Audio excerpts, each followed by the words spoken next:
Hello, everyone, and welcome back to some more Verho.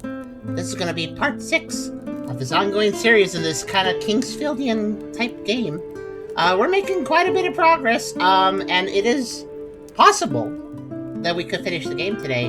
I think it might go into a part 7, but we will see. We will see. I mean, I am doing the extra secret bonus objective, find all the invisible torches, so there's extra work there, but we'll see if we maybe finish it up today.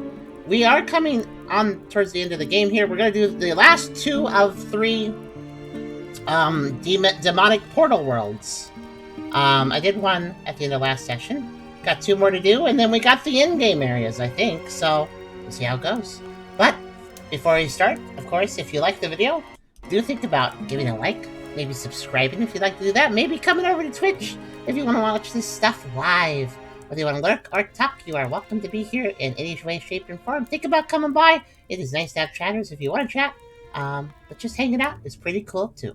We also have a pretty cool Discord server if you want to check that out. We have a coffee link if you'd like to help us directly monetize the content.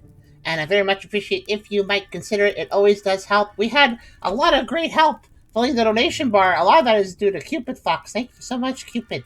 But that donation bar is simply a kind of bare minimum monthly kind of thing. We barely ever fill it too. So if you want to support, even if it means overfilling the bar, that will always benefit, and we will always make good use of it for important things that keep this job and us running. So thank you if you do help. We also have a pretty cool merch store as well if you want to buy some stuff over there, and all the links are in the description. Check them out. But that being said, we can start back up. I did play just a little bit between now and last part. I wanted to get a bit of money. Went to the deep underground castle of all the lava and the fire guys.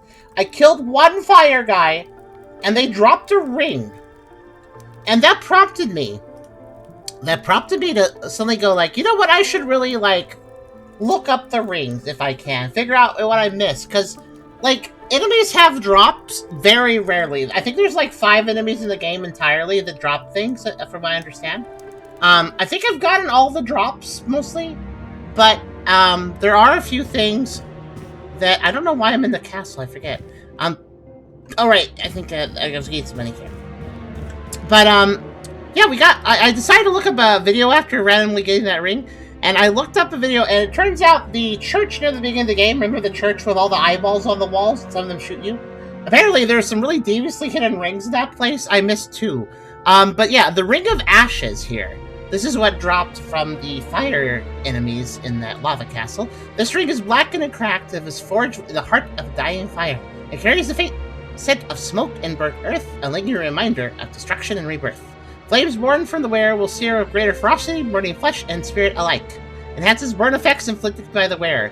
Burn and poison are very powerful, so this Ring of Ashes actually is pretty dang good. If you want to go for a fire build in this game, you can kind of hit an enemy and then run away and it can die. This ring will make that better, so this is a good ring.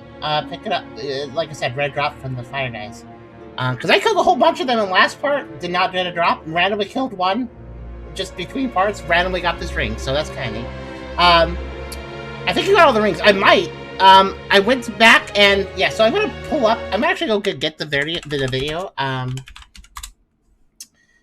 The video was a little tricky, because it's not, it like goes over it shows every ring in order, but there's like no chapter list. Like there's no chapter list. So you just kind of have to like watch the video and figure out what you missed. And the maker of the video is actually Russian and playing in Russian. He does put up English names for the rings before he finds each one, but it's the English names of the rings translated to the best of his ability from Russian. So he gives the English names of rings that are not accurate to the actual English names of the rings. It's a little disorienting. But I figured out what I missed. I figured out which rings he's looking at, which ones I have, which ones I didn't have. It wasn't too hard to figure out. And I had found most rings. I think the only ones I missed were actually the ones in the church, aside from the one that randomly dropped here. I'll show you guys. I'll just quickly show you the guy's video, actually. That's probably the faster way to do it, because, I already picked up the rings. I went around and grabbed them. But let me show you guys. They were in, let's see. There. Okay. It's funny that I missed 2 rings just sitting around and they were both in the same place. I thought that was pretty funny. So one of them here, one of them, I believe, is this one. This guy's walking along. So this video is by Sven, by the way. Sven. Thanks for the rings video, even if it's a little weird with its English translation. It's still helpful. So firstly, this room in the church place. Did not realize I should jump on top of the bookshelf and then look in the very corner here where a ring exists. Just right there. Like, yeah, that you can't see that from the ground. You have to jump up. So, yeah, I totally missed that one. Just sitting on top of the bookshelf. And kind of a little wedge between some of the books. Very mean hiding spot. That's the Inquisitor's ring. I can pull up the description for that. In-game. That would be the Ring of the Inquisitor. A silver band split by a vein of molten crimson that glows from, like, captured lava. Here, let me move this over so I can see it. There you go. The heat is not felt on the skin, yet it seems to burn with an unspoken resolve. While worn, the wearer's reach extends unnaturally far, each thrust carrying an edge of relentless pursuit. The Inquisitors of the Orient Empire are masters of keeping foes at bay, their precise thrust striking just beyond an enemy's guard. Increases thrusting distance. We don't really use thrusting, so it's okay that I missed this ring. It would have been funny if I missed a really important ring to how I play. Fortunately, the rings I missed were not important, but if you like if you like thrusting, I was going to say, I guess that statement still applies. If you like thrusting attacks in this game, missing this ring sucks because it would increase the distance which you could do that. So if you like using a rapier or whatever, you know. But the other thing I missed was, let's see, the Knight's Ring. I think it was the other one. So the Knight's Ring. So again, now it's in here. Now this big conference table room had like one healing item, and I thought it was kind of weird that there was nothing else of note in there. Turns out, the ring on the shelf I missed. It's again just in darkness. Just a little bookend.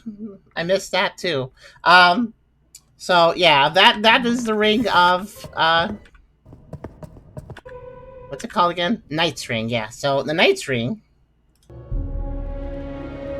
Ring of the Knight.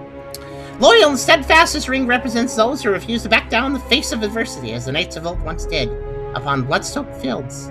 Decreases backstep distance. So these 2 rings that I missed are, one ring makes it so you backstep less with certain attacks, and one ring makes you step forward more with certain attacks. So, I guess those rings could synergize, actually, the ones I missed, so. Yeah, really easy to miss. Honestly, I'm surprised I have found some really deviously hidden rings in this game. The only ones I missed were those 2, as far as I can tell. So, and of course, the one ring that dropped from that enemy, but to be fair, that's not so much that I missed it, and more that the enemy RNG decided I shouldn't get it until I was randomly playing a little bit. So, the bot is advertised. What? The bot is advertised. Advertised? Advertised. Advertised. Sorry, I'm just thinking about that statement. Advertised. That sounds like activist mixed with advertisement. An ad activist? Okay. So anyways, we have found the secret torch in all of these areas. All these first 3 rows. We beat and also found the secret torch in Realm of Past. But we have to do the other 2 demon realms, the Realm of Might and the Realm of Shadow. We're gonna go to the Realm of Might. Oh, let's actually go to, let's enter the Realm of Might the normal way instead of using the warp I have. So we'll go to Temples, Secret Tunnels. That's what we needed last stream. What did we need last time?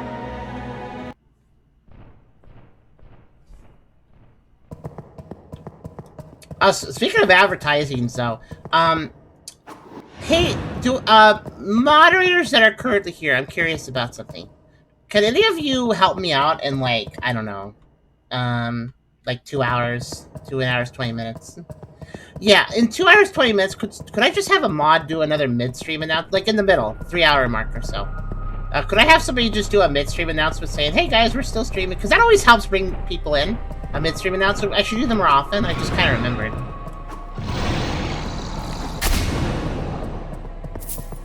This sword, by the way, this sword, the fact that you can get this sword early if you just brave a little bit of damage. This sword is so good. This sword kind of breaks the game, but I do like it. You know, sometimes it's okay to break a game. You know, like, not in a non-glitch way. Like, I'm just using things that I have, but...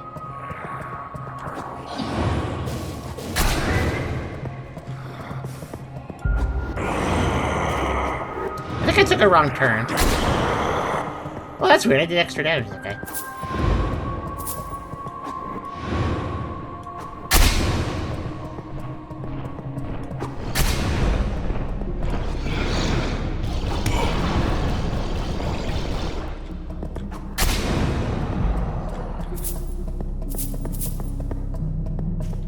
Yeah, I absolutely took the wrong path, but whatever.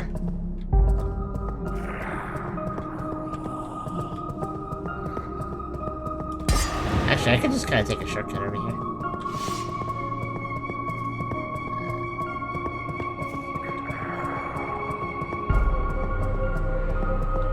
Oh, the ring lets you move forward faster? Yeah.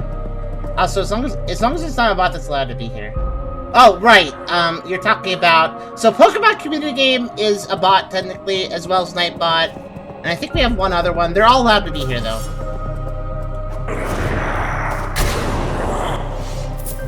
Have no fear.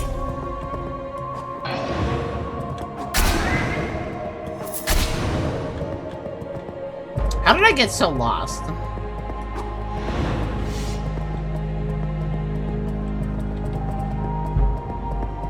Well, to be fair, these secret tunnels are kind of a maze. I haven't been in them for a little bit. I just wanted to enter the okay, I'm doing a loop now. I wanted to enter the demon realm through the portal that's here. Because if I entered the realm of, what is it, fear? If I entered it through the warp portal, I actually put myself kind of in the middle of the area, and I actually want to start at the beginning. Since now that I'm not dying of, you know, instant damage death, I actually want to explore it properly, so... I could have sworn... Where's the portal? I thought there was a portal around here.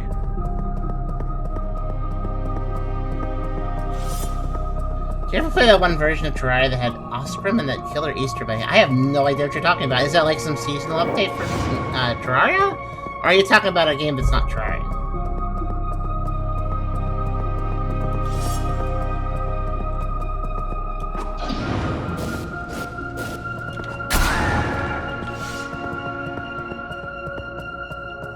Oh, right, I'm supposed to take a right turn. That's why I missed everything.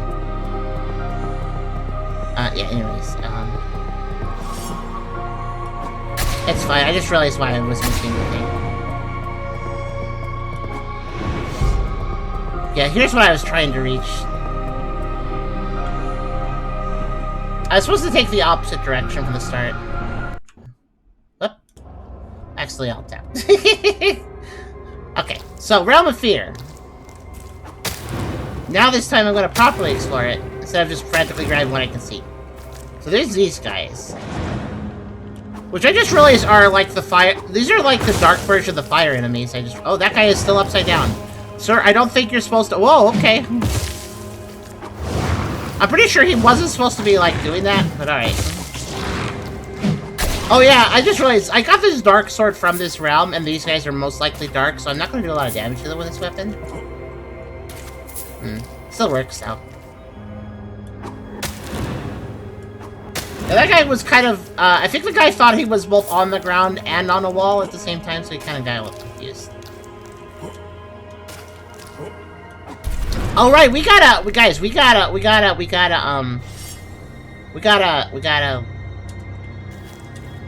look around. We gotta find the secret torch in this area. So we'll use the orb of looking around and finding things, because it does that. This will reduce my damage further, because I'm not holding the other thing that makes my damage go up. That's okay.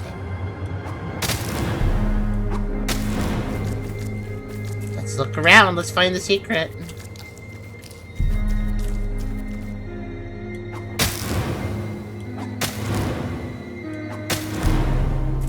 Let's see. Console version of Terraria that was illegal.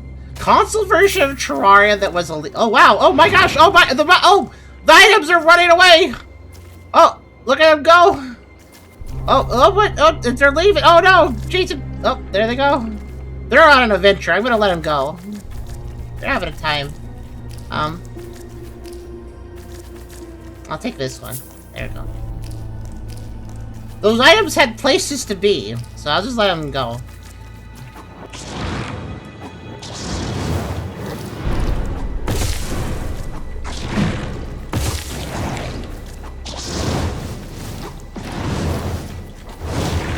This guy has big attacks. What's interesting about these enemies, I think you may have noticed this already, but this happened with the fire version of these guys too. Their attacks look dangerous, but tend to fly over your head. Or just miss entirely. Like, they throw a lot of mean attacks, but also they don't really hit you. It's kind of weird. But yeah, interesting. Illegal console... So basically what you're saying is... Oh, I know what you're talking about. So you're talking about one of those times where... Oh, like, I remember this happened along, like, the Xbox... Remember the Xbox Arcade, I think it was? What was it?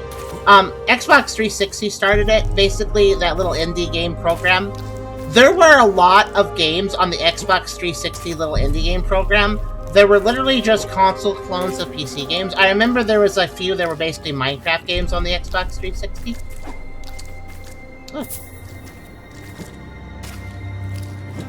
Yeah, illegal. I wouldn't say they're illegal console clones. They're more just not officially sanctioned console clones. They exist. They've always existed.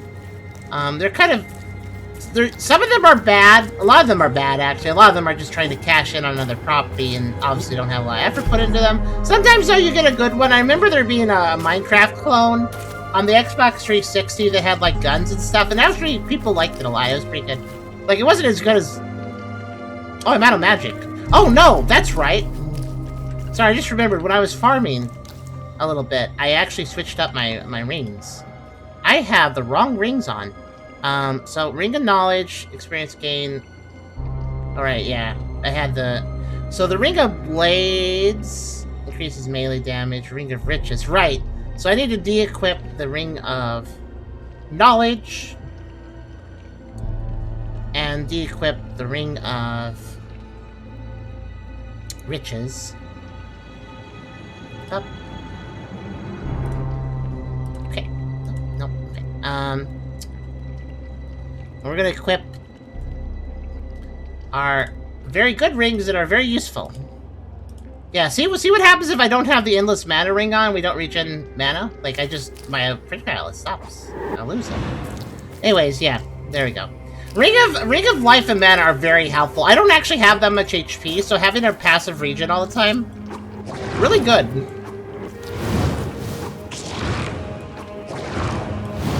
Yeah, these guys, like, if I just stand here, he won't hit me, really.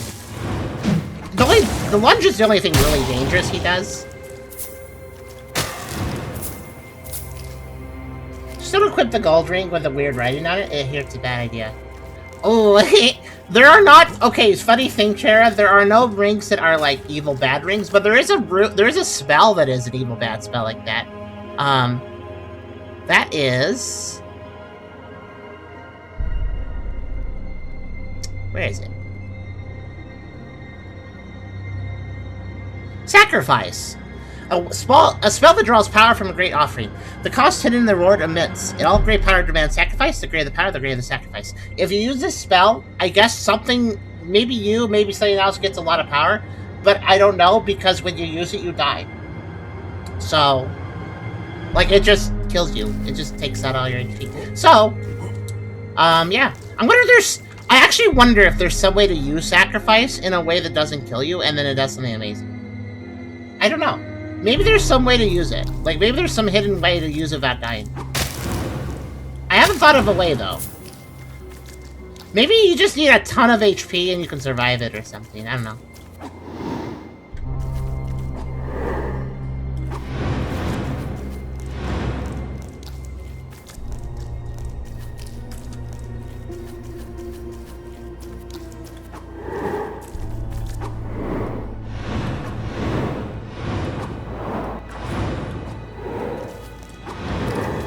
Now these guys are the enemies that are actually dangerous here, because they have a spread shot.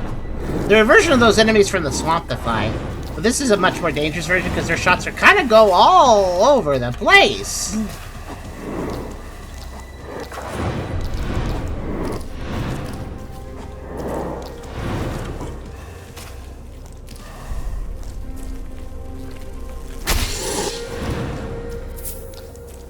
Yeah, this area could be very dangerous if I fight these guys on the walkway, so let me just aggro them over. Keyword on over, because the closer he is, the easier. Oh, ow! He has the hit. He hit me a little easier, too.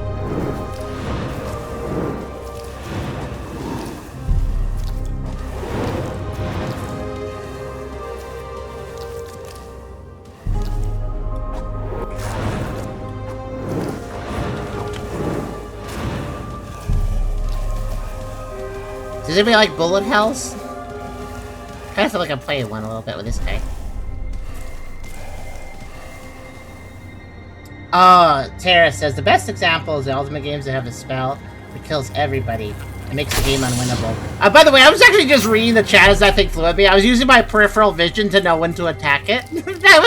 I was not treating that enemy seriously. I was just like, let me just focus on the chat as this enemy charges at me. It takes a second anyways.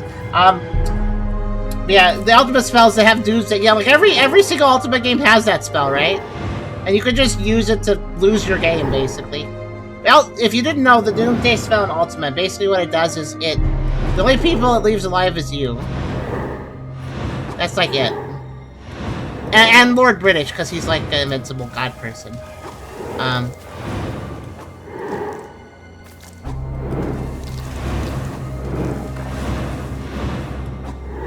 Oh, he got stuck on a tree. That's great.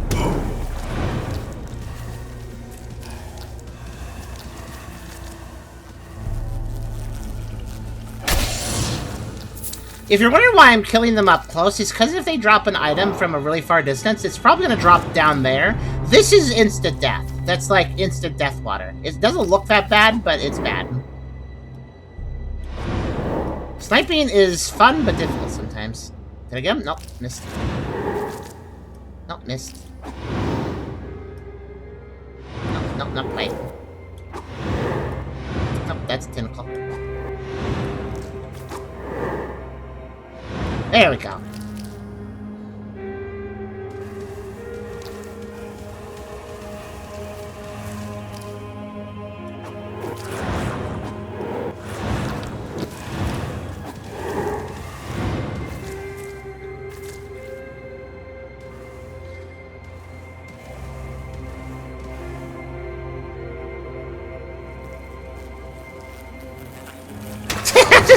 just waiting, don't mind me. I love how long it takes for them to fly over. Like, they themselves are... Look at what they're doing. Do you see this? Like, you might think to yourself, oh, well, why are you finding them at such a great distance? It takes them forever to catch up to you. Well, it's not my fault. Did you see that guy? He, like, flew across the entire map, and now he's flying back.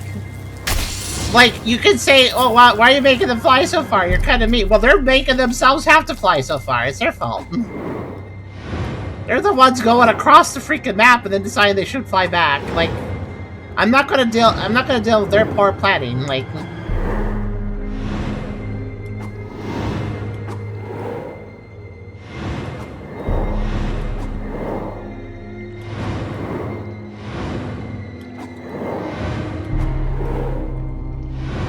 There we go. I knew that one was gonna hit. It's all timing.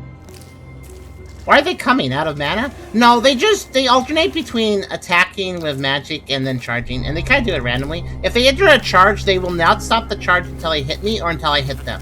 If I hit them, they'll stop charging and go back to shooting bullets. But if I don't hit them and they're charging, they will just continue to charge until they get into your face. And the thing is, they're very dangerous because if they do charge into you, they push you. So every time we've run into them, they're in areas with instant death pits, and basically they can push you into the pit. Which actually does make them extremely dangerous if you fight them normally. So it's best to just kind of snipe them. It really is. It really works better.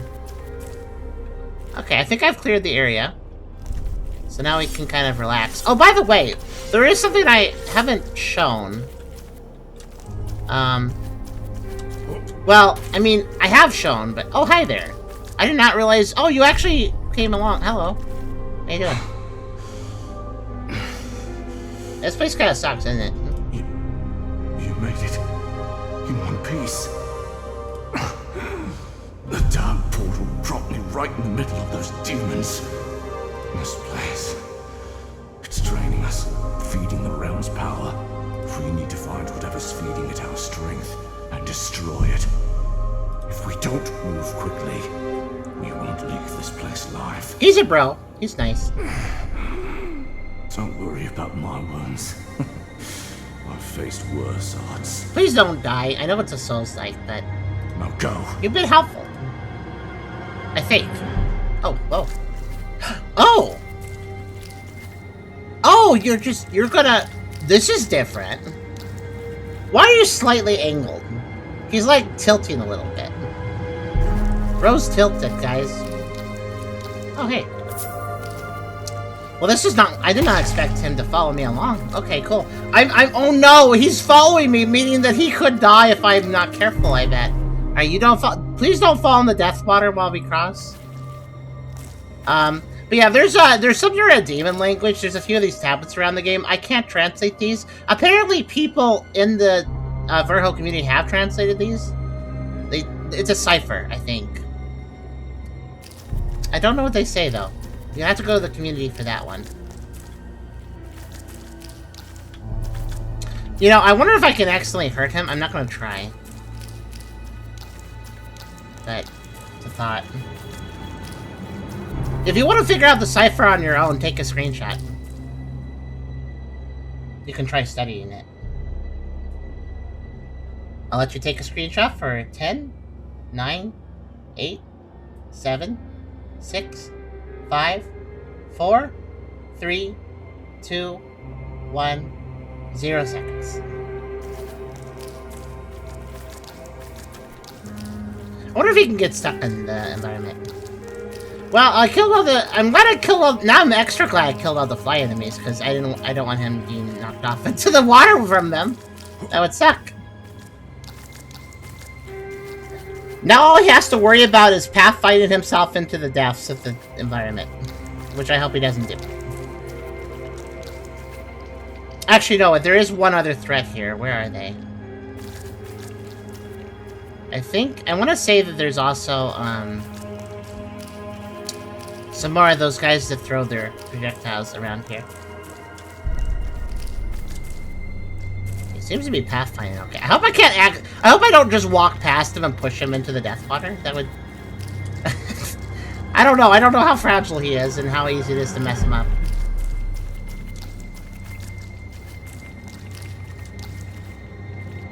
Yeah, I can see some out there. Oh, yeah, there you are. I knew you were right there somewhere. Whoa, that was actually too close. Okay. Whoa, calm down. Well, you definitely helped. Let me drink a potion. How do I drink a potion? It's R. That's it. Probably should remember my potion key when those guys help out. I think there might be a way to see those guys before they appear, but... you know, he hopped right into that and started fighting. That's good.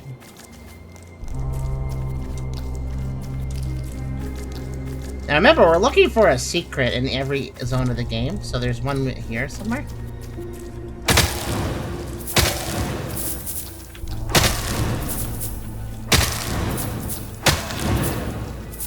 You have to be careful about the edges of ledges. If you slip off, you just fall. Which sounds self-explanatory, but you fall like a brick. Like, you don't have a moment to correct yourself, so you have to be careful.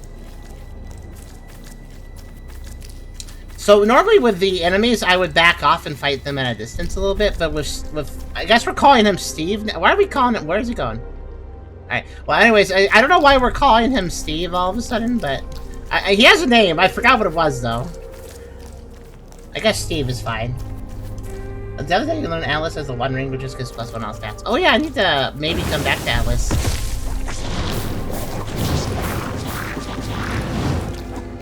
I guess I'll just use you as cover. I don't know, like back behind him. So these enemies, I can't even see them before they jump out of the ground. They're just kind of hidden. Okay. So let's have to be aware of them. A lot safer to be dealing with them without the flies flying around, though.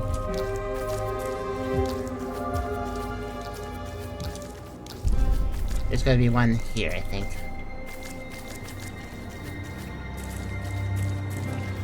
No? There.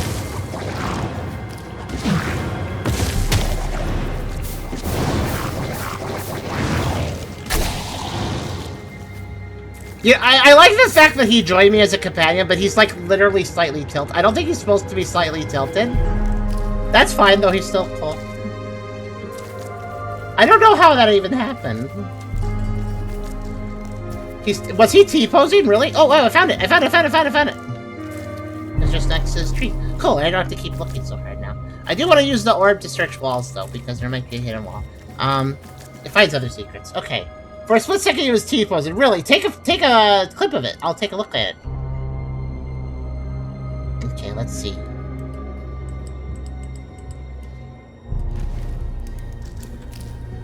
We gotta find the secret torch, and then we gotta light it like that. Job done. Now I don't have to secret hunt quite as aggressively.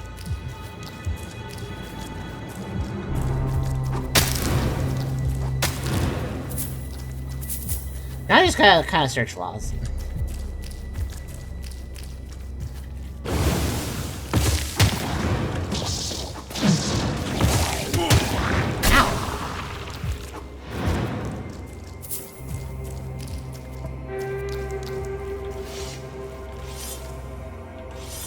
Switch back to the building that's for damage. Hello, Psy King. Welcome back. It's nice how you always show up to these. Hello. I wonder how you're doing today. Well, hopefully well. So, Psy King, this is pretty... I like that you added a companion system. I didn't expect that. I didn't expect a little jolly cooperation, especially at this point in the game. So, fun thing, by the way, he's tilted for some reason. I don't know why he was like this when he joined. Like, the moment he joined me, he decided to go slightly tilted. I don't really know why. That's cool, though. He's still working just fine. He's tilted over this demon realm. He doesn't like it.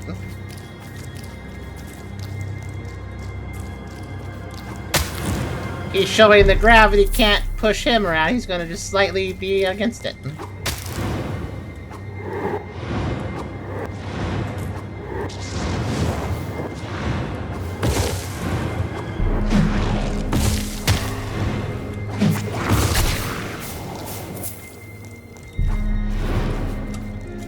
I assume he was limping. Maybe he is limping, but he's standing very straight at the same time, so I don't know.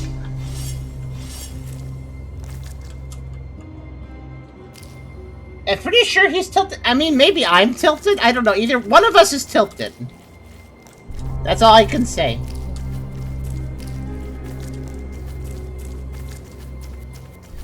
I don't really know why that... Yeah, I don't know why that happened. It's just a visual thing as far as I can tell, though, so it's not a big deal. It's still funny. By the way, for those that aren't aware, Psy King here is actually the dev of this game. He's come to most of my streams of this, which is very kind of... Whoa, there's water there. I didn't know that.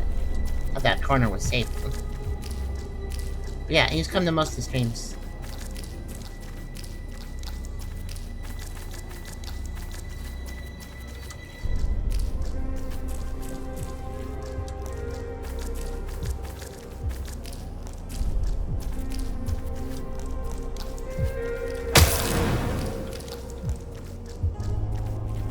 So this realm is very big, but I think this main room is like a good portion of the entire place. I'm just kind of looking around. I already picked up a lot of the items here on a quick, frenzied run while I was dying. This place you can come to early, but it kills you over time. Same with the other two demon realms, but I basically ran around here and hit the statues up so I wouldn't die, and eventually I got some items, so... I actually got a lot of the items here, so I think I'm good to just go for it.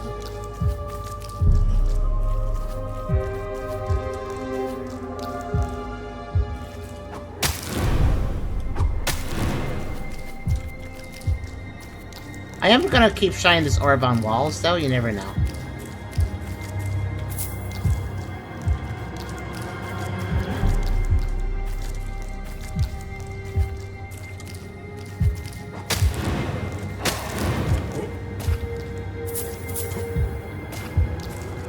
There's a heart here. Oh, there are multiple hearts. I knew about the hearts, because I popped in here earlier. However, I cannot kill a heart and then run back to a save point before I die, so... Oh. I guess he wanted that one. Okay. That's fine, you can take it. I'll take another one. Alright, let's see. It's Marigold's heart. I don't know what that means, but we should probably destroy them.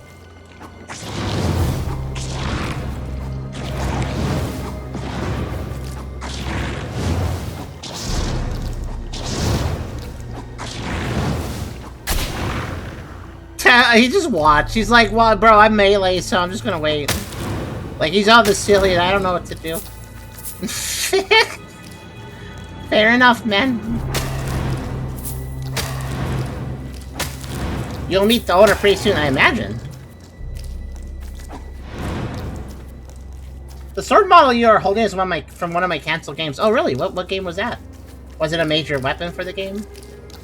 Or just, That's cool when it's cool when you have something that gets canceled and then you can reuse some of the content. And something else. That's always neat. It's very economical. As long as you can make it work. What's this? Dull undum plus 9. Dull undum plus 9. Let's take a look. Oh, it's amongst the crossbow. Oh, it's a crossbow. A demonic crossbow practically brimming with dark magic, from the wielding of which purple demons are known to appear. Oh, okay. It's hard to say whether the crossbow was created by a demonic spot or if it was once an ordinary crossbow, transformed by the magic of the demonic dimension. But one thing is certain. It is now a formidable weapon, though using it as a mere mortal can be risky. Strength requirement 80. Okay, got it. So this makes demons show up if you use it. Okay, I wonder if they're friendly. VR game inspired by Zelda. It's actually a living sword to be your main weapon. Also guide for most games. Oh, cool. Zelda likes are neat. You like playing those too.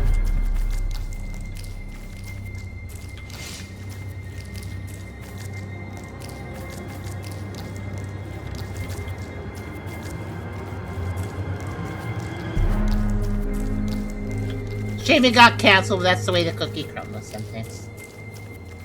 Does it shoot purple demons? It might. Steve jumpscare. Yeah, he was just kind of there.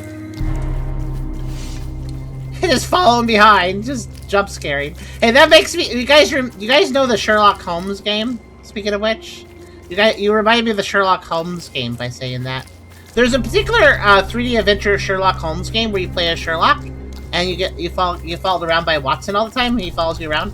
But the thing is, they didn't program Watson to have AI to move around. So what Watson does is, whenever you don't look at him, he moves. So he acts like a weeping angel from Doctor Who, or like that SCP doll from SCP. Yeah, he acts like.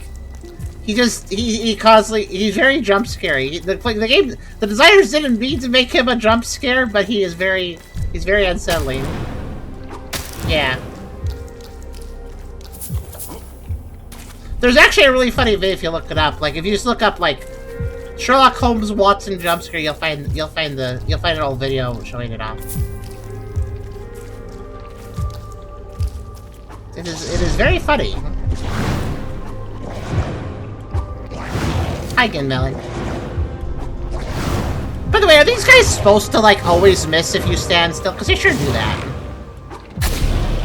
They really can't attack. Like, if they're on the ceiling, they're less dangerous than if they're on the ground. It's funny. You think they have a vantage point there, but... No, not really.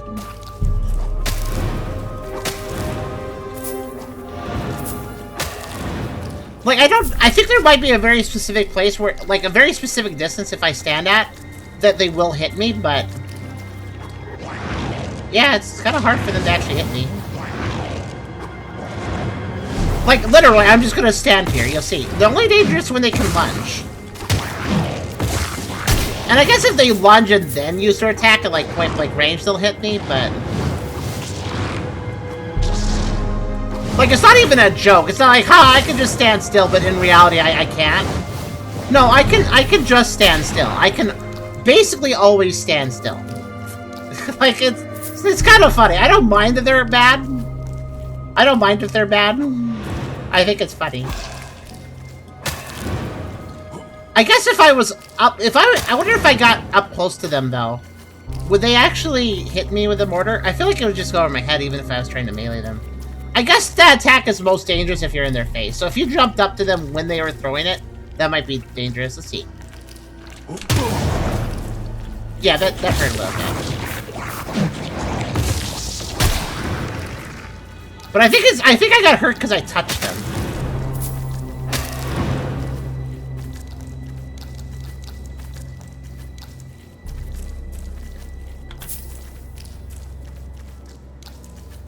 It's funny because I've seen a few streamers rage quit over them. So if you're doing a melee build, yeah, I mean, you can easily jump into them and hurt yourself. So that, if you're doing a melee build,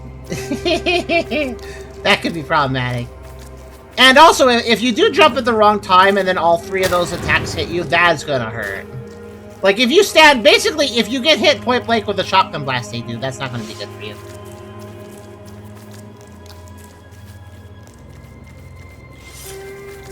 The only time I'm concerned is when they lunge a whole bunch and then, like, trap me and then throw the attack. That's, like, when I'm worried about it.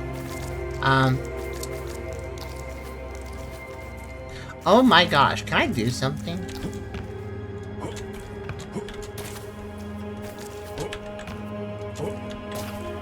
Just had that little realization that this is basically a platforming challenge.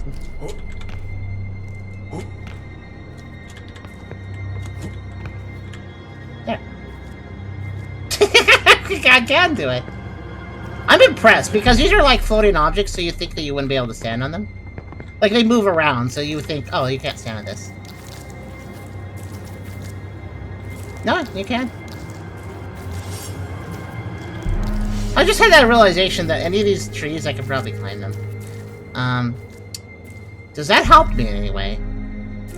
There are a few high ledges I may be able to climb.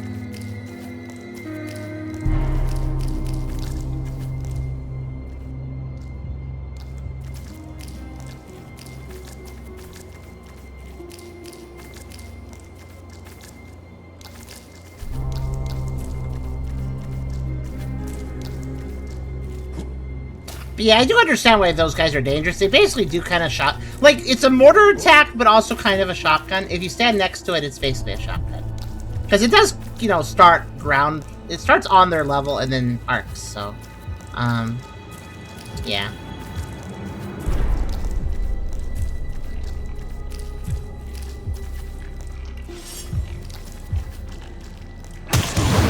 Oh, wait, yeah, if you stand below them, they actually hit you. Okay, cool. Yeah, that guy just, like, actually threw it at my face when I was underneath them. So I guess they are... Oh, guy, hello! Didn't realize this guy activated. Why? He died. A pair of enemies activated. I wasn't aware of that. I thought I heard the attacks, but from him, not from the other enemy. Okay, that's fine. Whoop! Oh, no! I was trying to heal, but I guess I had a mass shard selected. Whoops! Wait. Yeah, I guess I did. Whoops, I didn't mean to leave. Well, that's okay. Not a big deal, but what happens now? What happens to friend? I did not mean to warp. Whoops. Oh, you're back. Okay, good. Oh, but everything else is back now. Oh well, that's okay. Let's just travel using the yeah.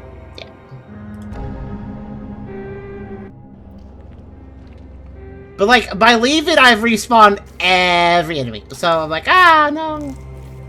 Oh well.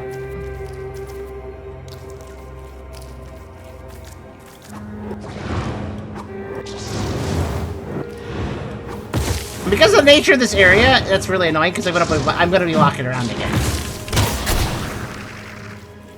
So what happened is, at some point I actually hit one, switching to the mass shard, and I didn't notice I did that. So I thought I was still on the potion up there. You see the potion up there? Right next to my mass shards. So, whoops.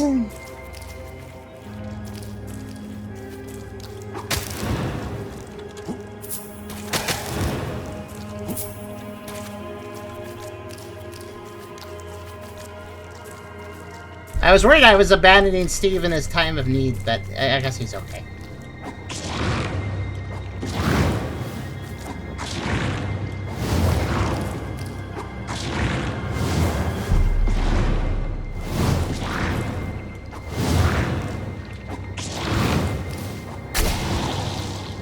I mean, the enemies coming back isn't the end of the world, but it does slow me down a little bit.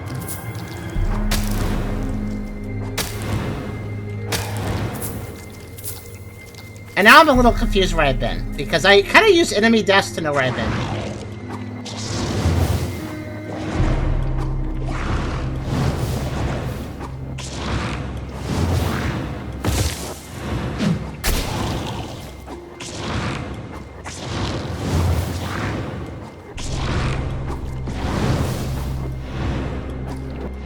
Wait, why am I missing? Just randomly, I guess I wasn't quite hitting his hitbox anymore. Huh, weird. What's the plot of this game? Okay, the plot. Basically, everybody wears masks because a long time ago, there was an area of the world. There was like in the world of Yariv, there was all these, you know, nations and countries, and then one specific country were having like some war and stuff. They weren't doing so well, so the king did something really dramatic, and I think he was kind of like paranoid and a little evil. And he did something or other that cursed the entire world, and basically the curse is very simple. It works like this. If you see another human face, you die and they die. So then basically just civilization collapsed because all of a sudden everybody in towns and stuff just looked at each other and died. Their heads exploded. So that's the curse. So now, eventually people figured out they should probably just avoid each other, and so everybody just avoided each other and still somehow survived during that. I don't know how people, like, procreated, but whatever. And then eventually somebody figured out that if you wear a mask, that makes your head doesn't explode when you look at other people, so everybody started wearing masks. And now people are going to the nation where this curse started, but it's like a cursed land where if you enter, you get locked in and you lose your memory a little bit. So anyways, we came here as a lost soul looking to perhaps find out why the curse exists, I suppose. And there's other people here doing the same. And it seems like they've unleashed demon realms and we're going in them now. So, like, in addition to the curse, there also seems to be demonic... There seems to be demonic portals, and there also seems to be... There's, like, some sort of, like, flesh infection that can fleshify areas. So this region is very cursed.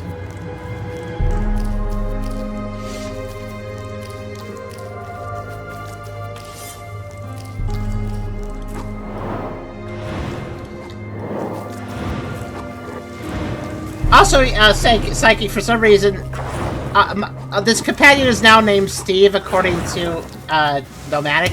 I don't know. I forgot his name, so I guess that works. Sir, do you wanna...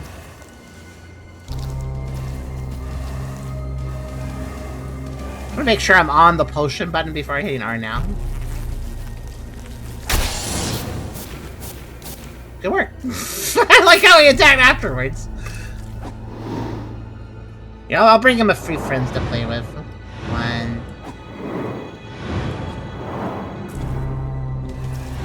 Actually, if I activate more than one, that's probably very dangerous. Unfortunately, I may have activated two.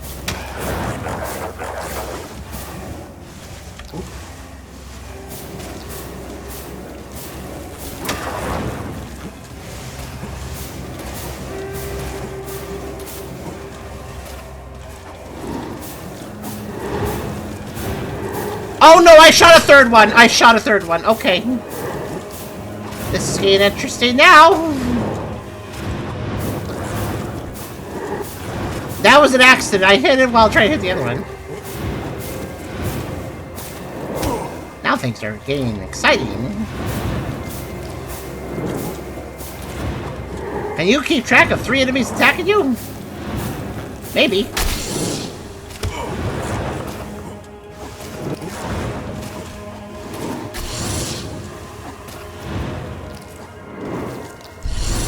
Okay, that's fine.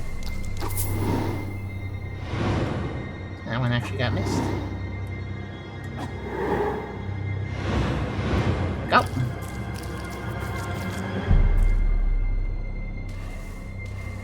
It is called Steve in game 2. No? For real? I like how the bag was like, wow! No, but I'm sure some modder can fix that. Not Steve. I mean, Steve is a good enough name, I guess. Not exactly lore appropriate, but yeah.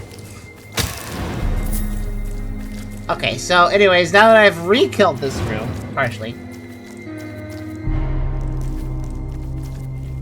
I like those kind of plots, right? In tabletop RPGs Hysteria, where the world is dealing with a curse based on the rot from Marmello. Oh, right, Marmello had... Yeah, we played Charm played a little bit of Marmello, but I vaguely remember that. That's a plot thing.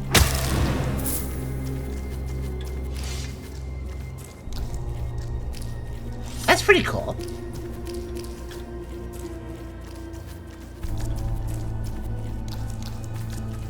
So I'm pretty sure there's like another heart in here somewhere, but because I reset all the enemies now, I'm not really sure where I've gone and where I haven't.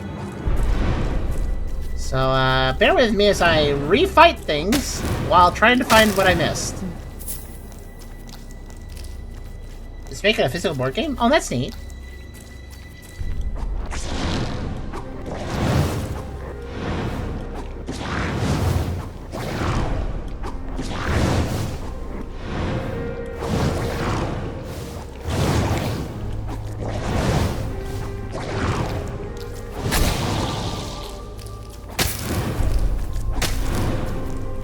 Psyching did a good job with the plot in this. I also think the characters are pretty fun. The voice acting stuff is pretty good. Now that it's been audio balanced better too, because at the start of my playthrough, the audio balancing wasn't quite there for the voice actors. I think that's been fixed by now, so it sounds a lot better. You can definitely understand people better.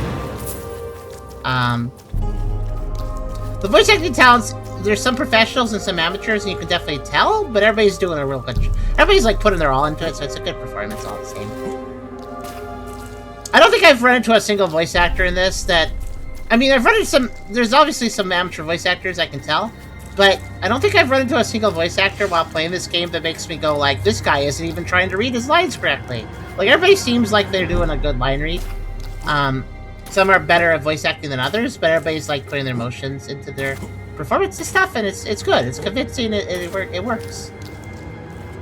In my opinion, bad voice acting is only voice acting where you sound like you're reading from a script and you're not actually playing the character. The only way to bad voice act is to not play your character. If you're just like, yeah, I guess I'll read this line here, that's it, that you're not playing the character, that's bad voice acting. But as long as you are actually acting a character out, you're doing fine, generally. Like, you could be, there are situations where you could be more professional if you read it, you know, better, so to speak. Oh gosh. But there's not I wouldn't call that a bad performance as long as you're doing your best. It's more auto mixing in 103. Good. If you want an example of what I'm talking about, how amateur voice acting that's, you know, unprofessional / inexperienced could still be good, look at any school play where everybody's really into their rules.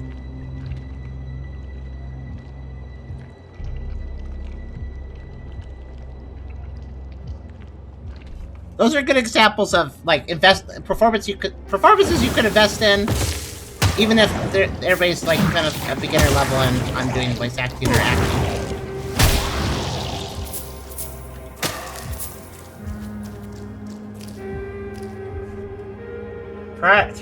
Tara says, one VA habit that annoys me: overly drawn out pauses. When I can see your linebacker sit through 6 seconds of breathing to get it. To be fair, that's an audio mixing problem too, though. Like, post VA work, somebody should probably be like, you know, adjusting that to like affect the pauses. But yeah, Psychic says, I believe everyone really did a good job. You can tell they're doing their best. Also, fun fact: Bellicor, that's his name, right? Voice actor is a professional.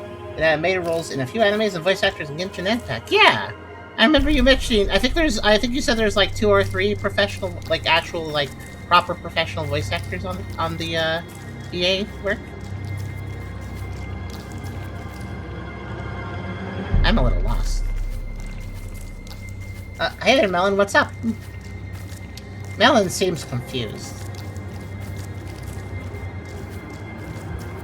Armello submitted the digital board game as a staple. That's true, actually. It was kind of early into that digital board game rush, isn't it? Wasn't it? You have a good point.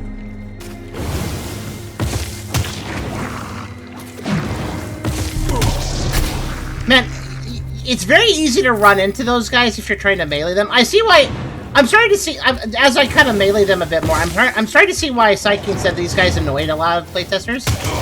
See that big ol' arm they have, the one that you lob spells with? You can collide with that, and they often have it in front of their body, so if you're trying to approach them and hit them in melee, you just kind of... You get randomly whacked by their hand, basically. Their arm. It's very easy to get kind of hit by it.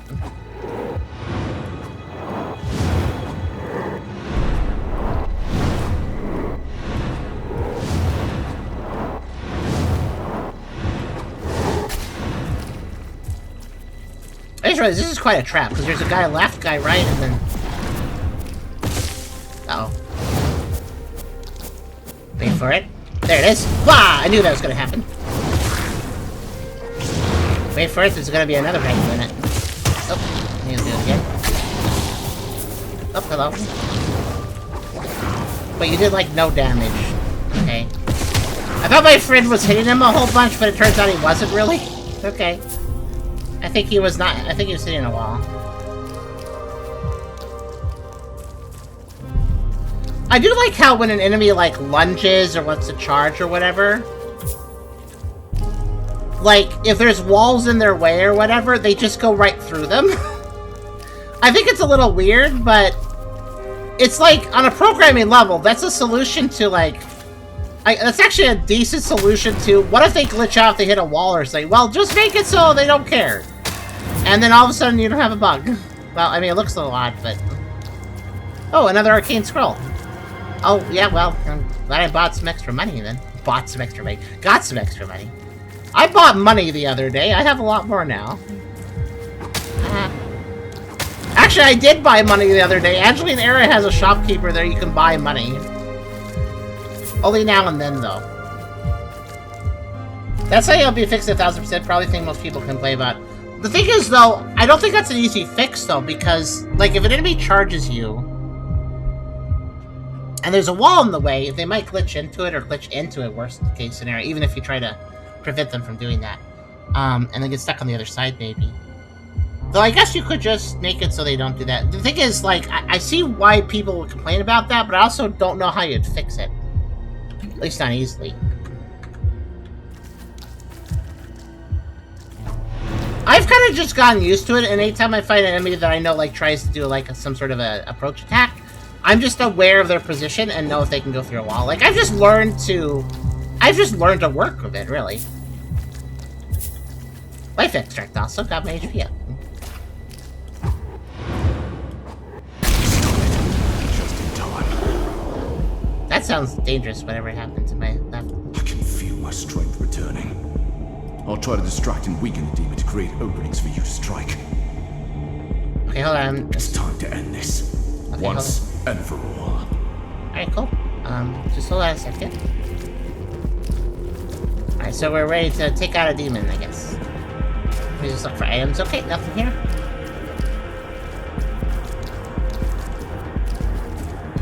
Oh, money the other day and I have more. That's why that's called investing. Now, that's true, actually. Oh, the environment has changed a little bit. Wait a minute. This looks extremely dangerous to approach.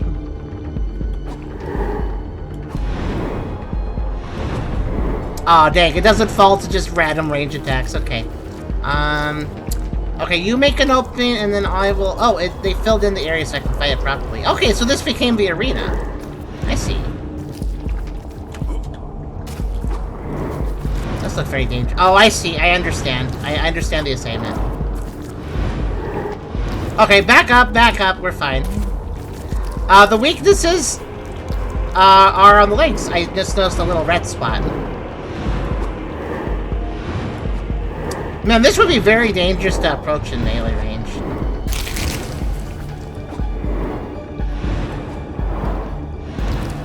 Let's see. Oh, I think it might be approaching in melee range. Okay. I gotta find the weak spots. I can't see them at this distance. So I gotta do a little exploratory moving. Okay, there's one here. Oh, tree. Oh, wait, I can just stay on the tree. Haha. Again, this sword is very good. I see what I'm supposed to do. I'm supposed to, like, run in when between attacks, basically. And just go, like... Wah! Okay, anyways. And then back the heck up before he does this. So I get caught in multiple shockwaves. He's big and slow.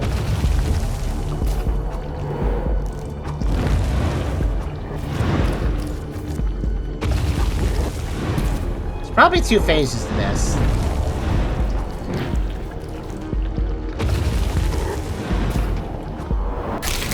He just wants to stomp. I know from experience on another enemy that explosion attack, it's hard. It doesn't hit you very easily, but if it does, if you're standing too close to it, ooh, like that, it can be very dangerous.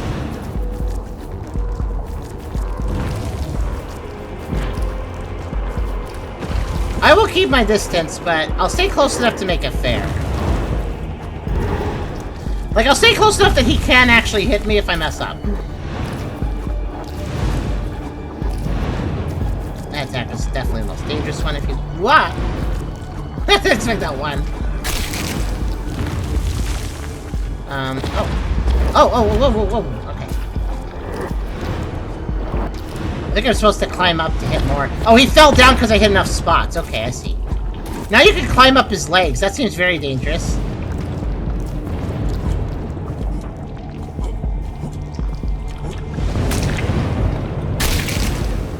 Technically, I can kill him faster if I put myself at risk.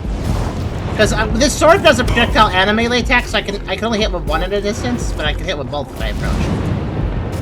That does seem very dangerous, though. Whoa. Okay. Whoa. Okay, so if the shockwave setup is selected, that really de-sinks it. Wow.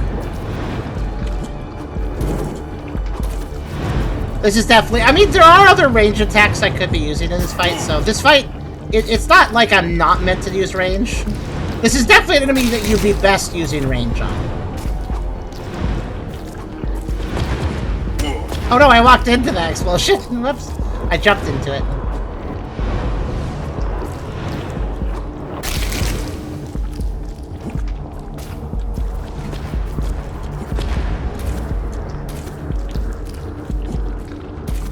I do like how this is designed, though, for melee fighting. Like, the idea of walking up the fallen legs, that's a pretty cool kind of Shadow of the Colossus-y kind of feeling to it. I like it.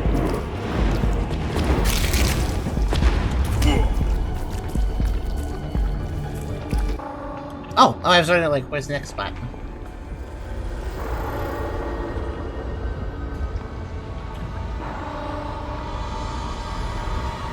Okay, thank you.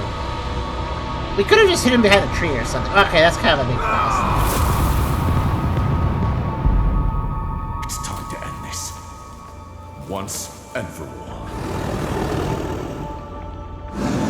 Oh, he got another Globule back. Okay.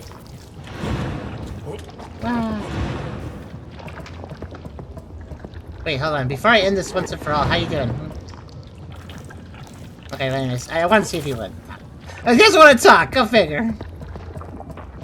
Stop. Wait, that's like a portal. Interesting.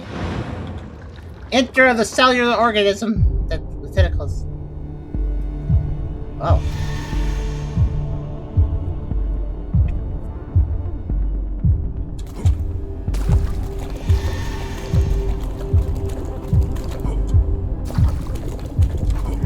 Okay, so I think I'm supposed to, like, approach?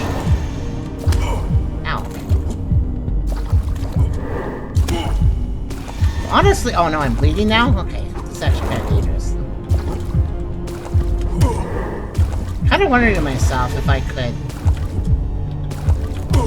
Snipe. Okay, this is actually... I'm gonna... Ooh. I am not timing the jumps well. This is a rhythm fight. Wait, why can't I... Okay. I've never been good with jump attacks, honestly. Okay, I'm gonna approach. I'm gonna have to potion chug a little bit here. Ah. I'm pretty sure I could hit for this distance, but I don't technically have a reticle with a sword or anything, so it actually is hard to hit. Okay, I'm just gonna heal every time I get hit, I guess.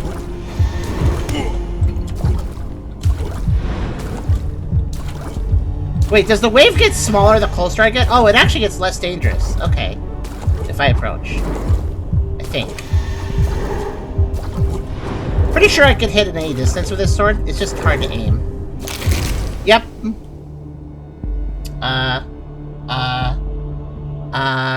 Okay, I was wondering what... Okay, thought the game died. So, honestly, wait, you could aim all across there? Really? So, in other words, that fight, I could have sniped it at the very beginning of the arena, technically. I killed its last heart. Really? You can deactivate a crosshair? Is that a new option? Oh, yeah. Look at that. Oh, that's great. I appreciate that. Yeah, with a crosshair, I could have done it. I could have aimed it, I bet. It would have been still difficult, though. It was very far away. It's finally dead. Disgusting creature. I couldn't have asked for a finer warrior by my side. Now, let's leave this place. I've had enough of demon portals and magic for one day. It's cool he survived. I thought he would die. When I saw that big blast. Okay, we did it!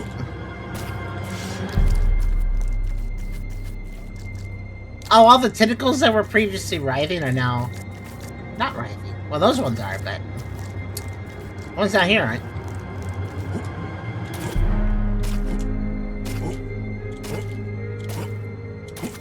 It would die if you took too long to fish air and his strength would be drained. Oh! Shoot! So I was wondering if he was not killable or not. So if I did that wrong, he would have died. Oof. If I would also be slightly different, he would be here alone. Yeah, I'm kind of curious, Psyking, what would happen? Because in the cutscene, he protected me, so... if he didn't come along... yeah, I managed to save him. That's cool. I don't know if I've bungled any quests in the game, like as far as the... if you do this, this person dies, and if you don't, they don't die. I think I've been doing pretty good on that. There's a few situations where you can have people die, but...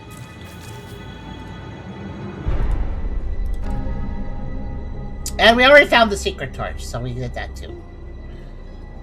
Well, there's another realm done. Just like I thought, it's really just that big open area and then a few caverns. I figured that when I jumped in there last time, I'd seen a lot of it already. Look, that big... those scoundrels back during the Great Hunt. Well, looks like... oh yeah, I bought all his weapons. That's another thing I did. Not that I needed them, I just wanted to buy I just want to get all the weapons, you know? Anyways, hi. Greetings, sir. What brings you to... I have rocks. Excellent. Please. Excellent, please. I have a scroll for you. I see you brought one of the scrolls I asked for. This scroll speaks of blood school spells. Let's It's a go. controversial form of magic that comes from the eastern land of Varden. It was once highly revered there. Varden was home to the finest healers, who used this magic to restore wounded bodies to their original form. Among the people were the so-called Blood Knights, warriors who wielded this magic to harm their foes or transform them into terrifying abominations. 80 years ago, when the Grand Empire of Orient conquered Varden, they feared the power of blood magic and outlawed its practice completely. However, they never managed to conquer the islands that belonged to Varden. Because of that, today there is the conquered Varden under Orion's rule, and the old Varden that still holds fast to its ancient traditions. Oh, forgive me. I tend to lose myself in tales of ancient times. Now back to the scroll. Quite intriguing. I should be able to craft some useful runes from this.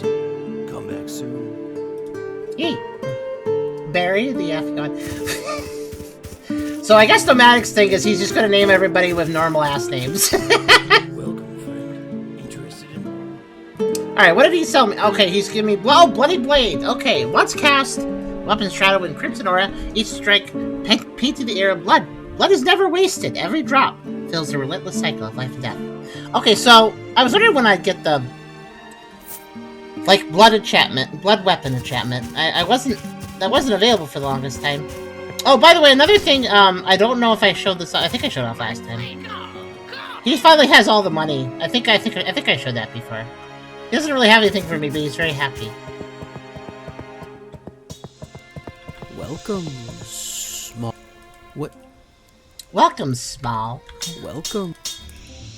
Let's see. I guess. Wait, actually, let's talk to him. Does he have any? Oh, he doesn't actually have a talk option. I forgot. I do have a piece of spectral rev still, so I can plus 10 a weapon now if I want to. The Arcana Blade is tempting.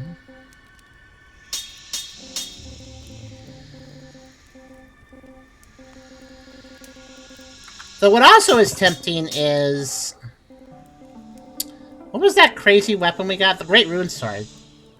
I was thinking about getting the 85 strength requirement. It does so much... Let me put this out. The Elder Blade does 800 damage, so it does extra damage to the projectile. The Great Rune Sword does 2,600 damage. I need 85 strength for that, but it seems like it might be one of the most powerful weapons in the game. Not accounting for speed of attack, though. It's very slow, I bet. But let's see here. I guess we're about to find out. My objective is to actually increase my stats to the point where I can wield anything. Which I'm getting there.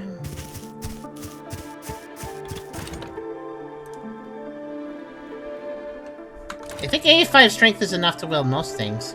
I'm still unable to use some runes, I think. Yeah, there's the 160 requirement and the one... I think there's a 180?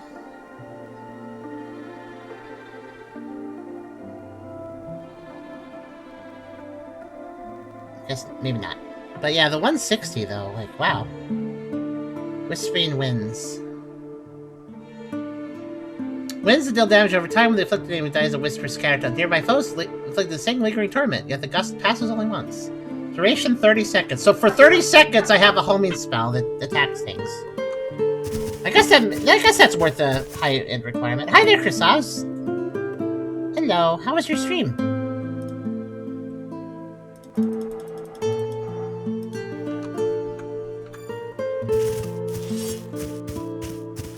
He's ready to get Steve. No, Steve needs a break.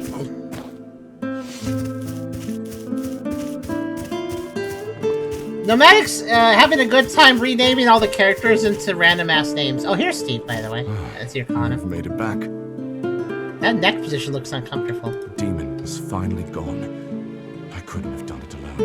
The air feels still, though the curse still lingers. I'd like to think we've made some impact on this world, no matter how small.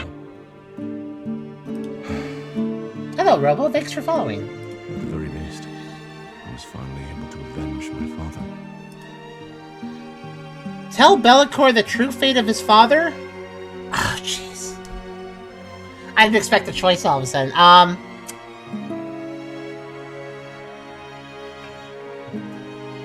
His father was a great hero that came here and tried to help the underground people, but then he went to a place to help them. He went to take out a specific demon group that was attacking the underground people. But in the process, he did take him down, but he got corrupted by it, and I had to fight him as a boss. I'll tell him the true fate. What are you talking about? My father was alive? Kind of. I see. So he wasn't himself anymore. You did what you had to do. Though the truth cuts deep. I thank you for it. Oh, he does appreciate the news. He died with honor, holding a demon portal at bay alone to protect others no less. Sounds just like him. See, I figured he would appreciate knowing, considering that that is an honorable act that happened. I owe him a proper burial. It's the least I can do. After that... After that... I don't know what comes next. Not for me, nor for Yariv. But I do know this. Oh, hi. Oh, Robo. Thanks for coming by from... Yeah, that video got a bit of... I think that video's getting a bit of traction, actually. Thanks for coming by. We stood at the edge, peered into the Appreciate people coming by for playing by the power content and stick around for other things, too. That's very appreciated. Whatever path you choose now, my friend, walk it without fear. You've earned that much. I'm sure fate will see our paths cross again someday. Farewell, warrior. I hope he doesn't... So, because this is a Souls-like, I am a little concerned that because... Oh, no.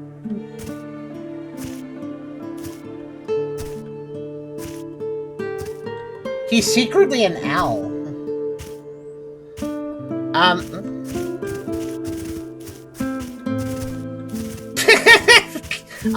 I am a little concerned that he might, given this is a Souls-like, and I told him the news about his father, and it apparently cut him pretty deep, I'm a little worried that he might, you know,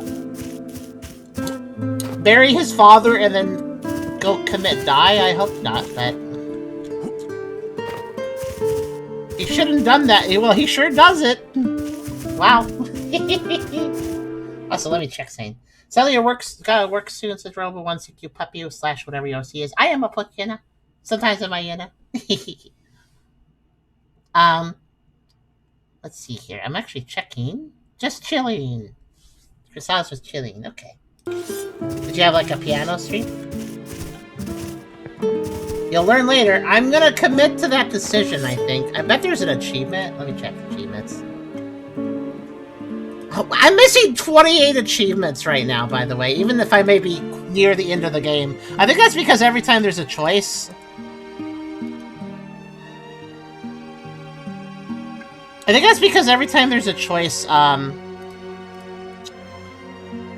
you can choose one or the other and then get an achievement, probably. Maybe. I don't know. Actually, it looks like there's no achievement for not telling. It looks like if you don't tell Pellicor about his father, that doesn't give you an achievement, so you only get an achievement for doing it, which makes me feel like that was the right decision. Ah, more Persona. Oh yeah, Persona 4 colon. Yeah. You've been doing a running series on that. That's cool.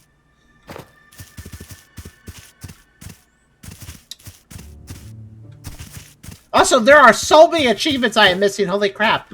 I feel like I've been doing a lot of the game, but wow. Well, I guess we'll see what happens in the future. I'm not done with the game, so... 28 achievements! I've gotten... By the way, I've gotten 59 of 99 achievements.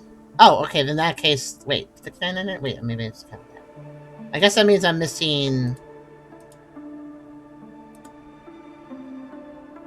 exactly 40. Okay. Yeah, 99 achievements, my goodness. I'm pretty sure some of them will require a second playthrough. Which I don't know if I'll do. Certainly not on stream. It would be a leisure activity if I feel like doing it. I don't know, I'll think about it. We'll see how the game ends and figure it out from there. Let's see. Few more coming next patch with New Game Plus. Oh right, you haven't added that yet. I think you said that before.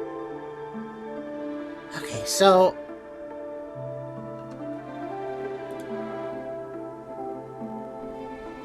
I think I'm ready for the last demon realm, then. Oh yeah, I wanted to actually read the description of this. Did I read the description? I think I did read it. Yeah, I did. Okay. Huh, I couldn't actually use the statue in that position. Okay. Let's see. So we did the Realm of Shattering. Oh no, we did the Realm of Might, the Realm of Past. Right, that was the Realm of Might we were just in. Realm of Past was last time. Very chill realm, actually. Pretty easy. Mostly. Realm of Shattering. A strange blue realm shattered. So first started in countless fragments, everyone with the eye wonders only ruin lies ruin and destruction. Freezing air pierces your flesh, chilling your very bones, and smothering each breath. I'm gonna drop in the normal way. Which is here.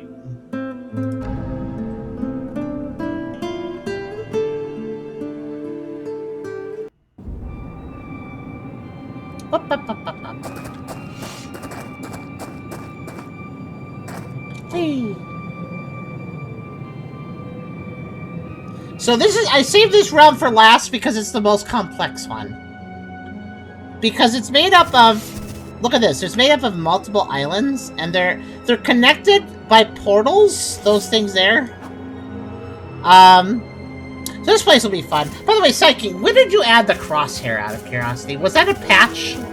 Or did I just not notice I could have enabled the crosshair the entire time I was playing? A little curious. This is the place I have, the very least, early explored. Like, every realm I was able to pop in briefly before I died and, like, look around a little bit. This realm, I barely looked around because the design of this place is basically hostile to exploration. So, it was there day one. Okay, I'm just very silly then. Good to know. Oh yeah, don't fall. We had to fall to enter this place, but don't... I believe falling further equals death, so we're not going to do that. And we're going to look around for Torchy. Once we find the torch, I think I can put this orb away. Because there's not really any secret walls probably here.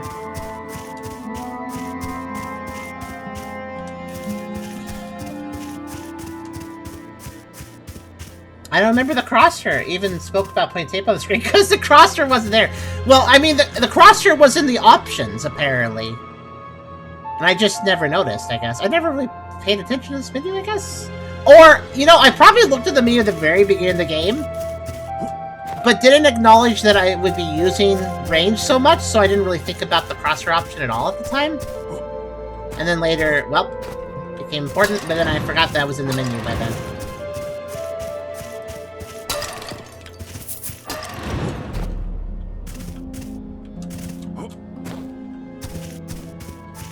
So yeah, there's a bunch of portal warps. I think I want to use them, but... I mean, I'll need to use them, but I don't know where each one goes. I'm just gonna avoid using portals for the moment.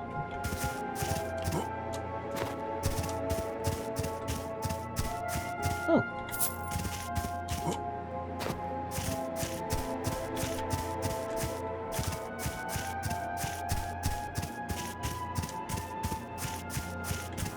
Look how there's just a pile of rock for some reason. Here and there. Looking very carefully. These hidden torches are no joke, and I feel like the one here might be really annoying to find, especially with all the warping I have to do.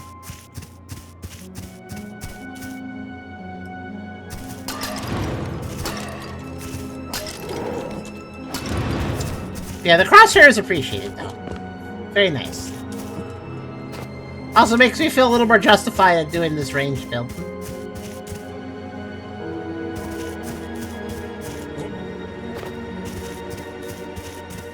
I feel a little less like I'm cheesing the game if I'm given a crosshair.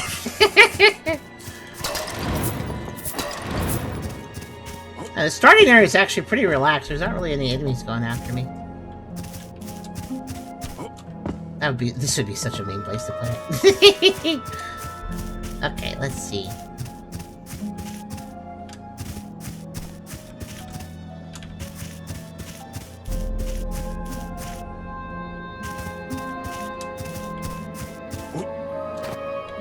Yeah, all we're doing right now, the reason I'm exploring so slowly is because I'm torch hunting.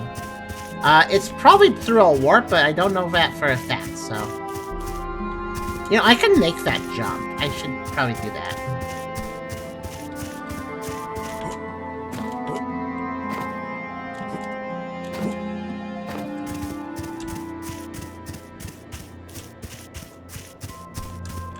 Whoa, whoa, whoa, whoa, whoa! Careful! In this game, if you fall off a ledge, you fall straight down. Like, you don't fall with momentum, you kind of just plummet. So, little gaps like that are very dangerous, actually. Okay, so there's the boss, I guess. So you can just walk right up to the boss, but they have a force field. You know, I just realized something. Well, here's another one of those tablets I can't actually read. But there's definitely a cipher. I just can't be bothered to figure them out. I'm sure they say something that the demons wrote, you know? Not sure what they wrote, but they said something. Let me check the images per usual. I should be okay. I found the last one pretty easily. I've kind of got it down to a knack now. But, I'll let you know if I need the images. Thank you, though. Actually, you know what I could use, though? In another hour, could you do a midstream announcement? Because I've been forgetting about those. I randomly remembered earlier, and I was like, you know, I should do more of those. Where we do halfway through a stream, we do an announcement to basically tell people, hey, the stream's going. And it actually usually increases the viewership by like 10 viewers or so. Like, a midstream announcement is a good, oh yeah, that's right, he's streaming sort of thing for people, so. Thank you. I just realized, can I go talk to Mr. One-Arm Guy and get him to help me out now? I just had a thought about that. I wonder if... Ooh. I wonder if he'll join me, because he was, like, not gonna join me because he wasn't convinced, but now I have 2 demon hearts, so maybe he will join me. I will check.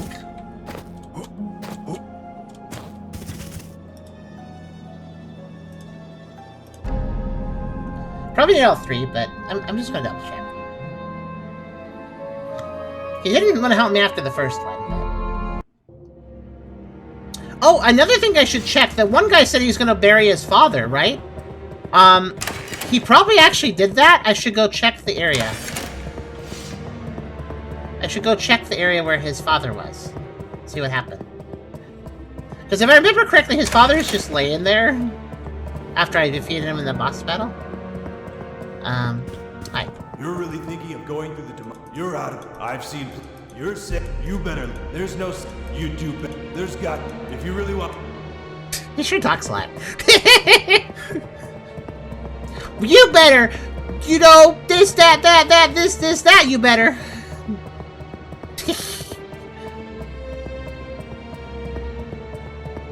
Derek? I like how Nomad just instantly has a name for each of these guys. Derek actually kind of fits that guy, actually, I'd say. Not a bad alternative name, as I'm going to call it. Anyways, yeah, let's go to the, here. My favorite travel destination is, here. Best place. Alright, let's see if he, buried his father. Nope. Pretty sure this is his father, right here. I thought he would have, Hey, Psyking, does he bury his father, or is that not actually a thing he does? I thought it would be, but it doesn't seem like he's here burying his father. Tom. He's dead, you don't really need to name him, but okay. That's very respectful of you, to give a name to the dead person. Oh, no! If you want to name everybody, it is, but it's part of an ending. Oh, that's fair. Oh, yeah, like an ending scene. That's cool. Okay, I thought I was being clever by going to check. Oh, you know what? You know what? I'm gonna put Nomadic to the test now. I'm gonna quickly run through an area with a bunch of people. You know how many?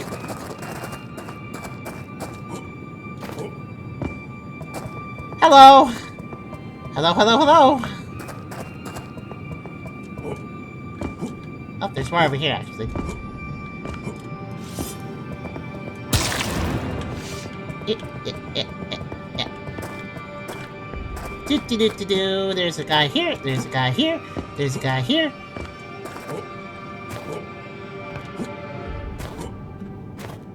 There's that guy. Those guys, they have names. This guy, this guy.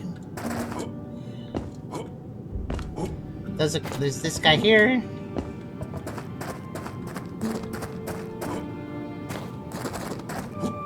There.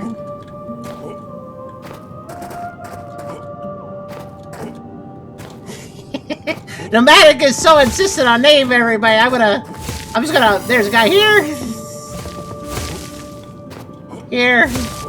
Here. Here.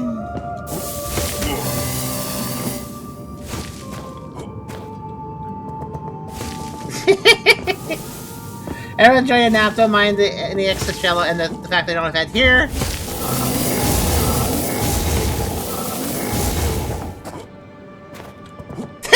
He actually went and did it. There's more, but I think that's my joke. That's the extent of my joke. I want to go back and actually explain.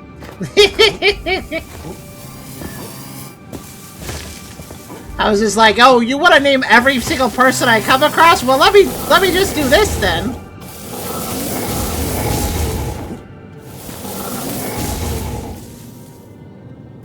Oh, I mean attack. 1 second. Let me leave. Sensing trends. Okay, so anyways, back to exploring. So we have 1, 2, 3, 4 portals to pick from. I'm gonna pick... Let's go down to up. Whoop, almost jumped to my death. Okay.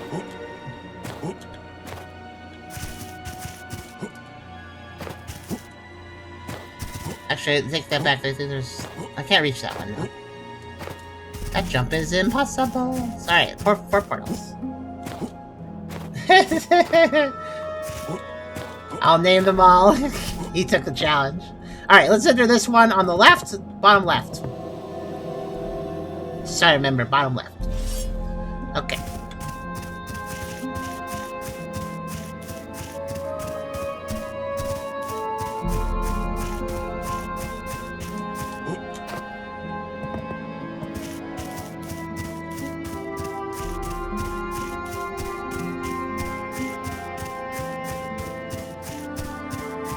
So we're gonna be exploring this area very slowly until I find the torch, and then we can start moving faster. Oh, hello. Alright, you exist. I forgot about you. I think I saw him briefly. This guy's actually kind of dangerous now, I think that. Fortunately, he does seem to be at least neutral to dark, if not weak to it. That's good. Oh, I missed this along the way of looking.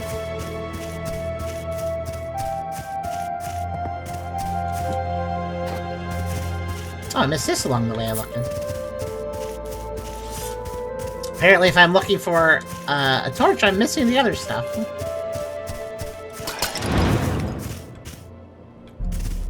Now, let's see.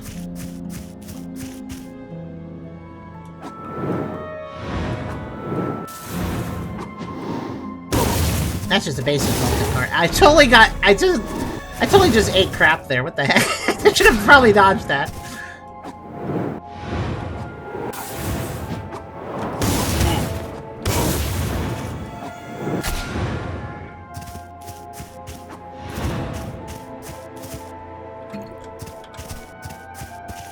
The Rock Johnson. He did rock my world. And also, yeah, he's probably a rock golem. It's interesting. I think that's a new enemy. By the way, if I were to offer a critique, I do notice that as I get closer to the end of the game, I'm seeing... This game has sort of the RPG problem of when you get further into the game, you start seeing a lot of enemy recolors where they are similar. They have new stuff going on, but they are similar to their previous versions. Yeah, that seems to be a thing that's happening here a lot. It's not really a problem. I just noticed there's a lot of enemies that are built off of other enemies. I don't mind. Their damage is increased. Sometimes they have new stuff they do. Generally, they work the same way though. Like they're still like leveled such that they are, you know, dangerous. So.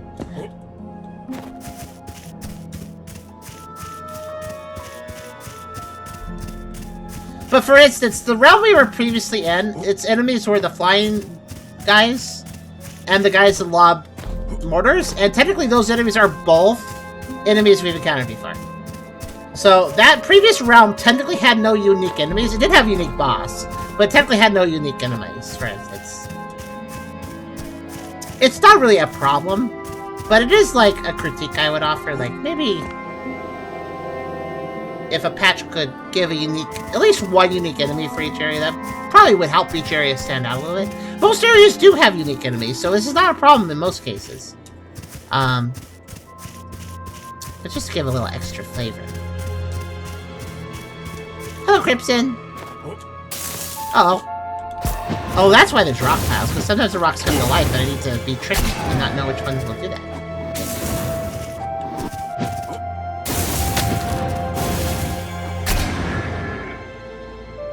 Wow. Oh, by the way, Psych, I don't know if you're aware, but the Volticores have a glitch. I think you've seen me show it off, I don't remember.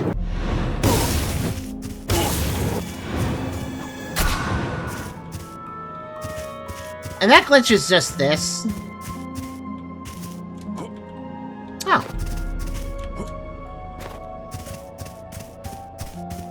Oh. Okay, the Volticores in this realm don't have this glitch. Either that or it was patched.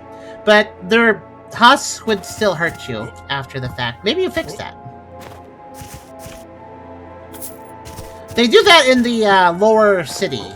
I don't know if they do. Maybe the ones here are coded a little differently.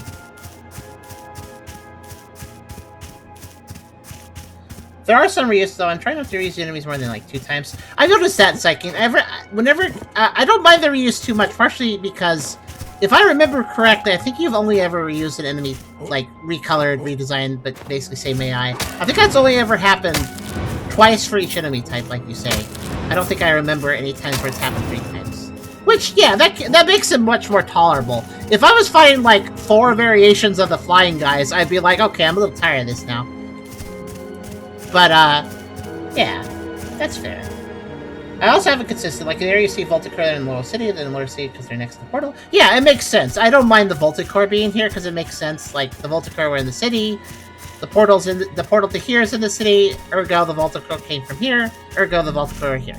Makes complete sense. I agree with that.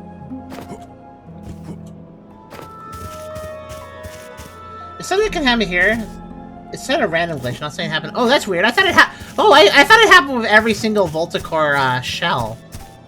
I didn't know it actually had a chance of not happening. Interesting.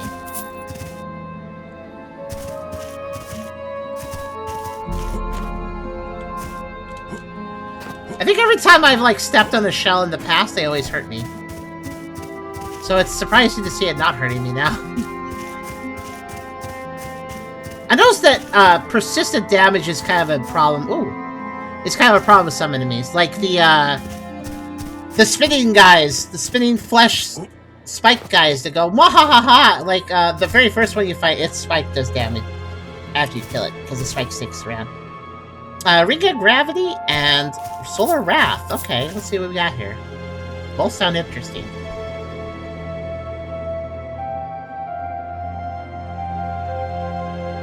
Solar Wrath! Oh wow, look at that, it's a beam. The caster calls down a blazing ray of divine light, striking the enemy and summoning a massive pillar that clings to them, burning relentlessly for a time. Indrakar 140, that sounds like it would. Wow, 600 mana. What light dares pierce Yariv's shadow does so only to obliterate. Fair enough.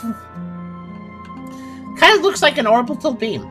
Then we got the Ring of Gravity, which I don't know what that does. Let's say that. A smooth white marble band, carved with a delicate feather atop, as if caught from the wing of a fallen angel. It whispers of grace lost and borrowed, slowing the wearer's descent and softening the sting of impact. Reduces fall damage by half. Wait, slowing the wearer's descent. Wait, this ring sounds interesting. Hold on. Can this ring let me survive falls into places I'm not supposed to go, I wonder? This ring feels like it has shenanigans attached to it. Interesting.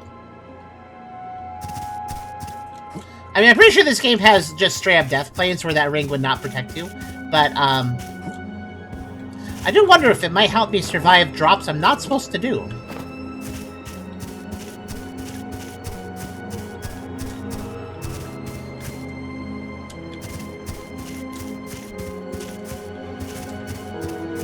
Now I'm trying to think of drops that might be interesting to go into with that. I'm not sure, though.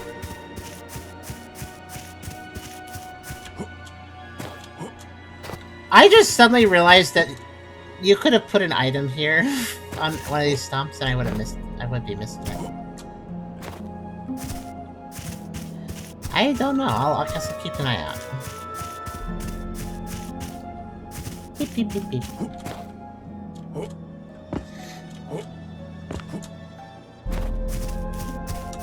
But yeah, Psyche, that criticism I gave, it's not a huge deal. Just something I thought about, like, you know what? This. Maybe I already missed one. Oh no, the fact you said it that way, that's so trollish of you.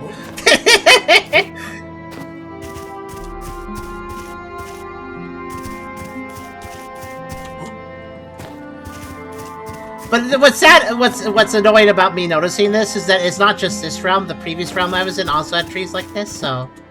Oh boy. This guy really wants to punch me. It's very rude. Oh no, he wants to laser beam me now. Okay, let's not. Gollum used Hyper Beam. I don't want that to use Hyper Beam. Okay. Hurt less than I thought it would, at least. I'm very fragile, by the way. I may be powerful, but I'm very fragile. So whenever an enemy actually starts to hit me, I kind of go, uh-oh.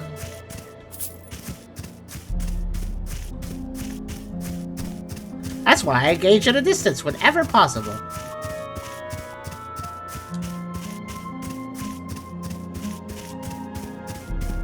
Abyssal Great Hammer.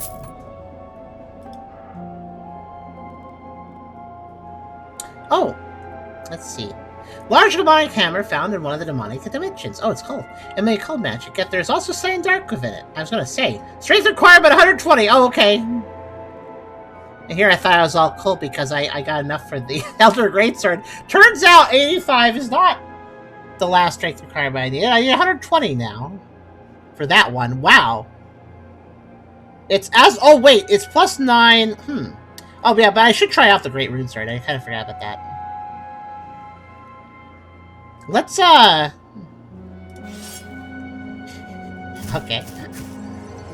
Oh, what's this? Oh. It takes a while to charge, but it has a good reason to. Whoa, this is neat. Alright, does it have sword magic?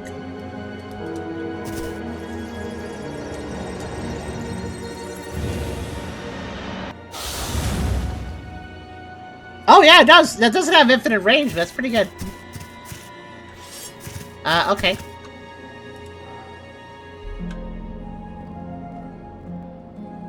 I'm gonna try it out a little bit. Let's see. This? I need the Eye of Secret still, though, so... I'm gonna put it there. It's surprised at low damage, too. I wonder if it could be a percentage damage increase of set. Maybe! Yeah, that one thing I just picked up, the hammer. I expected more damage. I mean, it's over 1,000, but I expected more for that ridiculous strength requirement. Though granted, by the time you have that strength, the damage will be increased because damage affects your like strength increasing affects your damage. Oh no! Do you guys think that there's actually something on one of the trees? I'm not sure at this point. Do I want to check the other trees? Well, I could. I mean, I'll check the hub area. Use. Okay, so that's how I'm going to lower the shield. Okay.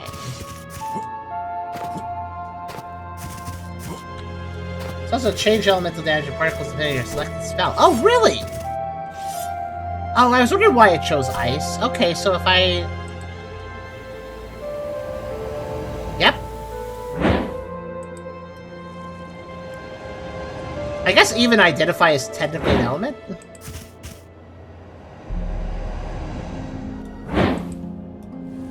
You can even hear it make a sound of a different element, too. That's pretty neat. Change element mid-charge.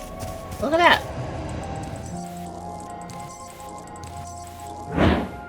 Hehe, that's cool.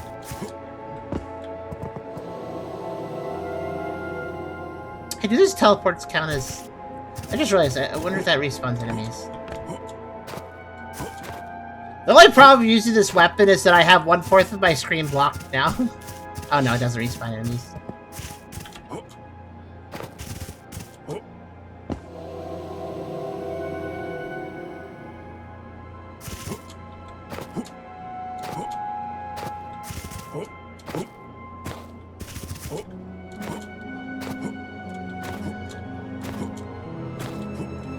Watch your step. So I get how this area works. I go into a portal, do a little portal, little island exploration, and then get to one of those things and break it. or pick it up. And then that will weaken the shield until it's all weak. I get it. Oh my gosh! I shouldn't trust any inclines. Alright, let's see. I'm almost dying repeatedly here. I should be more careful.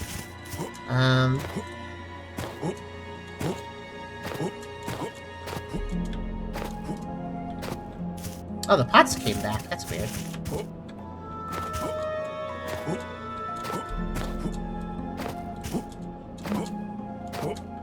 Don't mind me just casually checking the trees.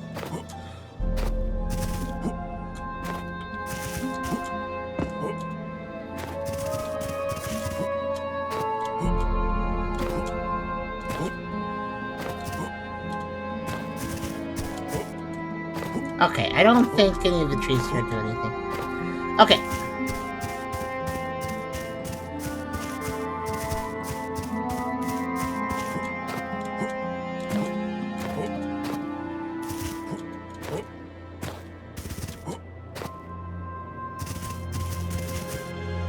You know what, actually, this would probably be the best build I've equipped if using this weapon.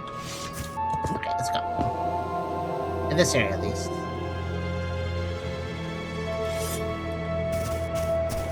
This is a little bit overkill, I think, for these guys.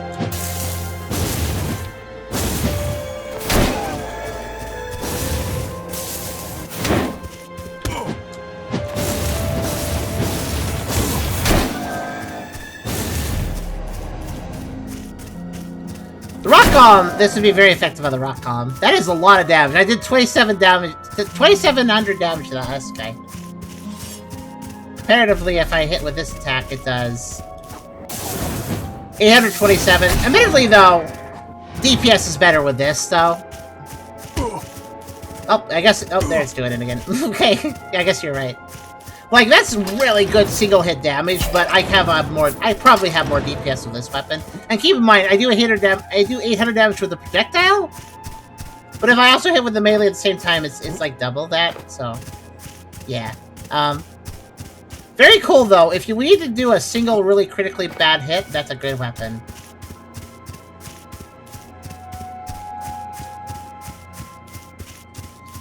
But this weapon's, unfortunately, just too good.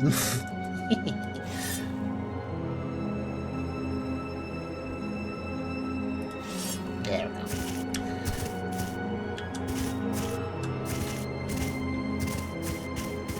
Alright, the search continues. Oh, by the way, Psyking, I actually, between this part and the last part of my stream, I randomly got the drop ring from the fire guys in the fire castle place underground. And I was like, oh, and then I looked up a video on rings that exists, and I realized that I missed 2 rings on bookshelves and the, that kind of churchy place near the beginning. And I was like, oh, you placed them on bookshelves in weird spots I never noticed. Like, okay, there it is. Those were kind of devious, those ones. Oh, hello. No, he's surprisingly not hitting me with that when he does a big punch. It's actually pretty easy to dodge. Pretty cool weapon if you had a stealth mechanic. Ooh, that would be interesting. But a lot of times enemies are aware of you right at the get-go, so... Hard to stealth, yeah.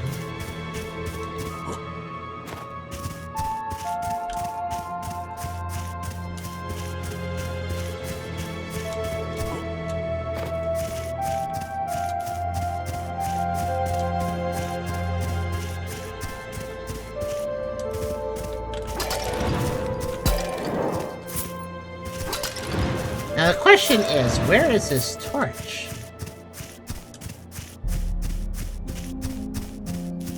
Ow.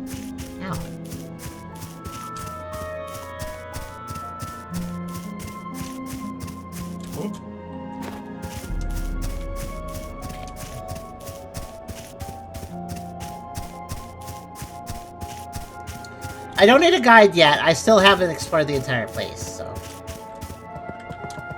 I just usually cross my fingers that I find... Oh, Stone Hero, great shield. I just cross my fingers I find the torch early so I don't have to keep searching. Because searching does slow me down. But if it's in the back of the area, that means I'll be searching until I get there. Alright, let's see here. Stone Hero Great Shield negates some damage when equipped. A great shield made by a tribe of barbarians living on the pass between the Kingdom of Haravel and the frozen wastelands of the north. Rumor has it that some barbarians decorate their shields with human body parts. This one, however, contains none. Probably rotted. Because those things would rot. Well, I guess if they live in the cold north, maybe it would rot.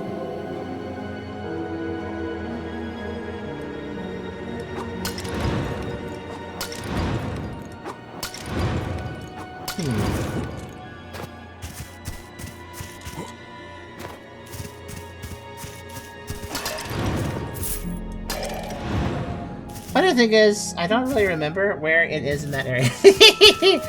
That actually gives me a hint. Surprisingly enough, that actually kind of helps me. Because if you don't remember where it is, then its spot must be fairly nondescript. You didn't place it next to a landmark. If you place it next to a landmark, you'd remember. So by saying that you don't remember where it is, that means it's just somewhere.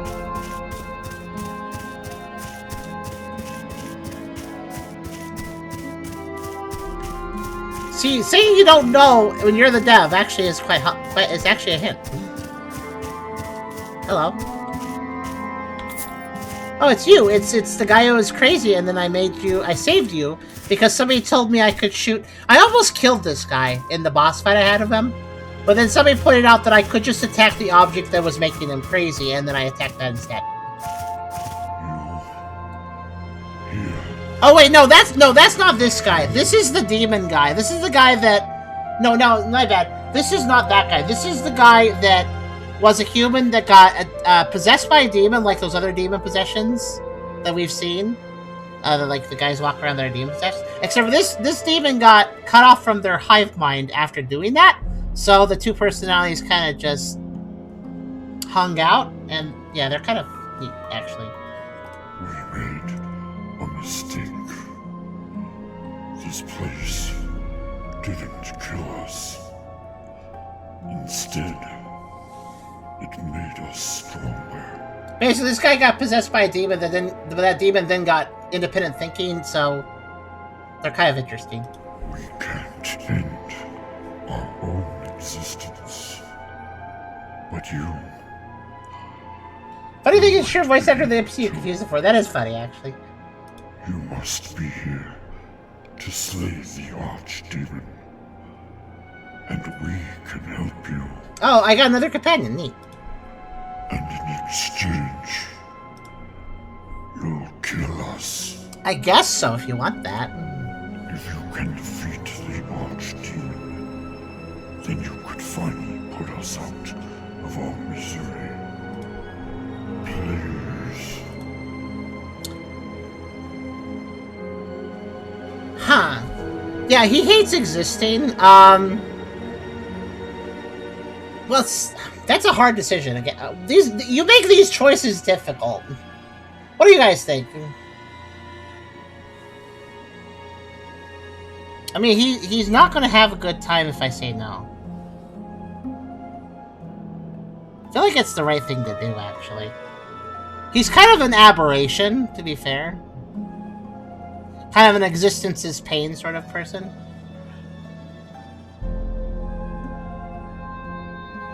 How you roll the dice over it. I don't know what to do for Stefan. Stefan! Anybody else have any opinions? I feel like hard choices are more compelling. Yeah, I do like that. I can tell that's intentional. I wonder how they are finding this plane when we used to just die here. Well, they're part... Like I said, they are fused with a demon, so they technically have the ability to exist here. Like I said, this guy's actually a really interesting character, because when we met him, he's like, yeah, I'm a demon, but also I'm a human, and I was a demon that possesses human. But then something happened, I got cut off from the other demons. So that made me independent, and then we kind of mixed together with the human, basically, is what his story. I'm gonna say yes.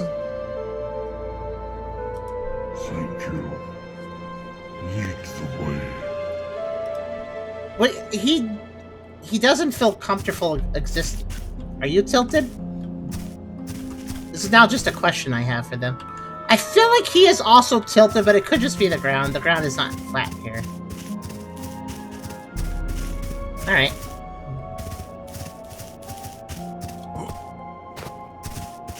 Like, if I said no to him, he'd just be disappointed and then go look for some other way to die.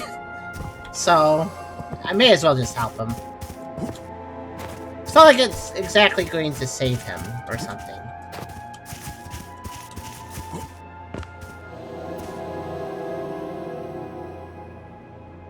Can I say, Stefan, that you will get him help and screw him over by leaving him there? That's very mean. Whatever I say to him, I will stay truthful to it. So,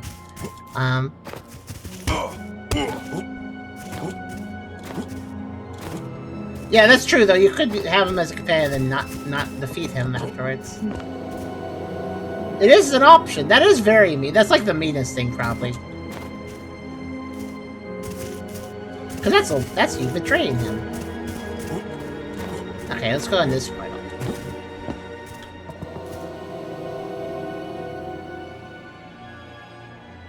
Whoa! What is this? Hello? That was a weird angle, sir. Also, I just realized you're kind of big, aren't you?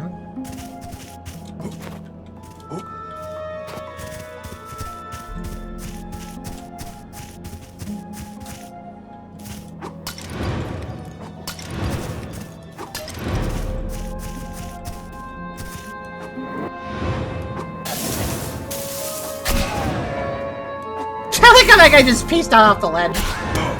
Ow.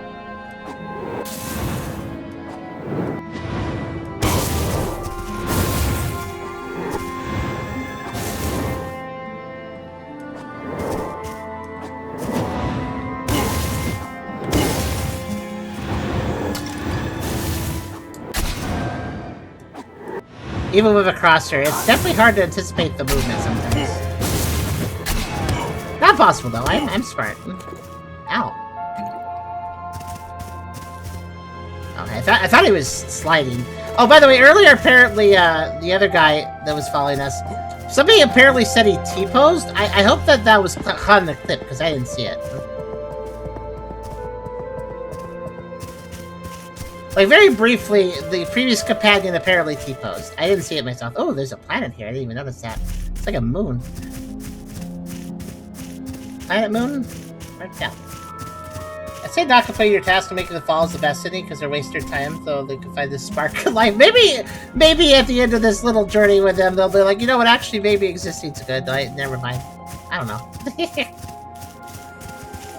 The thrill of combat revitalizes.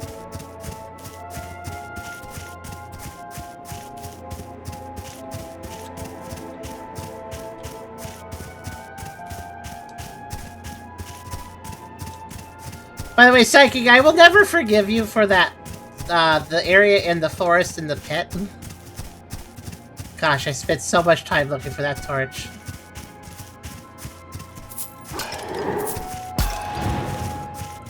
It's something else to put a seemingly bombless pit somewhere.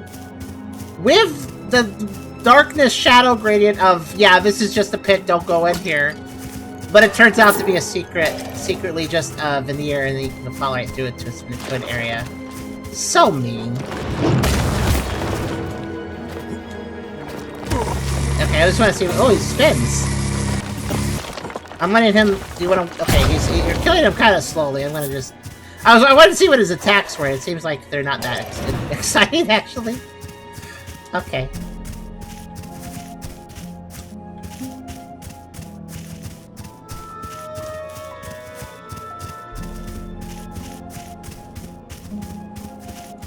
I never saw the spinning laser attack. That was pretty fun.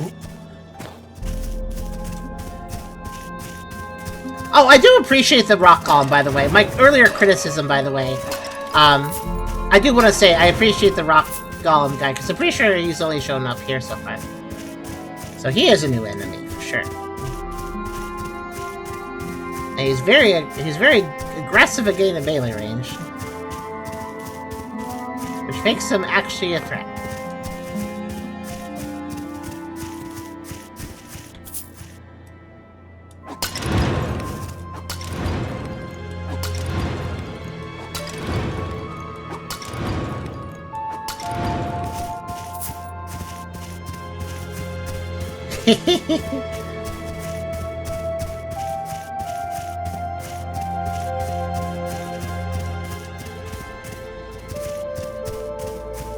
Alright, I'm doing that little searchy thing I'm doing.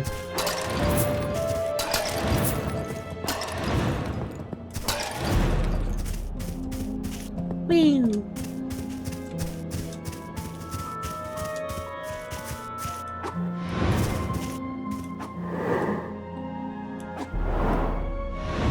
Oh, I actually hit the guy in the back. Ow.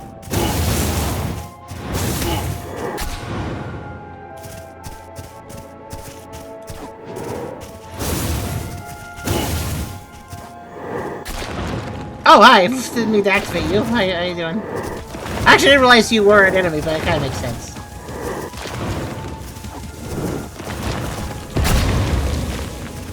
That's nice of him to deliver his money to me right before he dies. I guess I killed the other guy? I guess I hit both of them or something.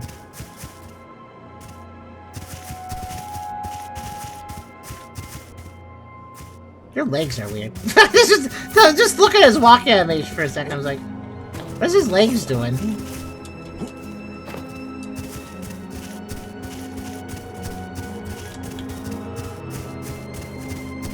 I just checked where Aladdin is. All I can say, damn, I'm evil. Oh no! Let's see if I find it. Okay, it's gotta be some. Okay, if he just said, damn, I'm evil, then it's not a nondescript place. It's something much worse. It's something much worse than that. Alright, I have a hunch. I'm just gonna continue, like, playing the level for now. But... why'd you put it on the yeah, it's over there! The torch is up there. On the moon. Oh, an ancient tablet. Wait, another one? Oh, yeah, that's right. I guess I hadn't found them all. I think that's the last one. So, I'm thinking the torch could be, like, up on one of these trees now. I guess we'll find out. Look. He wants to follow! He can't follow.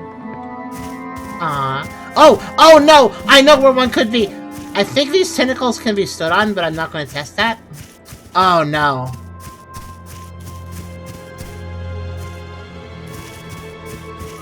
I see that trolling.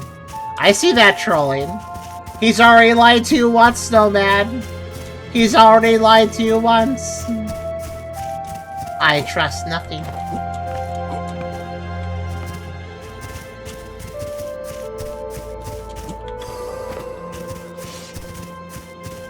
But no, actually, like, literally, these tentacles, I'm pretty sure you can stand on them. I'm pretty sure. Oh, I already went back for the entrance. The entrance is falling. Serio, the entrance is falling. But no, I'm actually super... Now, just because an object's moving doesn't mean you can't stand on it. I can demonstrate that by standing on these tree pieces that float around. So... yeah, suddenly I'm going to look at the tentacles. 1 second. I'm not gonna walk on them, but I am gonna, like, stand on the edge and then shine the light. Should reach far enough to see if there is something there. I should be able to see it by doing that.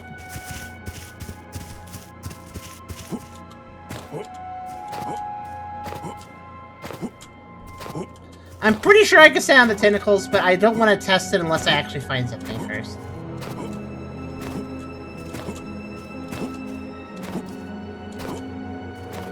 The light may not reach the tippy tip of some of these really big ones, but I think it'll do the trick.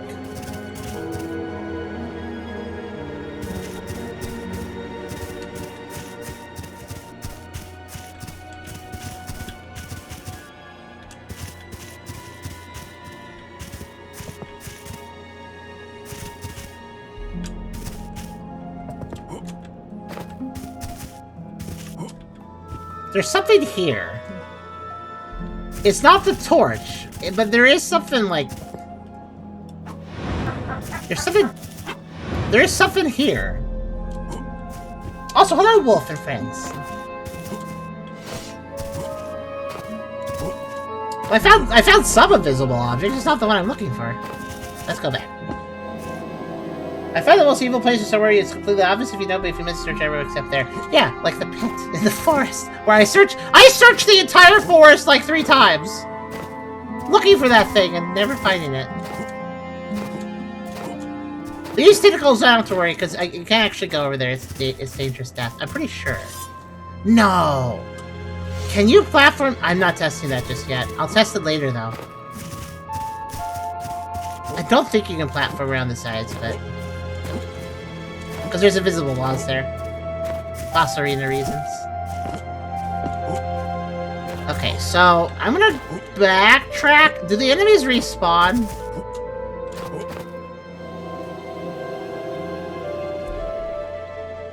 No, they're still dead. That's good. That'll make it a bit easier. Okay.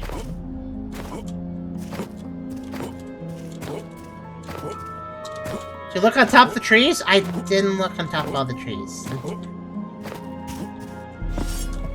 It also occurs to me.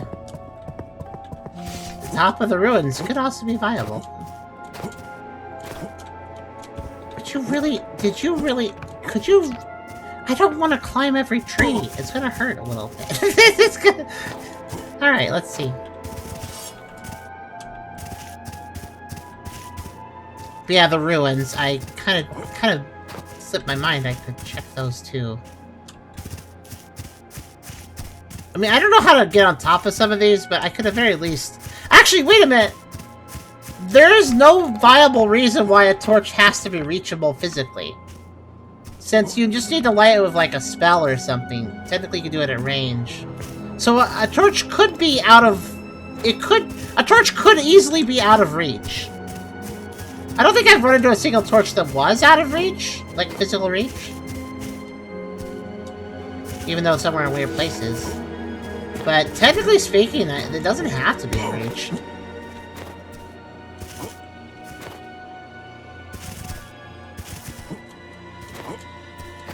Doing Guild War too. Oh, neat. Charm used to play that a lot.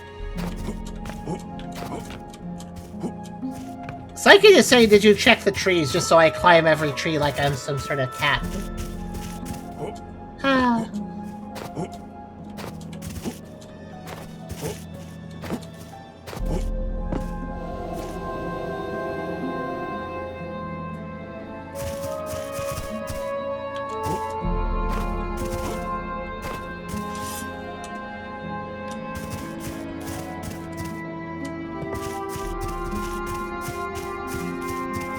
I wonder which of these unreasonable activities is actually reasonable. Checking the tentacles, checking the ruined roofs, checking the tops of trees. 2 out of 3 of these I bet you that 2 out of 3 of these are very dumb to do, but one of them is actually the thing you need to do. I bet one of these is actually it, but I don't know which one it is. There's like 3 weird things I can do, and I'm not sure which one I want to do.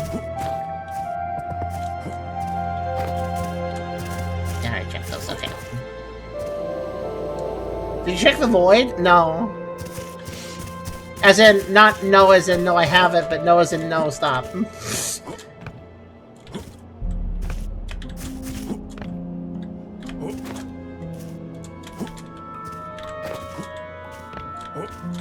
Haha!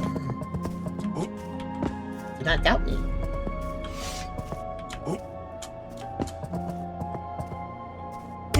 Ow. You know what? I'm not climbing the trees, but I will shine a light upwards. How's that? That seems fair. Ow.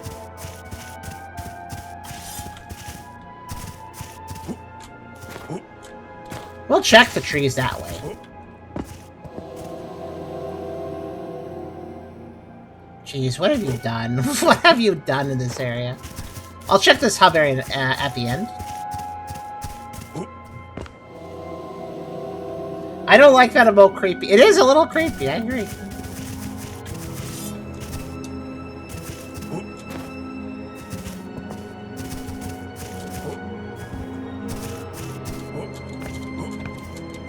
Oh, no way I can actually climb this. What? Are these big trees? I thought I couldn't climb them. Technically those other parts would be hard to climb. What? Were you just walking in place? Okay. Oh, by the way, I already checked the tentacles in this area, but I figure... Check the trees, check the ruins. Whoa.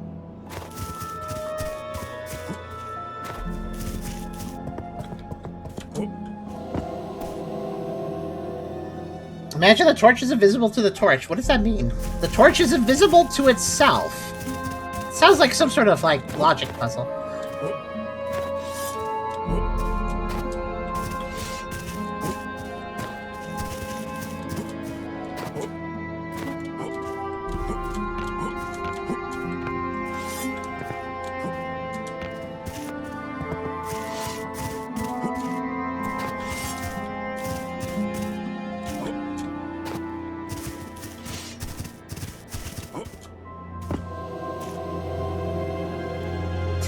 That mode's a lot more vibing.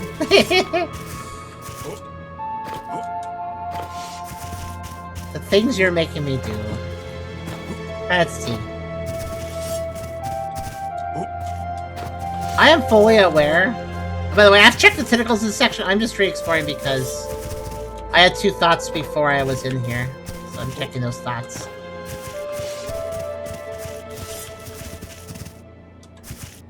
You know what would be truly evil? Is... Up on this. This. By the way, parkouring, this is not actually super easy or anything. I'm just good at what I'm doing. Okay, let's see. There.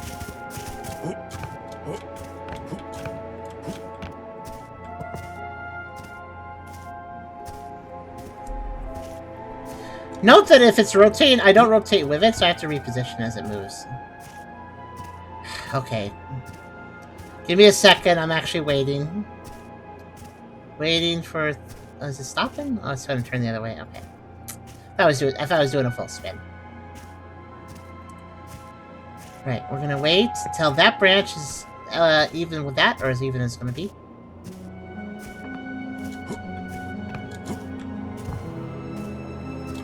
Let's be even.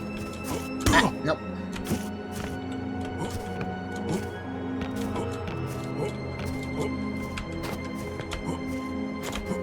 There. I wonder if anybody's jumped here before. I wonder if anybody's climbed up here.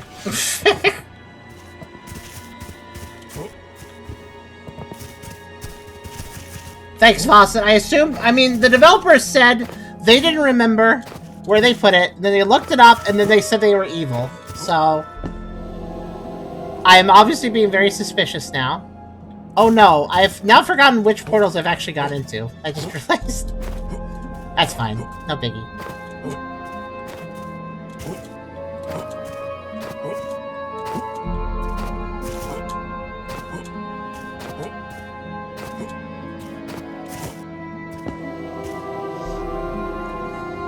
It's not really a portal maze, it's more just like there's 4 paths via portals to take.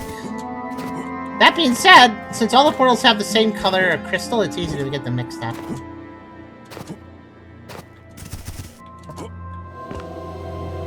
Okay. So I've checked the 2 lower portals. And I need... One of these upper portals I've already gone into, I think it's this one, but I need to go back through it. Because this is another one I need to check for the tentacles. That is such a weird position he stands at. Okay, as well as the trees here. Okay.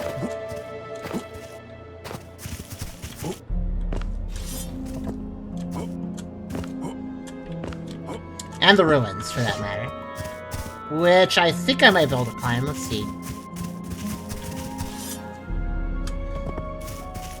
What did you do, Psyche?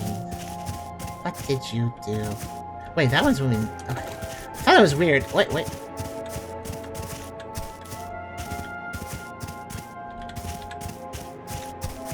My footstep had a randomly different sound in one very specific spot there. How weird.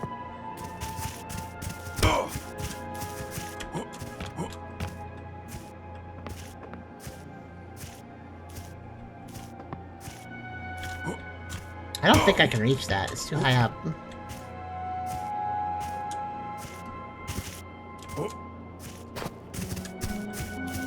Okay. Guess I won't be checking that then, because it's impossible.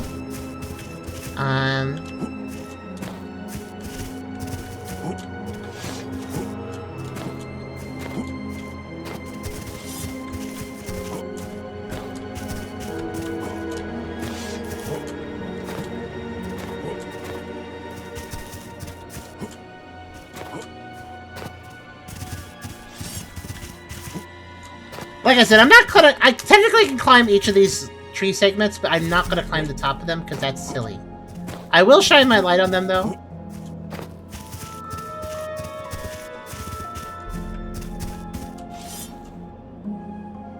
I found weird geometry.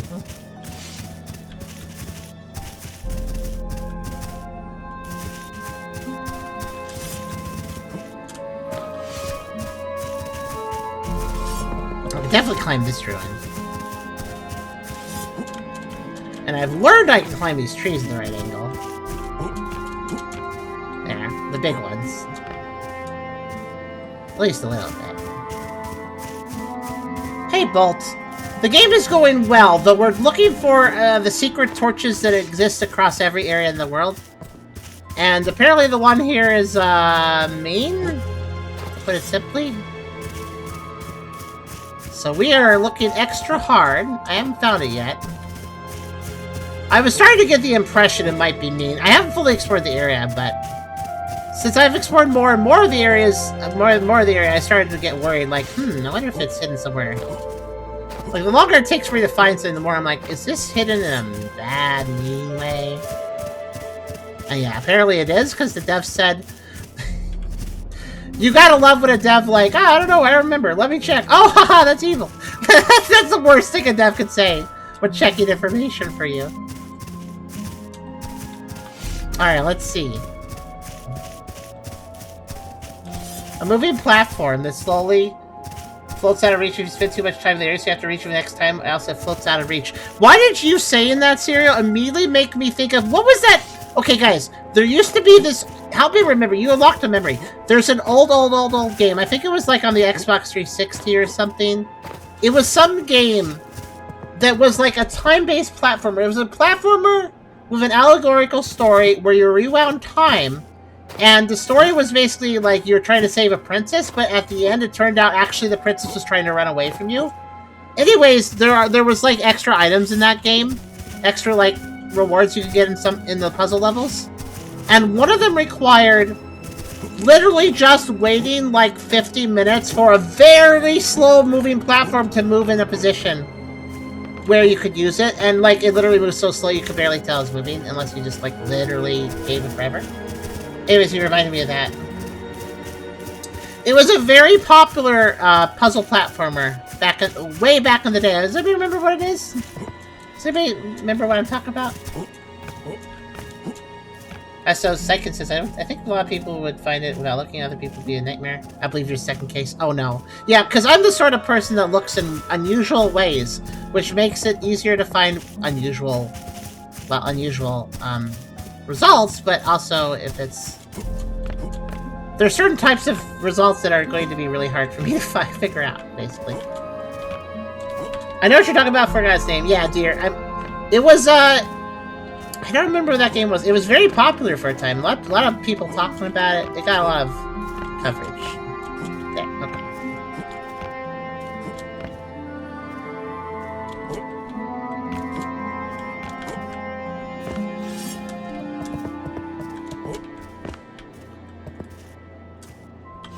Yeah, you're just gonna do the dude, and yeah, the twist in the game was that the prince, like you thought you were saving the princess from a knight, but actually the princess was actually running to the knight away from you because you were bad. Again, reversal of time, so it looked like the opposite was happening. Basically, that was the big twist. I'm gonna go back now. There's one island area we haven't actually gone to, so I'm just gonna go there now.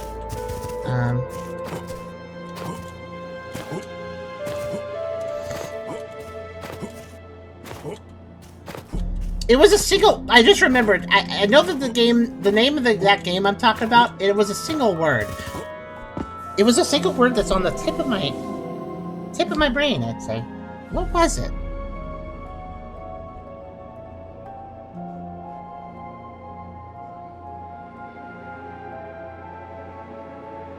Is it Braid? Is that the... Hold on. Nailed it. It's Braid. That's the name of it. Braid. Anybody remember Braid? Yeah, that's the name of it. Braid.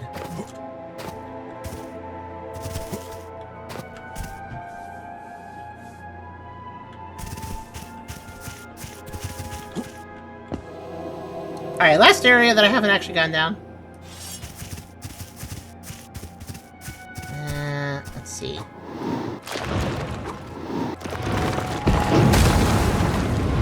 Yeah, for being such a shockwave, that's actually very easy to dodge.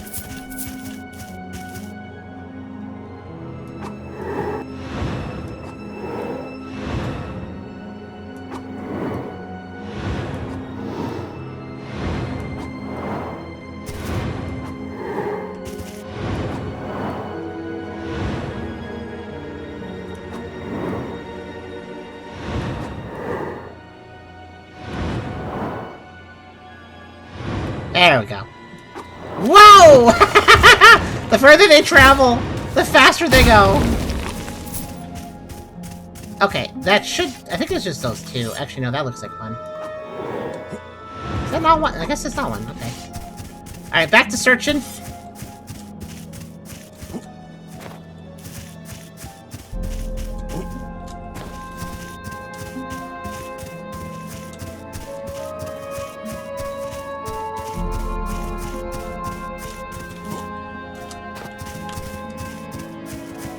Some of these searches I found very easily. Os coming help us. Wait, what are you? Wait. Hold on. What language?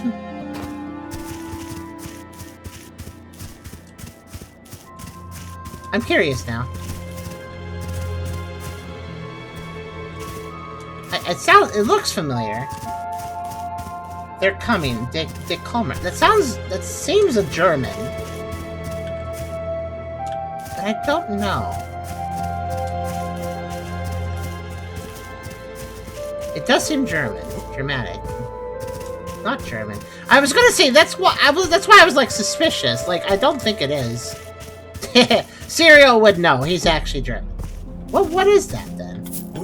Alright, I need to be looking for actual items while I wander around. Kind of forgot about that. Like, I need to look at the ground, too. Oh, stretchy.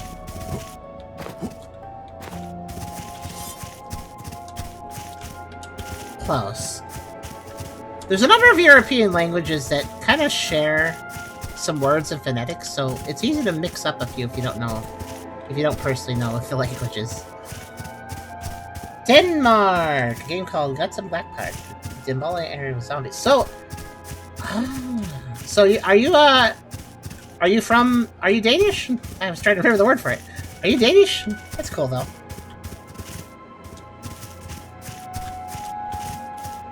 You just described that game like it's, you know, there's those local games, right? Those games that release in like particular country, and everybody's like, "Oh, I grew up with that," but the only people that would ever say that are people that lived in that country. Yeah, that's cool. That's cool that you're Danish. I don't think we've had a Danish person here. We've had Germans and Swedes and Finnish, and we've had we have a lot of people from around Europe. But I think you're the first Danish person. At least the first one we know. Yeah, Deer's originally Russian. It's on Roblox. Oh, neat.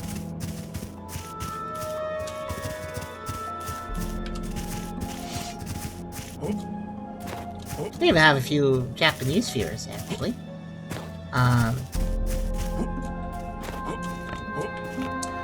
You're not Danish. Oh, you're not Danish. Oh, I thought you were Danish. I thought you were saying yeah to that. Never mind, my bad. But it is, Polish is a Slavic language, and Polish would be... not shush.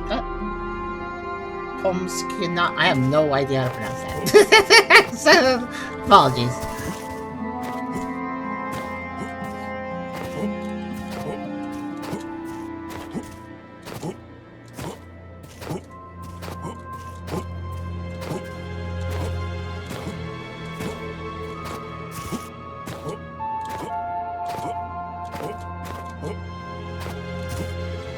So, except for the boss arena, which is now open, yeah. I've kind of looked everywhere. That's still invisible. Okay. But I did need to check the hub again, so let's see.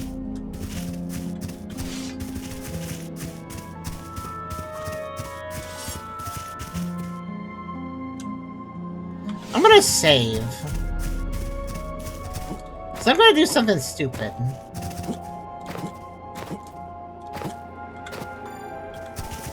Alright, let's see. American origin is German. We moved, now it's Ukraine.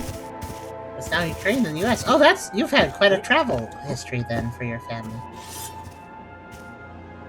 Oh, right. It just occurred to me that this little island here is separate from everything else.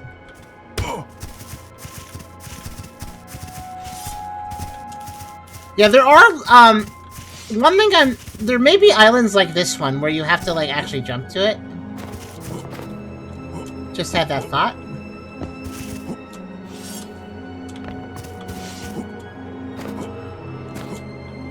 But also, I'm gonna do something stupid, so...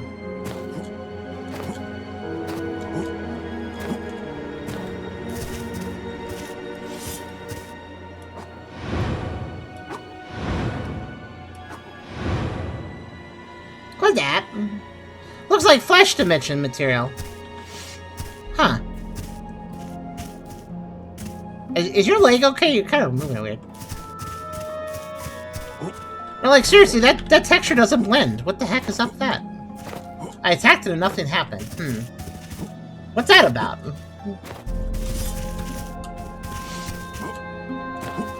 Sus? Or... like, I would call it just a basic texture glitch, but it's like not even the texture of the area. Strange. Very strange. Like, it doesn't... like, this is the blue zone. Why is there a red bit?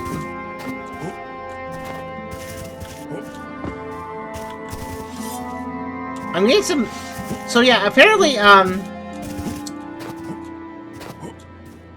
so just for anybody not aware, we're looking for an invisible torch that will be revealed with my magical orb, but I need to get close to it first. Oh, hello. And I'm going to do some very stupid things trying to find it now, I think. Because I think we're basically done with the area except for the boss area, so, right, stupid thing number 1.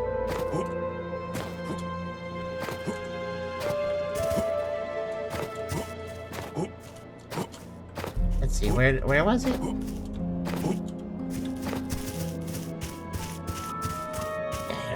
Okay, stupid thing number 1.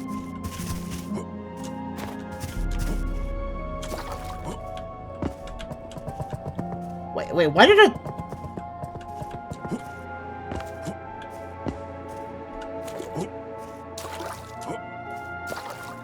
I found a puddle! That's weird. I don't know why I found a puddle. It's not visible, but there's a puddle. Oh. Here too! I found puddles! That's a weird angle to be looking at this. Anyways, let's see here. Okay. Yep, I had a feeling I would possibly miss that jump. That's why I saved first.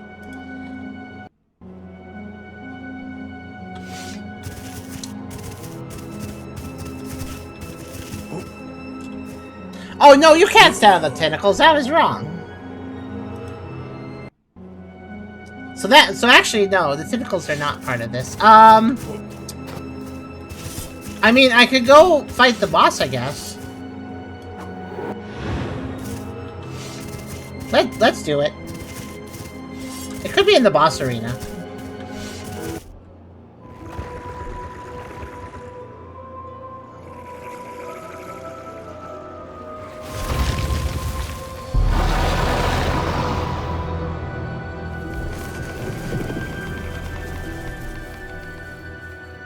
It's a flower. Neat.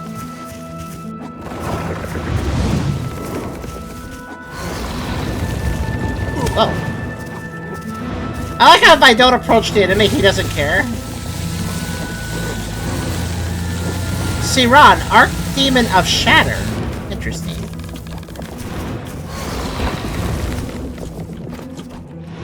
Looks like you can hit him anywhere you want. He looks kind of related to those hanger demons. Ow. He's kind of throwing that everywhere he wants to.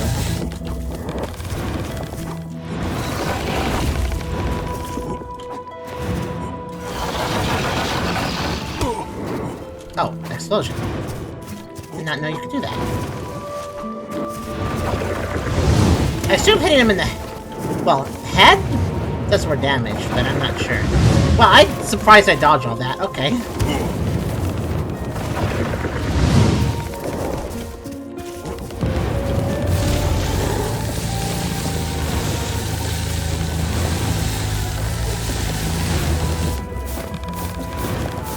Oh, I think he poisoned it. Good.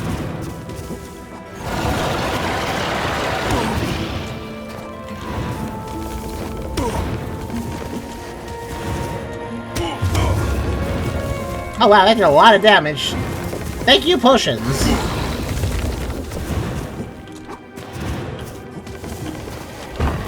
Wait, it just occurred... oh no, I'm stuck. Well, I guess I'll be... oh, roots. Shoots, there's some roots. Oh, that's an interesting escalation. Now I have to do jumps.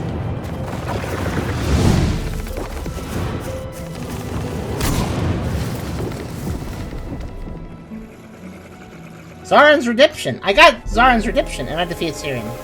Zaren's the guy that's following me. Zaren's Redemption. Human or monster? I guess he's kind of both. Did we succeed?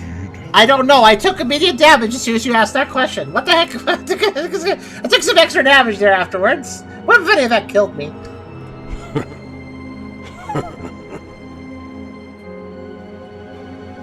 Someone's companions would be pleased. We've seen what you're capable of. Now keep your word. Kill us. Yeah, okay. Again, at this point, it would be actually super bad. It'd be pretty mean of me to take back my word. I mean, I did promise him. He seemed to be satisfied with that battle, too.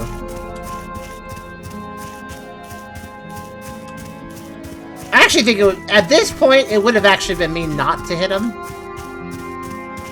I like how, like, okay, he's gone, that's it, alright, bye. But yeah, no, it would have been... it's actually the moral thing to do at that point. You made a promise.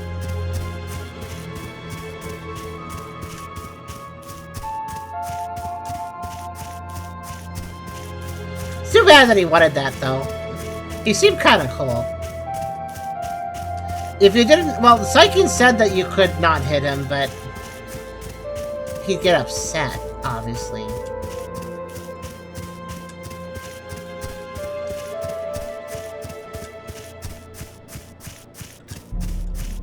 I don't know. He went out on his own terms, and he had a good battle beforehand that he was laughing over. Like, that was a good fight. Okay, I'm done now. Like, I don't know. He went out the way he wanted. It's not here, is it? Well, maybe it's in the middle.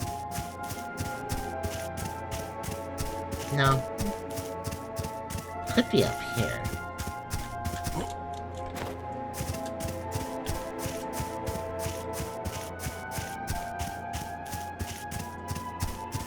I don't find the torches I play too... honestly, well, a lot of the torches I found very quickly doing the techniques I do. So I think a lot of times I'm using the right tricks.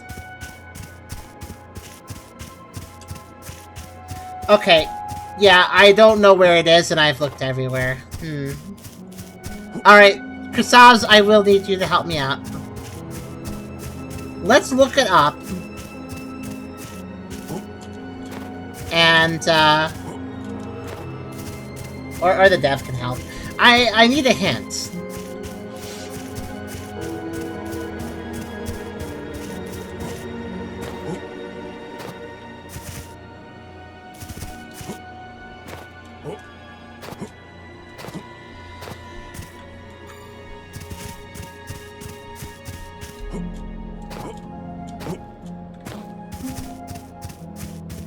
Because I have kind of looked everywhere, quote-unquote.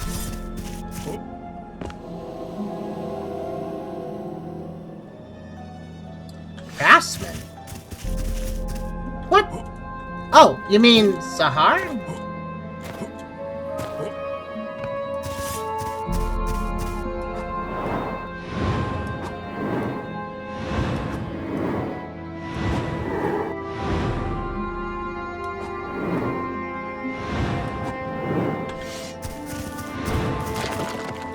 I thought I hit you.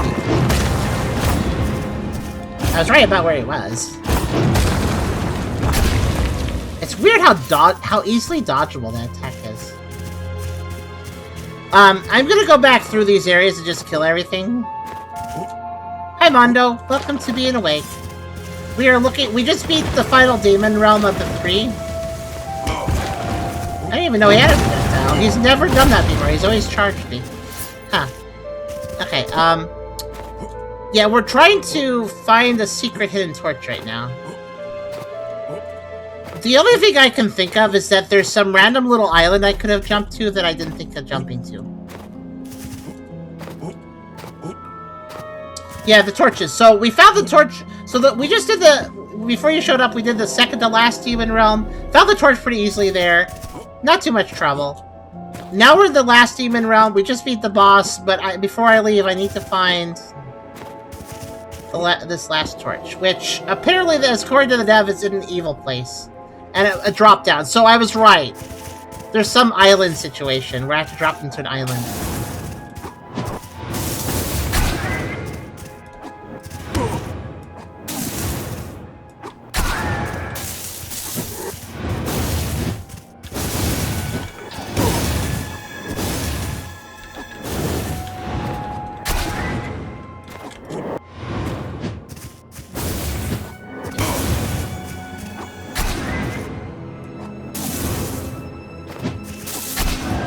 Well, let me still kill everything, because it makes it a lot easier to look around when enemies are non-existing.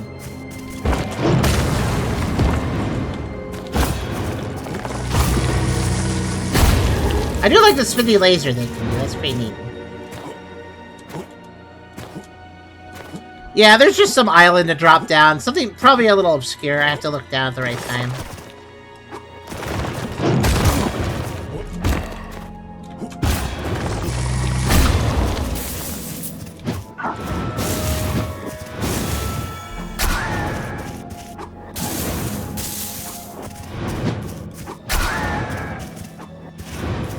Okay, I've cleared 2 areas. Let me clear the other 2, and then we'll look around. I guess keep your eyes out if you think...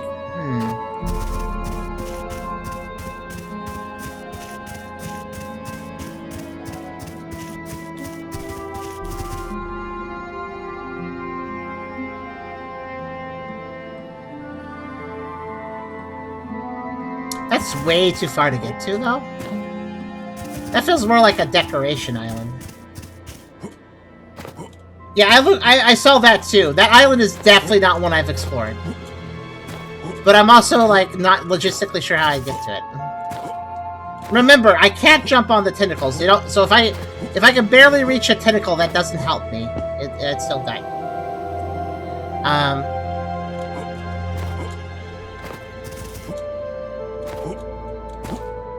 Just hold your... Let's finish just attacking, guys.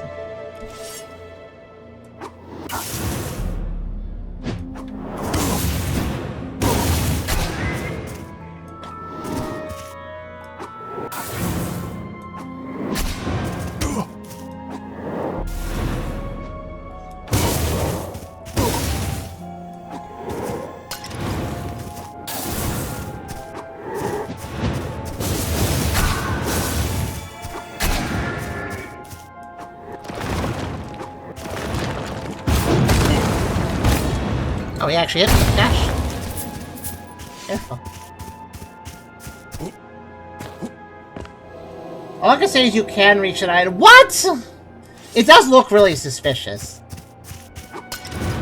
Right, let me finish killing everything in the area. Yeah, there's the island. By the way, yeah, here's the other vantage point I have to it. Wait a minute. Alright, hold on. Let me finish what I'm doing here. I have a thought. All we know is it's near Craftsman. That's what it... Apparently the guide says that it's near Craftsman. I don't know what that means. The only NPC in this area was... The only NPC in this area was the guy we just defeated, and that was not the Craftsman. The Craftsman? Is that one of the guys at the town? Honestly, that hit just makes me more confused. Nomad, just buy a sub. He's always complaining about the ad. Craftsman mass statue. Oh, you mean... Oh, the Craftsman is like the safe statue guy, I think. Now that you explain it that way. My bad, I misread. It's weird how not dangerous that giant punch explosion is.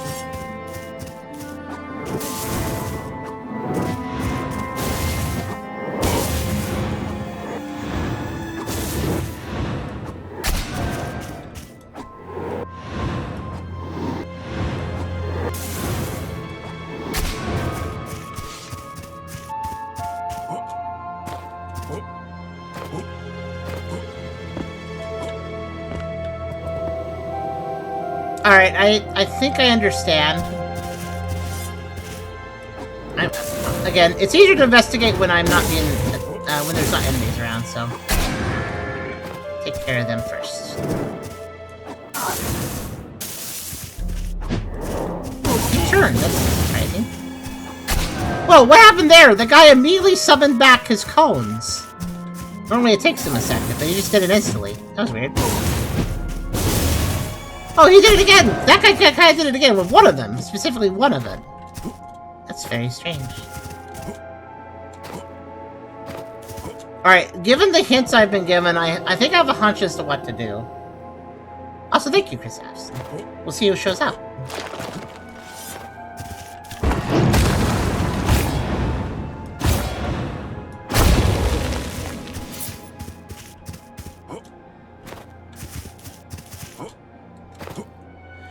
Okay, back to the hub area. I'm gonna figure this out. I basically have been given 2 hints. Near the Craftsman statue and drop down, and also... I've given, well, 3.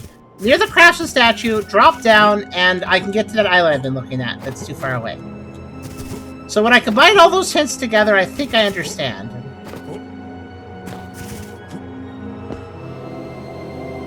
Oh, it's okay, dear. That's why I asked 2 people. Just in case.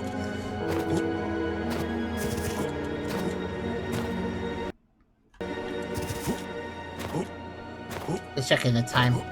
Whoa! Careful. Okay.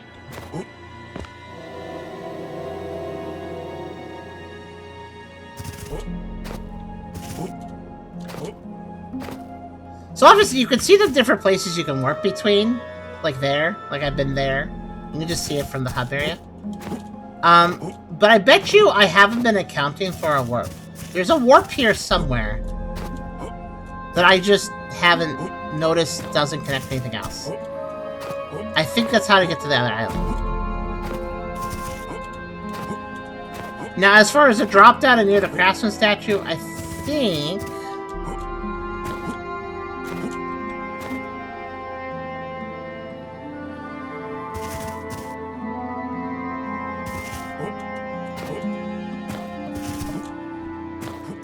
Nothing really to drop down around here.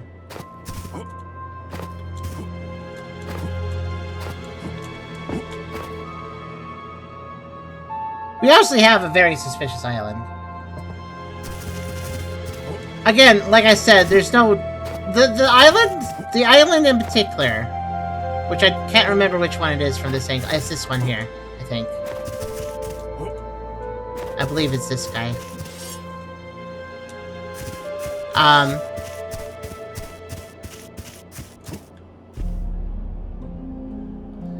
The closest islands to it are this one and this one. They're nowhere near close enough to go to that. But if you look over there... That's a portal there. So there's a portal to this island, I think. It's right there.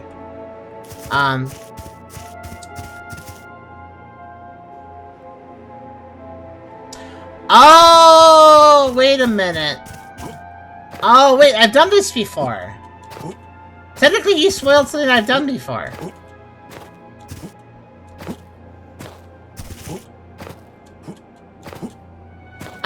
Wait.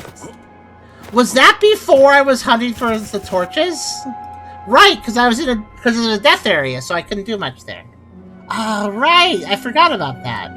No, this is actually something I've done.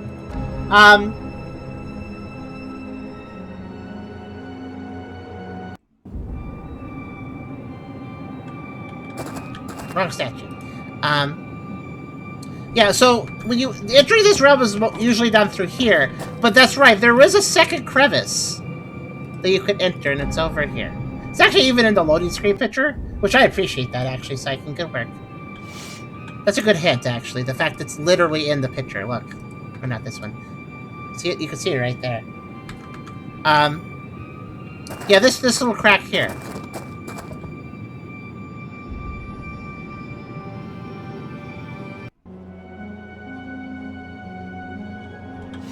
That's how you get here. I actually have been here. There's no items here, I don't believe. But I guess I never looked for the torch. Yeah, okay. So the problem really wasn't that I couldn't find this area. The problem was that I'd already found this area, thus I didn't look for it again. The problem was my knowledge of already having found this, and thus marking it off my to-do list, betrayed me in the future. The question is, of course, how do you leave? I guess Mass Shard.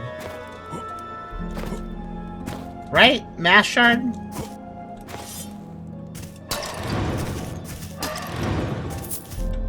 You is very... It does require some intuition, though. The idea of dropping into a different crevasse and thinking it takes you somewhere different. To be fair, it's nowhere near the main crevasse, so it makes sense that it would take you somewhere else. Is Mass Shard the only way out of this situation? Kind of weird, but alright.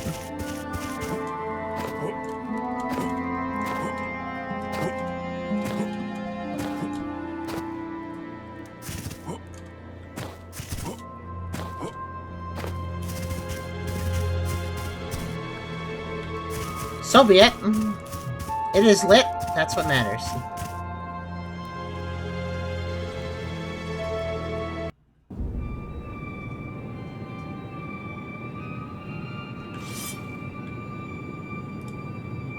Alright, 160, and I guess we need more strength, technically. In my defense, all items were finding within 3 hours after I at least patched them. Yeah, that's because there's always going to be that one gamer who just is like, update released. I must find this within 24 hours or I will die. Like that. There's always a player that's like that. Okay, so we did it. I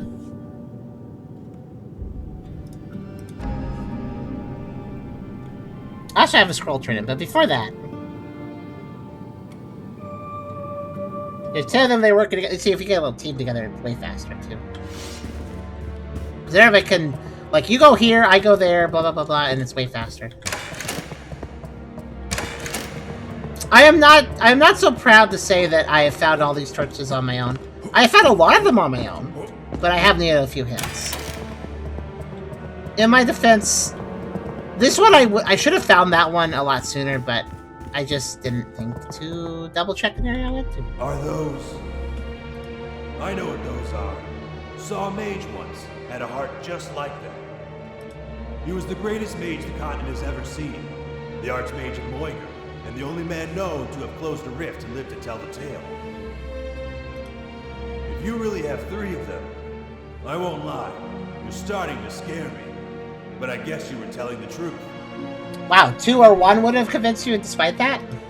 Forgive me for not helping you sooner. I swear on my good arm that in the next fight I'll stand by your side. Just tell me where we're headed. I understand. In that case, I'm on my way. You know, I just realized I got a companion for 2 of the 3 realms. Did I mess something up?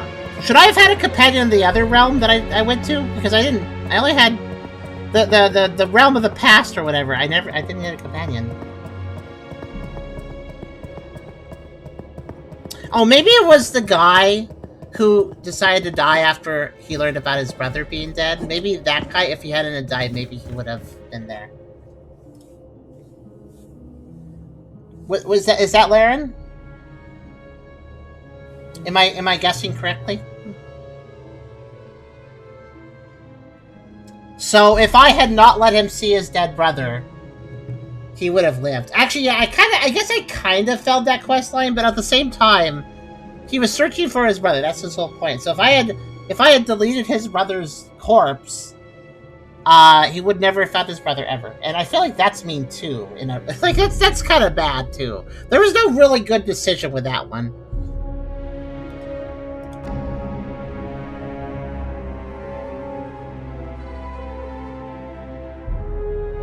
To be fair, because I chose the path I did get his weapon, which I don't think I would have gotten otherwise, so I guess I just got different rewards, basically. Also, last ancient scroll to turn in. Let's see here. Sir, what bring? Have rocks first. Excellent, please. Greetings. Oh, no, I haven't. Greetings, sir. What Tablet. could this be? The final tablet? Yes, there is no question. Magnificent. Now, if you align it in this manner. Exactly. Just a moment. I have prepared the schematic as per the instructions. It does not appear overly complicated. This should pose no problem for a skilled blacksmith. Fortunately, the finest blacksmith for this task resides here, in the nameless village, the great serpent Parantius. Perhaps it may sound strange to outsiders, but the Moigaran serpents are masters of smithing beyond anything we've ever seen. I like how I just went through the entire game, gave this guy all the ancient tablets, and now he's giving me a tutorial about how the snake can forge your weapons. Like, yeah, man, dude, if I hadn't figured that out by now, wow. It'd almost be like missing a blacksmith that's been available in the first town for most of the gameplay you've been playing. And you just never notice that you've been collecting upgrade materials for a really long time and never having any use for them. Because you just think the blacksmith's nothing in a later area, you haven't found them yet. And then you realize right at the end of your last episode on the game, oh, there they are. And if you don't understand what I'm saying, you should probably watch my Angelina Era playthrough.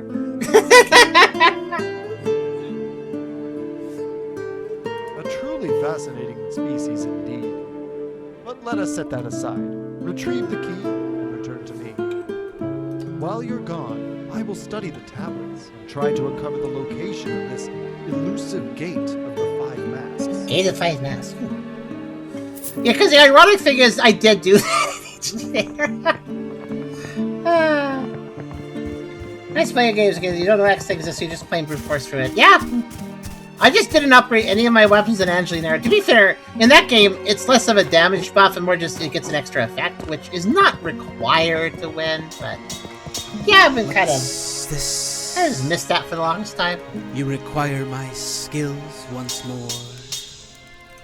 No problem. Give me a moment.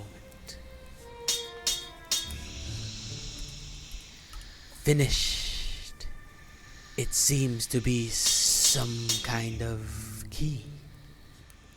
Interesting engravings. Be careful. Unraveling the coils of the unknown can be a dangerous game. Good luck, wherever it leads. Thanks. Crimson Key. Probably a key item. Let's see. Crimson. Oh, it's a crimson. It is definitely crimson. Oh, look at the key shape. Oh, I know where this goes. I know where this goes. I know where this goes. I already know. I mean, it has the aesthetic of that evil pit place, and that evil pit place has a locked door, remember? I already know where it goes.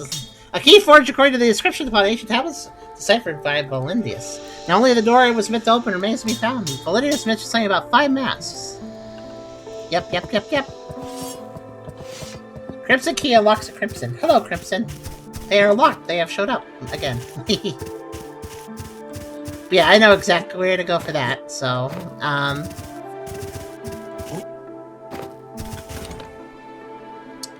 let's see. I'll put some stuff away, though. Try to keep this list a little bit. I'm gonna keep the Dallin Moon. I'm kind of curious about that one. I'll try it out later, maybe. A lot of the weapons have really cool effects, so if you like this game, give it a shot. Maybe experiment with more weapons than me. I kind of like sticking to a niche, but there are a lot of cool weapons with cool animations and effects. Like, I'm very impressed with how many weapons have unique animations. Like, there's quite a few.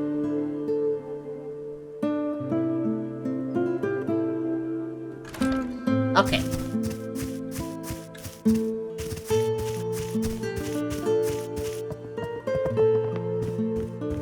Excellent. With the key in hand, the only task remaining is to locate the lock it opens. Regrettably, I lack confidence in the clues provided by the tablets. Only one word has stood out. Heretic. Yep, Heretic's Path, that's what it's called. Having found 5 tablets, I believe you are close to discovering the gate of the 5 masses. As soon as you've uncovered that knowledge, return to me. It could be the breakthrough I've been waiting for. So I think this is a side quest, isn't it? Like, it's not required. The tablets could be best, so... have you really... Don't lose heart. I still believe you will, sir. Also, he said here. I believe you could... Like, he was like, go find it. Also here. And then he gave me... He didn't give me anything. He says he was like, here. Like, okay, thanks. Here what? Anyways, yeah, heretical path. Let's see. I think no, it's not the other path. It's just over here. Yeah, I think it's just there's 2 paths to take. There's 2 ways in the heretical path. I think that I just want the normal way for this door, if I remember. And we want to. Let's see.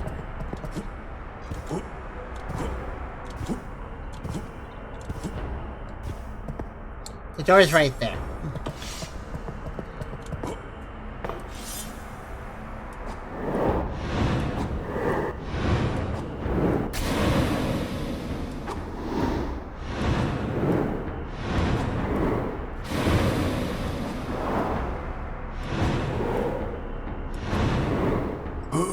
What? Oh, right! And swinging your sword moves you forward.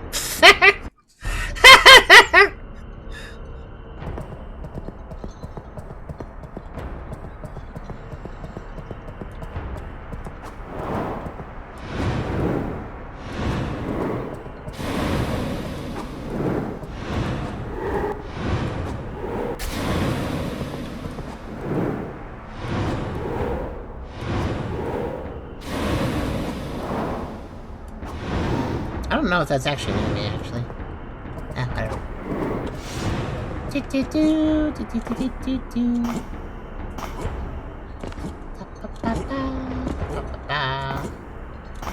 Whatever. Let's see. Wait, is that one?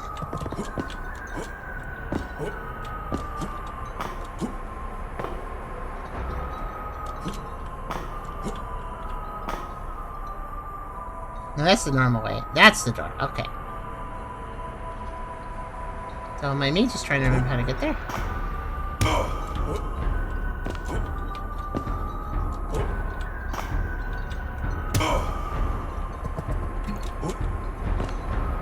The answer is technically that way, but yeah, that doesn't work. I mean, if I put the gravity ring on, I probably could have done that, but.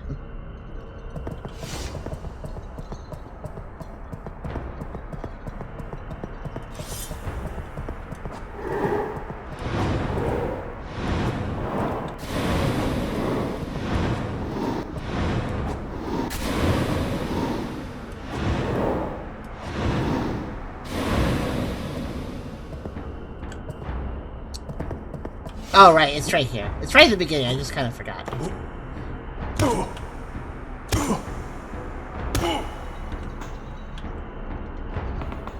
Speaking of forgetting things, I guess I forgot this vial of healing. Actually, that might be because there's really no reason to go down here normally. Actually, no, there's a weapon. If you go here early.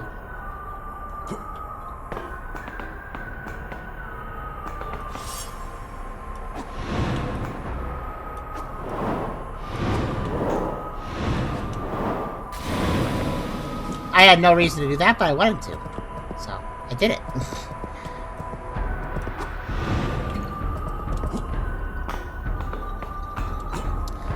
This door. Hello, sharks. Okay, where are we going? Is this a new zone? Enter workshop, where the truth lies. That's what the achievement said. Workshop. Oh, this is a new area.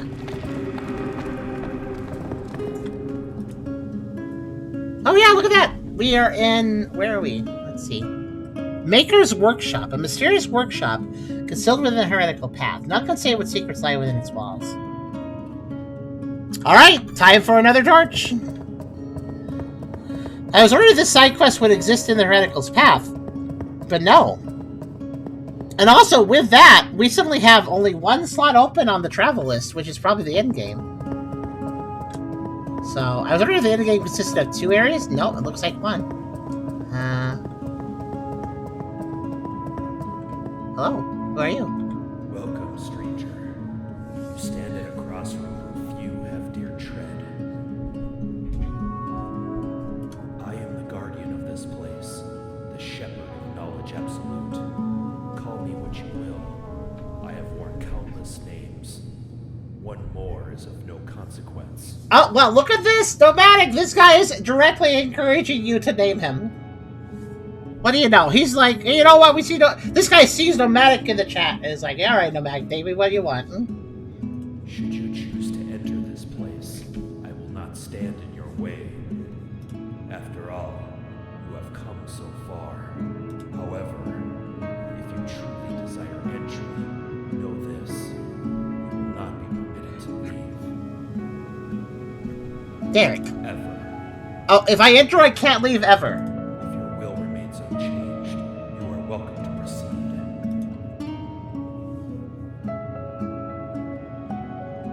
What? Psyche just directly said this was a side quest.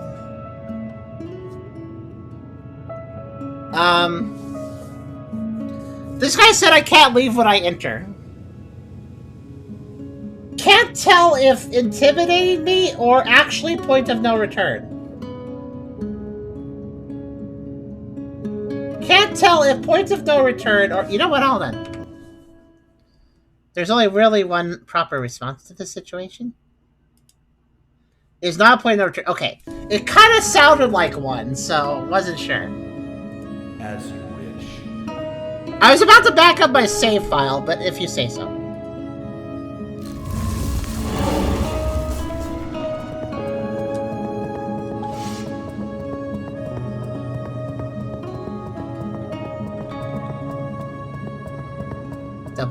Just double checking.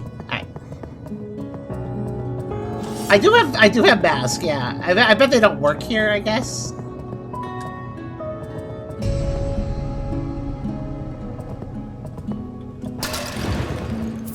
Yeah, very intimidating message though. It really does sound like a point of no return. So I bet a lot of players would not participate because they're worried.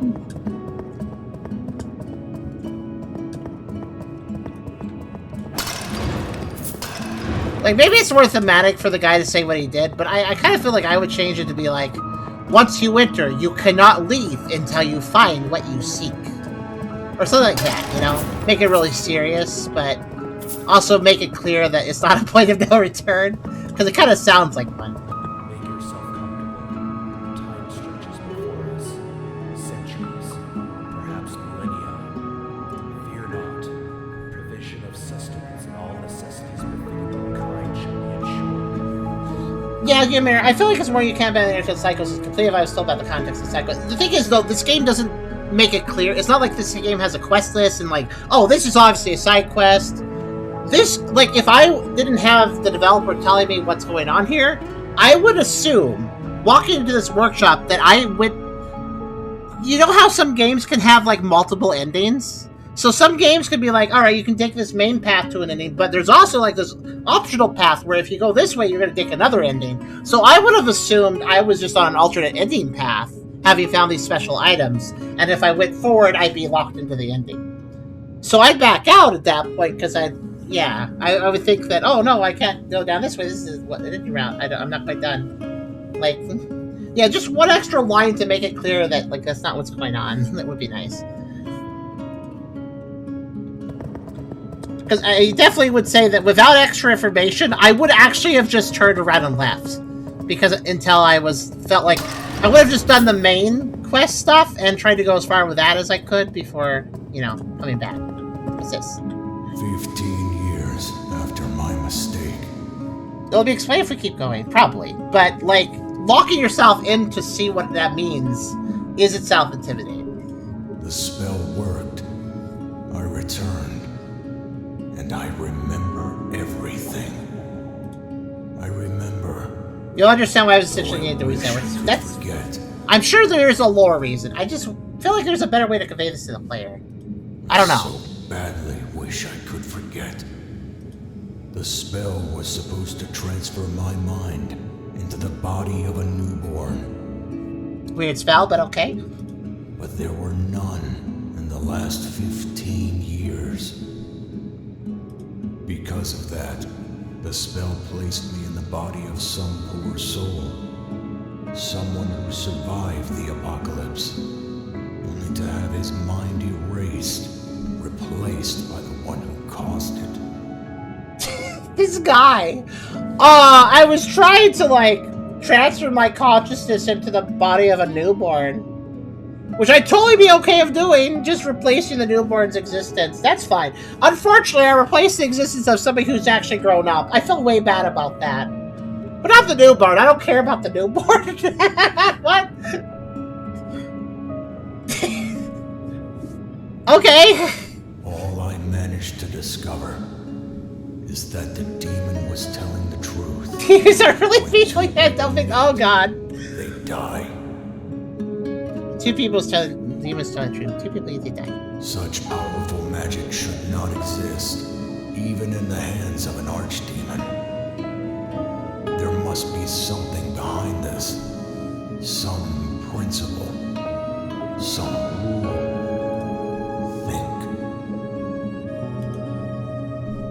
Think. Interesting. So whoever this is an interesting character. They have obviously a bit of science going on here. Those bodies are headless, aren't they?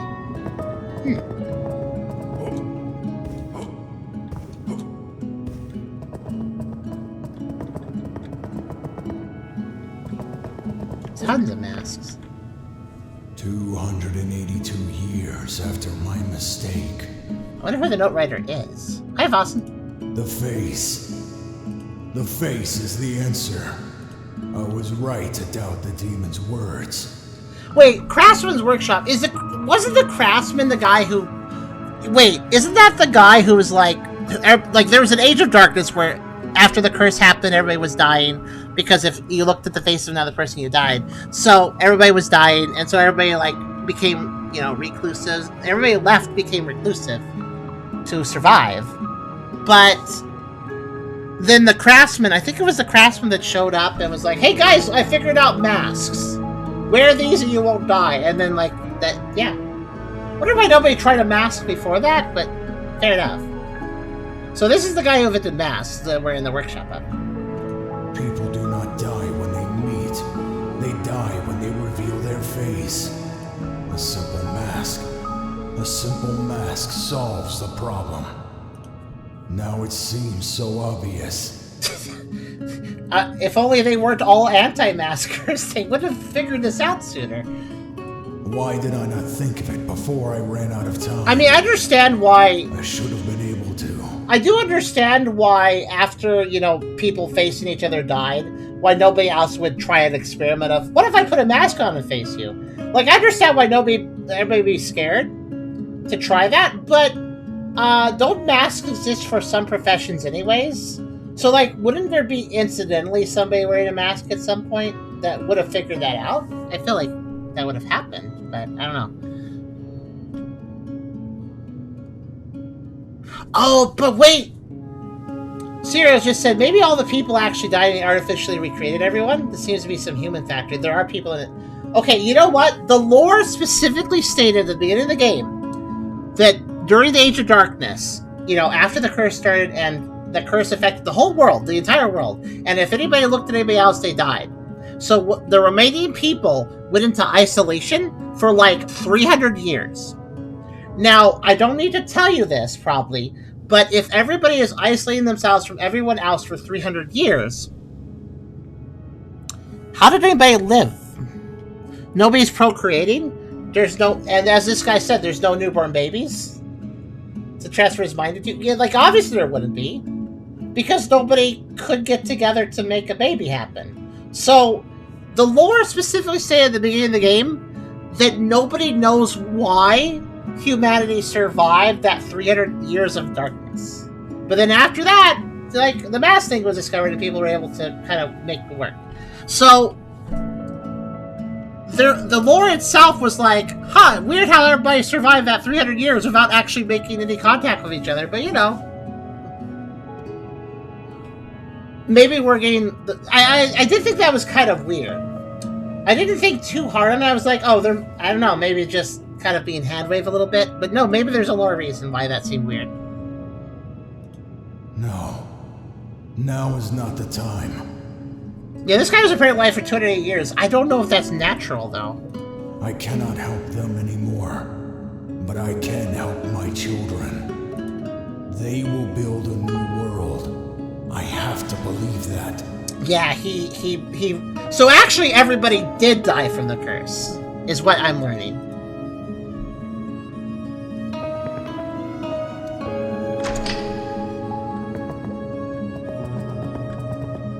But he, like, made people exist again. Artificially. Didn't he?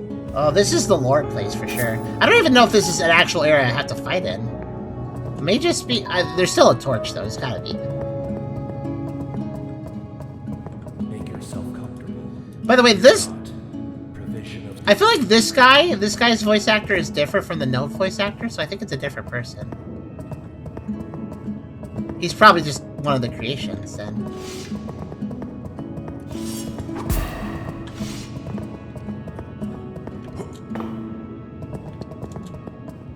Okay, so I'm just gonna open path, got it.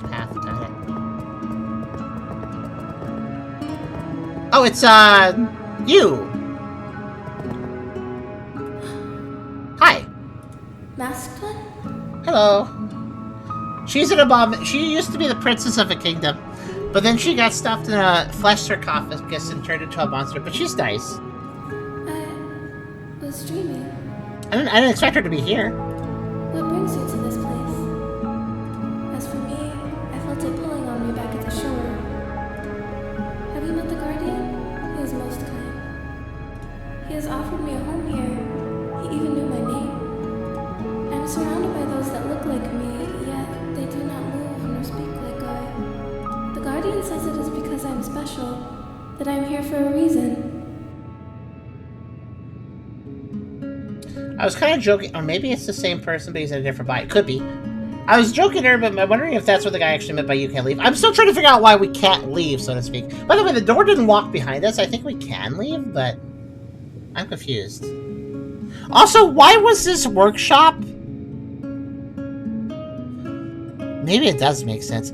Keep in mind, this workshop is secretly off the Heretic's Path. The Heretic's Path apparently was a place at the bottom of the church, a secret place at the bottom of the church, where bad, like, people with against the religion, like, you know, heretics, were thrown into the pit to die. So it's kind of a weird place for the craftsman shop to just be located off of. It's just, the location of it is curious. I have a feeling you are special as well. But yeah, Zamir says I find it a bit funny of the power should exist even in the hands of those who created shared wisdom because in my head. But the one who knows the power at the beginning is also the most responsible for they should need to be removed. Why should they need to be removed from the power they created without control? Because of how it can be used irresponsibly. But maybe I'm just thinking too much. Maybe the point of no return they mean is you can't learn what you learn once you enter here. Maybe that's it. Maybe it's more like once you enter you can't leave. Maybe more like leave behind what you learn.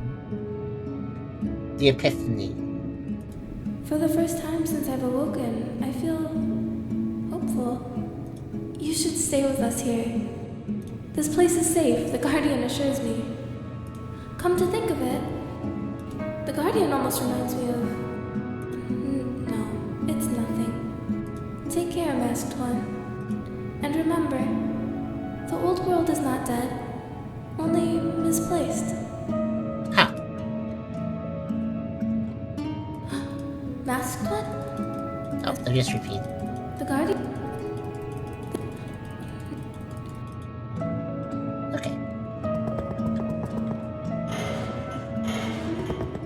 Well, these ones don't talk because they're not actually, they're just empty. They're not like you. Halo of Blood. Let's see. Halo of Blood. Oh, I have a Halo of Flames. And a Halo of Darkness. Now I have a Halo of Blood. 3 bloody spheres, materials about the caster launch towards enemies, dealing bleed damage. Tuard. Forged in the Crucible War, the Megarian mage Varos commanded spheres of fire, shadow, and blood to strike his serpent foes. So in the war between man and serpent, the furious magic still rages across the line. Yeah, so now we have the fire, shadow, and blood versions.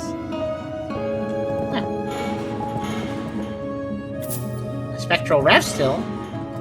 That is, I think that's the final upgrade material. Oh. 33 years after my mistake. So, these notes are all written in the context of X years after my mistake or something. They just have a timeline. Damn. I was wrong about the rule, and I paid for it with death. What is worse, the spell did not bring me back immediately. 14 years passed since my last death. 33 years since what I did. Okay, so this guy actually experimented with how the death works using himself, and the way he did that was by having a resurrection spell.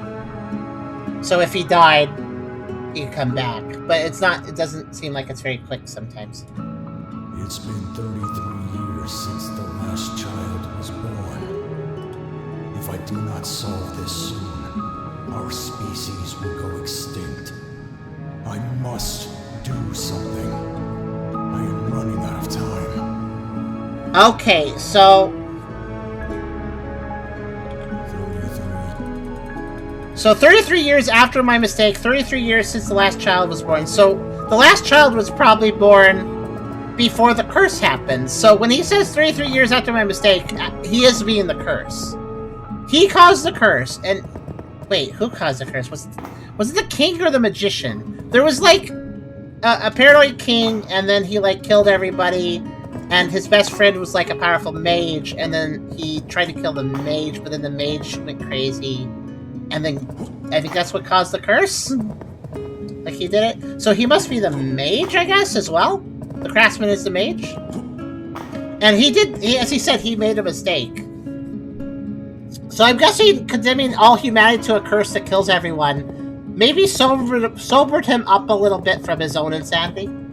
And then he started trying to figure out what's up. That also would explain why he has access to a powerful resurrection spell if he's the mage. So yeah, he started the curse and then he tried to fix it. And yeah, so he tried to fix it over many years, and he realized that the longer time went, the longer it would be, because, like, I think humans live a normal length of time in this world, like humans in the real world, so, yeah, 33 years after his mistake, everybody who's alive is going to be at least 33 years old, if not older, so that's definitely, like, running out of time to fix the problem so people can procreate again. And then, so that puts new context in some of these notes, too, now that I understand a little more.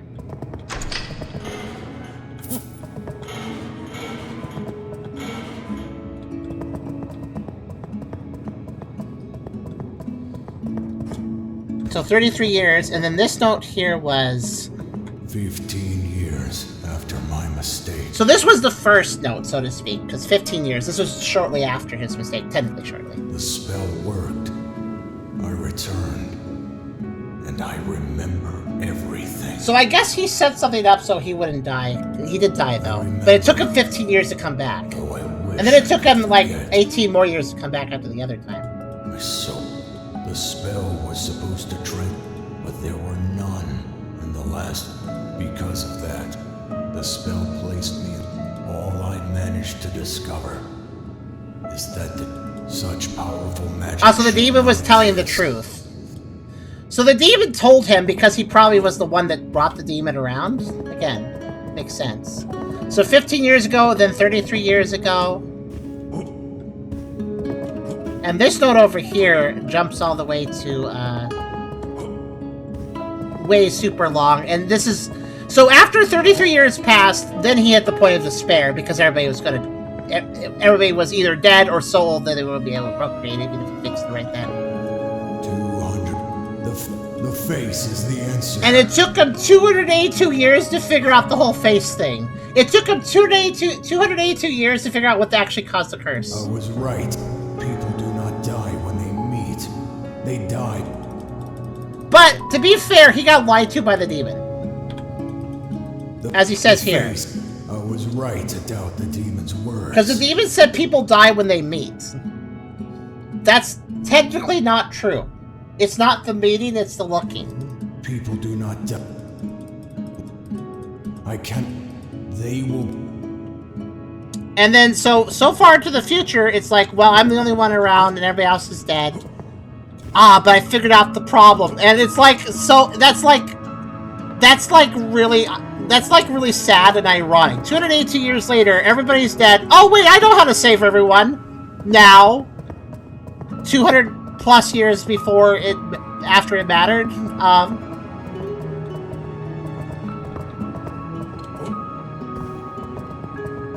Well, I think this note actually addressed what the demon said.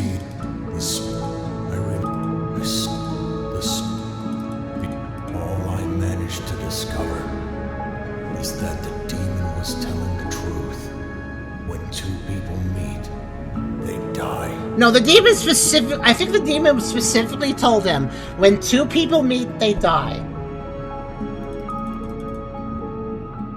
So the demon did mislead him, because it's a demon, and that's kind of a demon thing to do, to be fair.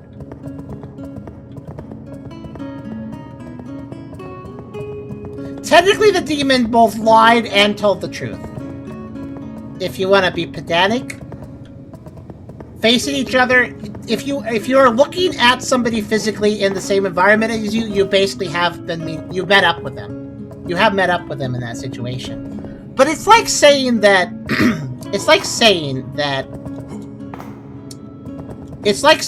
you know what, it's like this. It's like if I were to say,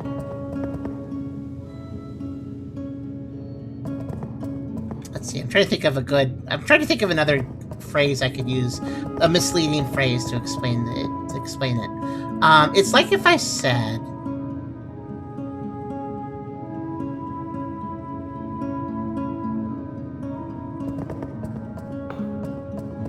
maybe you don't really meet somebody if they hide their face. Technically, maybe.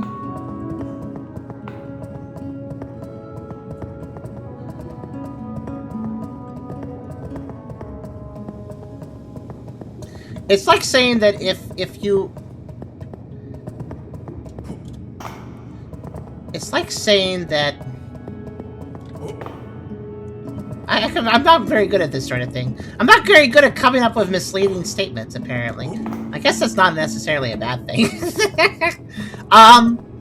It's like saying, if you want to be drenched, you must go to the ocean.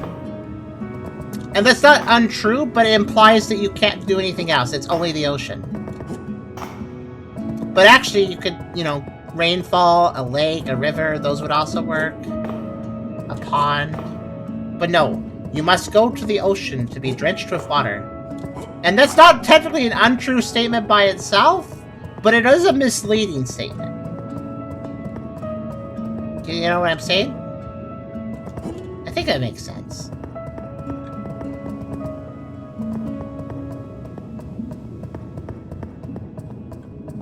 No, it doesn't fit here. Okay, maybe somebody else can come up with a better adage. I was trying to come up with a second one, just to kind of try to put it in a different context.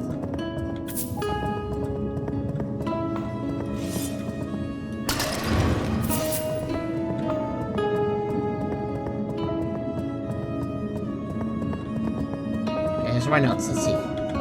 17 years after my mistake. Well, this takes place in between those other 2 months. Because this was hard to meet someone out looking face to face, but someone's coming to me as a see where someone acknowledges, doesn't turn around. That's true. It's like rude. I don't know if that demon's under obligation to tell the truth, so I imagine it just actually lied. I think so too. Well, it said when people meet, they die. Which, again, I don't think... I would call that a lie. Or rather, I would call that... No, that... You know what this is? It's like saying... I think I know what it truly is. What it is saying the truth, but leaving it so vague that people can make the wrong assumption. And you're letting them make the wrong assumption because you're leaving it intentionally vague.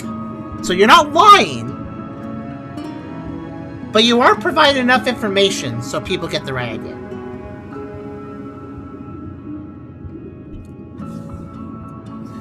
Here's a better example. Say you point to a large forest and you said, oh gosh, I am not good at this, actually.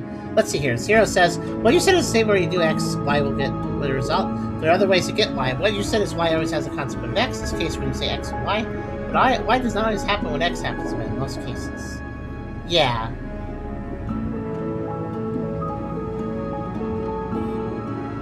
I guess so. Yeah, I can't think of another adage. I think I did a good enough job explaining it, though. How that vagueness can... Malicious vagueness. It's basically malicious vaguity. If we're talking magical powers, it'd be like a boast. I've cursed everyone so that if they meet anyone else, they die. And the truth was that when they see each other's face, they die, which is this powerful curse. Once the guy figured out a lie, he can start committing. Yeah. It's more like if you're drenched in ocean water, you drown. But you don't always drown in the ocean when drenched. Yeah, that's a better example.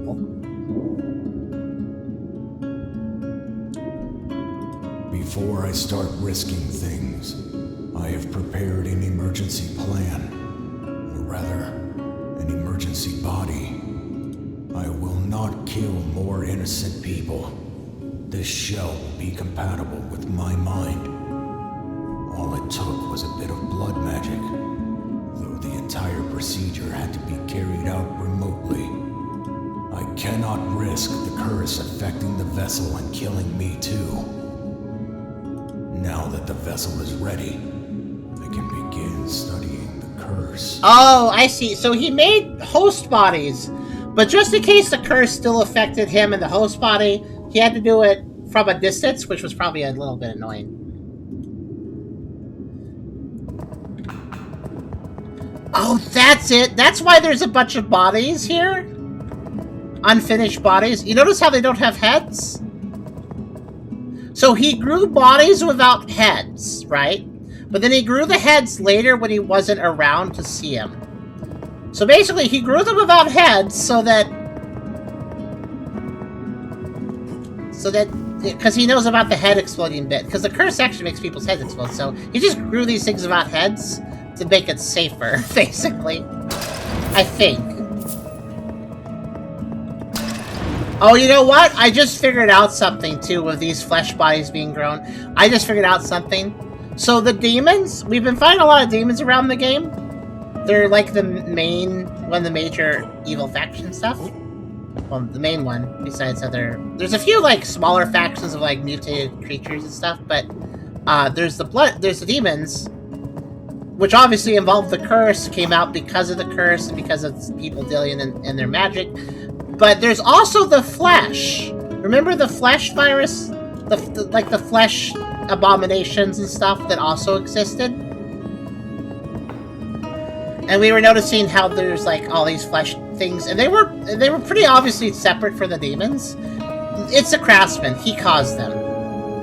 He bioengineered more and more and more. I get what happened. He bioengineered because everybody was dead, so he did a lot of bioengineering, and I bet some of that grew out of control and then became the fleshy mass areas we've seen and stuff. Also, I want to bet that she, as well as her ilk, were early experiments for trying to recreate people. I bet I'm going to run into a note that says this, but I'm just going to say it right now as a theory. This is an early experiment to bring people back. Shoving a bunch of flesh in an Iron Maiden and giving it mobility. Which mostly just created mindless monsters, but she's special because she wasn't mindless. She's like a prototype. She's a prototype bioengineered human, basically. I bet you anything. Let's read the next note. 41 years after my mistake, I lost to time.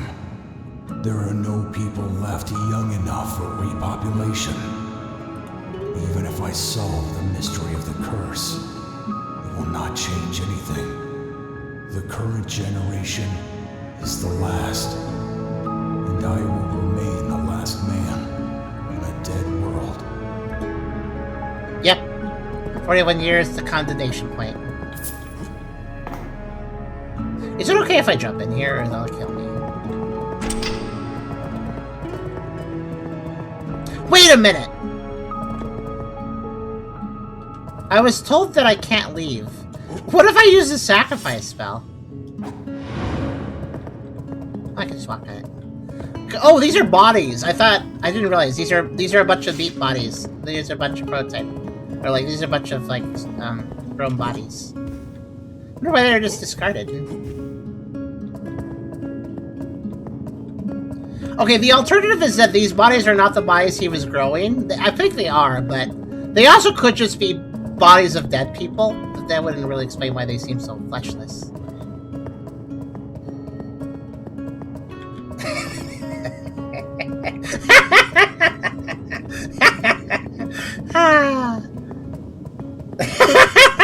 You got it eventually, Boston. Like I always say, always worth a shit.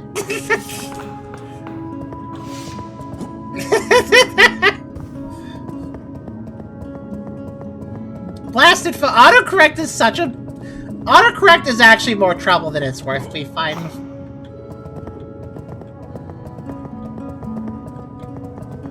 Let's see.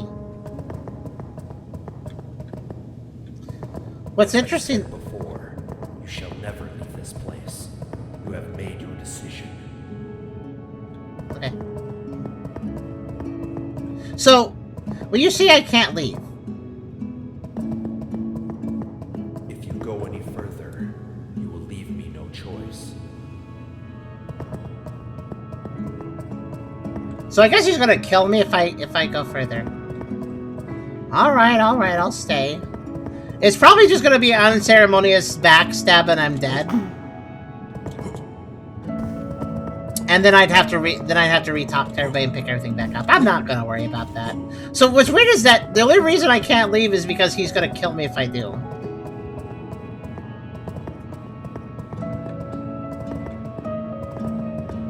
Actually, what do you guys think? Do you want me to attempt fate and see what happens if I try to leave? I think I'm just gonna instant die. Oh, I can go over here now. Okay.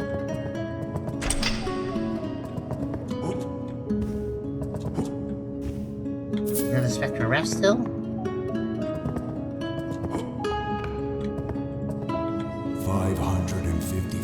Years after my mistake. You're curious? I could Psyching, is it just an instant death or does something interesting happen? I'll just ask Psyching. If something interesting happens, we'll just do it. I have been allowed to witness the second century of the New World. By the way, 554 years. This is the latest note. Masks changed everything. My children built new nations, even revived some of the old ones. It all worked. However, I made a troubling discovery. Humans, real humans, survived. Or rather, a handful of them. It's not instant death, but you might want to wait until you find all the notes. There is an achievement for that. Once I find all the notes, won't I... Oh, I see. They are on the Blinded Isles and seem to be in good standing with the old god of wind. Oh, wait a minute. If I leave, do I get locked out? Because that would suck, too. I don't know. I'm now confused. So there were... Oh, right, the Blinded Isles! Right! I forgot! This was mentioned before. That the Blinded Isles... Like, there was some lore that previously talked about them. Basically, some islands where people gouge out their eyes and that's just their way of living, or whatever. So that society survived. That is the one society that survived. They were just on remote islands. And they had a terrible ritual of gouging out the eyes of everyone who's born and stuff. But because they do that, they survive the curse. So, yeah. The Blinded Isles, guys. I forgot about them.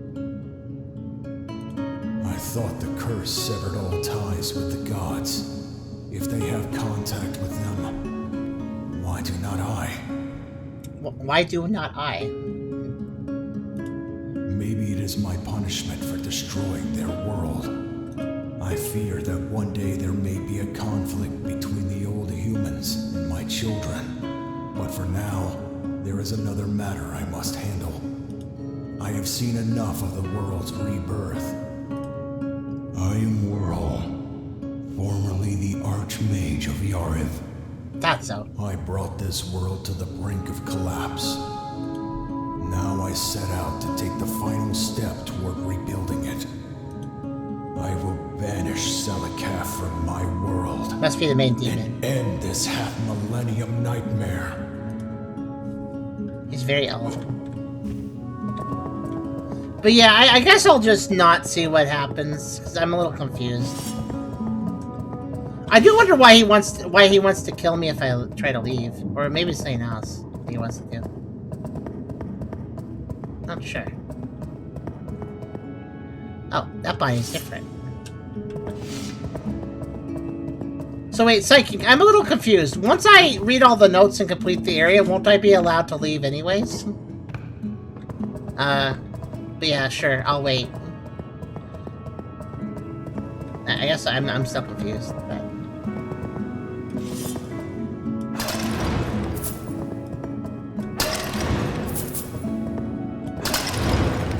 Well, to be fair, they didn't say anything about being allowed to leave later.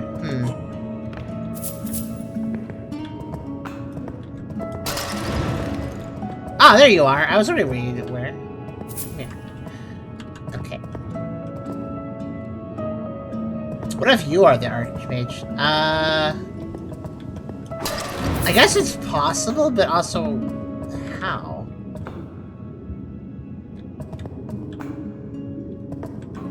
This way is different. Now let's light it.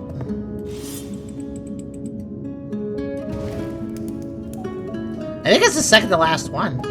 I'll read this note first. 156 years after my mistake, I tried to lift the curse. I failed. I tried to at least understand the rule. I failed. I think I'm Scholar, but I don't remember. I even tried to kill I think demon. I failed. I even tried to end my own existence. No. I failed. I die and return to these damned vessels. I am not even human anymore. Just an imitation. An imitation. Right. I do not know if I should do this, but... this way, I can at least recreate civilization. With magic, anything is possible. I will implant the vessels with false memories and release them into the world. A perfect imitation of humanity. Maybe by observing them, I will understand the curse. Yep, bioengineer people. So what's up with this one? It's, I think, a bit bigger. 235 years after my mistake, Individual vessels to whom I gave memories and personality have spread across the world, but they quickly met the same fate as humanity. They accidentally encountered another person and died. If not that, they died some other way within a few years. I started experimenting internally.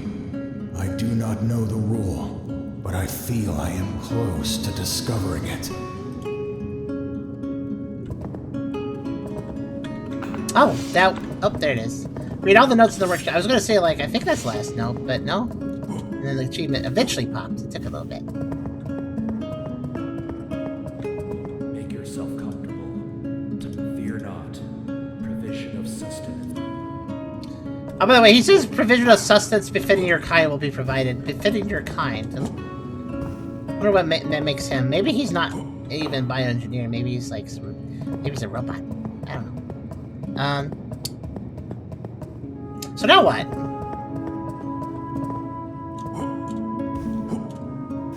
Like, I'm a little leery. I think I've explored everywhere, so I'm pretty sure I found everything. Found my torch that I needed, so I guess we do leave now. I guess leaving is just something you're forced to do.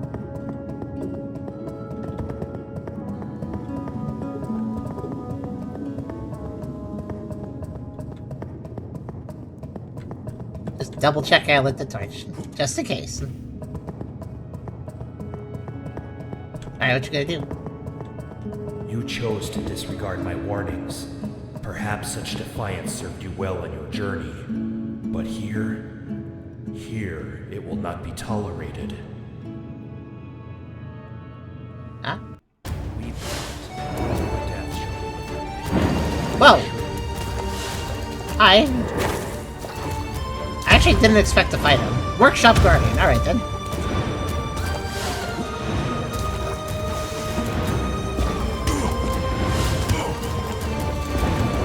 Okay, so there is, I wonder why... Oh no, he's earthbending.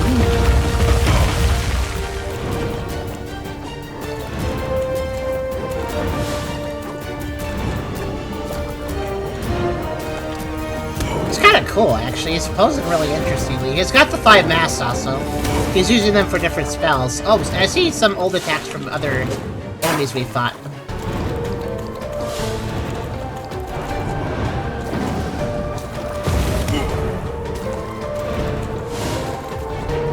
What is his deal, though? Oh no, this attack sucks. That's from the one guy that killed me multiple times with that.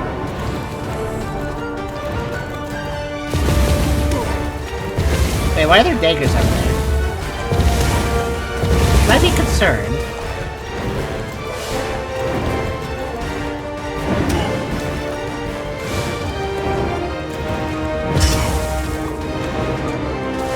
This music, though, wow! It's really good.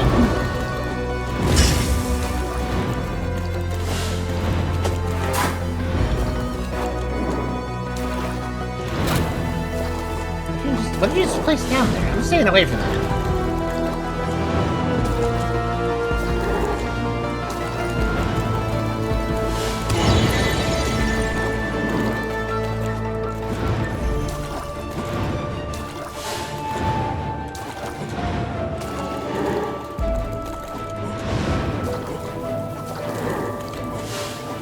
Oh, that's a follow spell. I'm on the Oh, that's not on. That's a bad thing. Like the spirits in the fog place, they have different attacks per mask. Yeah! Oh. Game just kind of paused. Like, really hard there. Okay. Let's see, what was that achievement called? Defeat the Guardian. What will you do now? And now he's dead. He was pretty cool, though. Oh, the area, like, reset on me. Okay.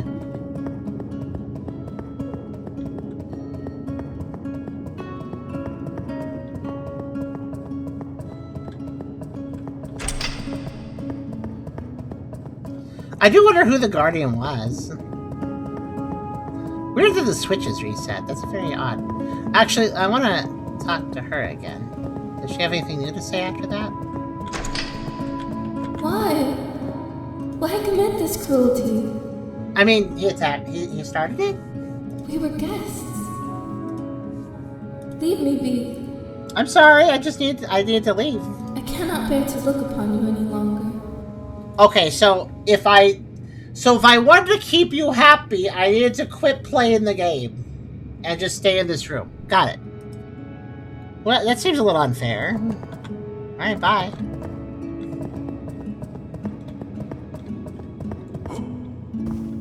I mean, to be fair, the Guardian did say, hey, if you enter, you can't leave.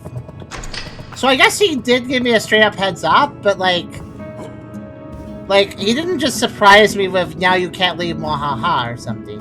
But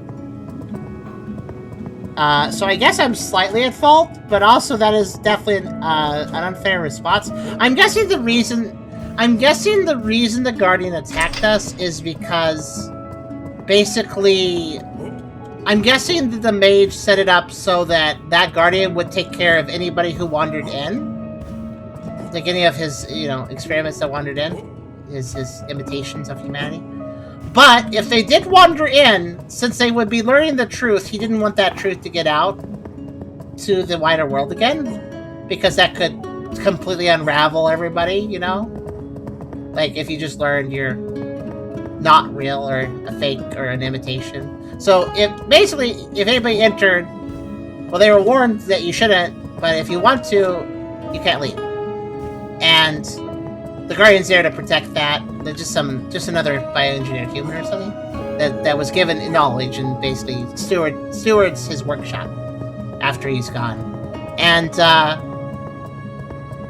and he's not a complete jerk. So if somebody did decide to go in there and learn the revelation that would crumble society, he would still take care of them, but wouldn't let them leave, and the Guardian was injured then. Yeah. I kind of get it, like, I get the restriction, but that doesn't work for us, obviously.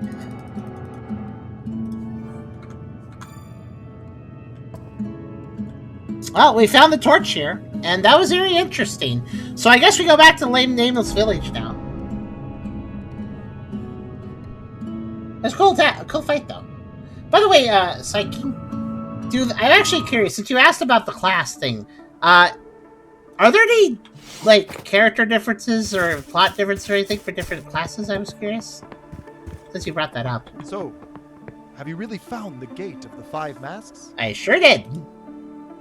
Yeah, I'll tell you, you've always wanted to seek the truth to the point where some people died because of it, so here, I'll tell you about it. Yes, incredible. Yeah. Please, share with me what you've discovered there. What is his reaction going to be to this? There is, actually. Interesting, Psyche. The ellipses are growing. The ellipses are growing! This can't be true. Are you lying to me? Do you think me so easily fooled? I can tell when someone lies. A simple magic trick I learned in the capital. But you're not lying. Wait, and you and I... Wait, there's a simple magical trick. There's a simple magic trick that just makes it impossible for people to lie to you? That sounds really powerful.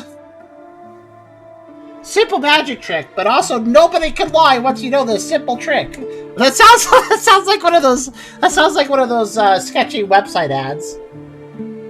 Doctors don't want you to know this one simple trick to prevent you from ever lying again. We are, of course. The Era of Solitude lasted for 300 years, yet humanity endured. What you're saying, I can't believe it. And yet, it fits. It all fits. Should we tell the others? For such power can either destroy the world as we know it, or forge another. I understand now. No one can know about this. Not the people of this village, not those of Moiger, Orlin, or Warden. No one. Do you understand the gravity of this knowledge?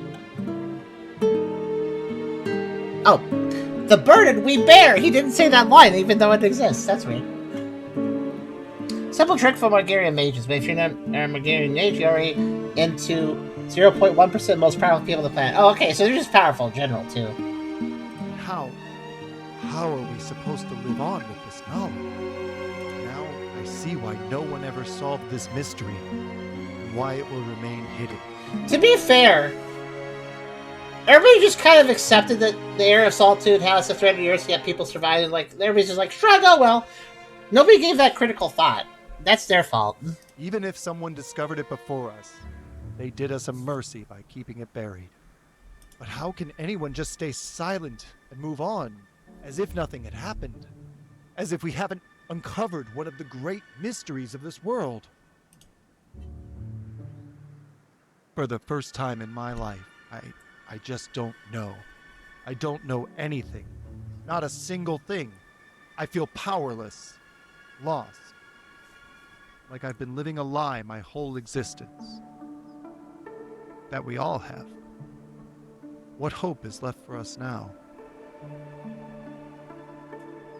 So, I will note, speaking as a multiple personality person, it's an interesting how this game has a parallel to us a little bit, us as personalities, because this gets into the territory of what is a person, what is being a real person. What is being a real person? If you are, in the case of this game, if you are not an original, proper human, but instead were bioengineered through flesh and blood magic into being a person, and you were implanted with some false memories to get you started, obviously, because you weren't born as a no-born, but to get you started, you're implanted false memories, but then from there, you formed your own memories, you formed your own path, and then, procreate. You still can procreate. I assume that everybody can procreate here. So, this guy we're talking to here is a later generation of one of the bioengineered people. He's probably not the original. He's probably not one of the original bioengineered people that was given false memories. So this guy grew up a somewhat natural life and formed his own memories, formed his own everything.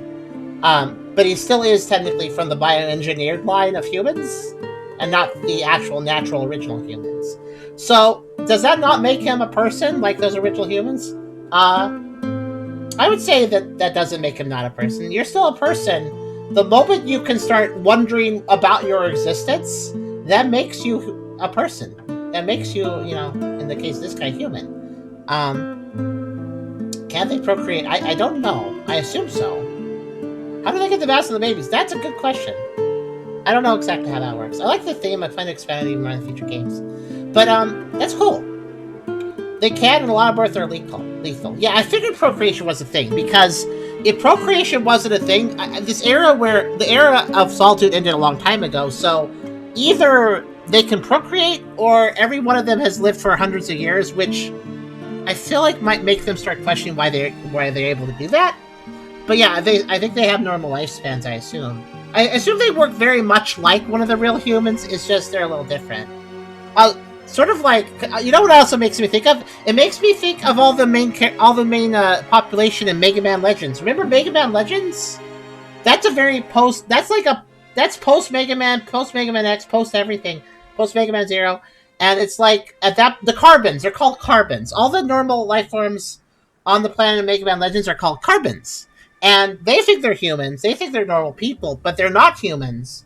And they're basically like super advanced robots to the point where they're basically like humans, but they can also change out their body parts if they want a little bit. But yeah, there's like one remaining human at the end of Mega Man Legends 2, and that's like the last one surviving.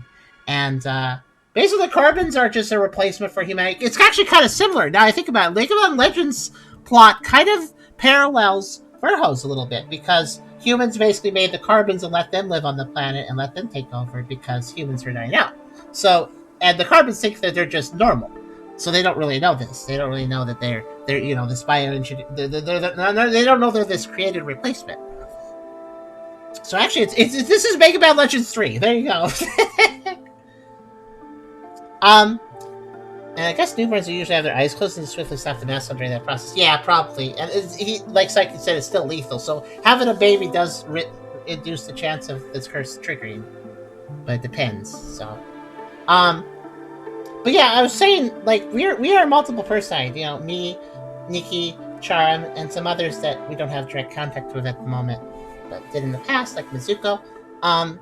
We are personalities. We are our own people, but we don't have physical bodies. We just use the physical body we have, which isn't any of ours. None of us are the original personality. None of us present are the original. The original personality, Caleb, basically passed away a long time ago because of abuse, unfortunately. And we probably would have been more or less comatose after that, or just dead, if it wasn't for the fact that before all that happened, a dissociative identity happened. So Caleb got other personalities, namely Charm and Mizuko were the originals after Caleb, and they basically were able to carry on with things because they existed. So, and there's been more of a sense. I mean, heck, I'm not exactly a personality, I'm just simplifying it. I'm technically a Tulpa, but tit for tat, really. It's more just deep in the weeds differences, but more or less personalities either way, all the same. It's still a fair thing to say. And yeah, it's interesting because since we are not physical, you could technically argue, and I don't even think it's wrong to say, that we are still technically the original personality, but we're splintered off, disassociated. But it's all effectively, like, scientifically you could say that, but we're definitely our own individuals at the same time. Have our own thoughts, our own feelings, our own ways of doing things. Nikki operates very differently than I do, and Charm operates differently than either of us do. We all have our own preferences and such. So we are people, but we're also not physically there. So we have this is what I mean by Verho has an interesting parallel here with how it's doing its plot, because on a personal note, we've had to approach the question of, are we people before, too? Because we're a little different than you people who are just one person that are physical, and your physical body and your personality match up perfectly and everything, and it's nice and organized, and you don't have any other personalities besides just one. That makes, and not everybody here is like that. We have some other people in the audience here, and people that aren't in the audience right now, but in the community, that also have multiple personalities too. And it's interesting because, yeah, it's just, I think that the truth that we have discovered is that if you can contemplate on your existence and if it's real, then it probably is. That's basically, it's as simple as that, really. Like, it really, that is the truth, the way we have discovered. If you can contemplate your existence seriously, then it's real. But yeah.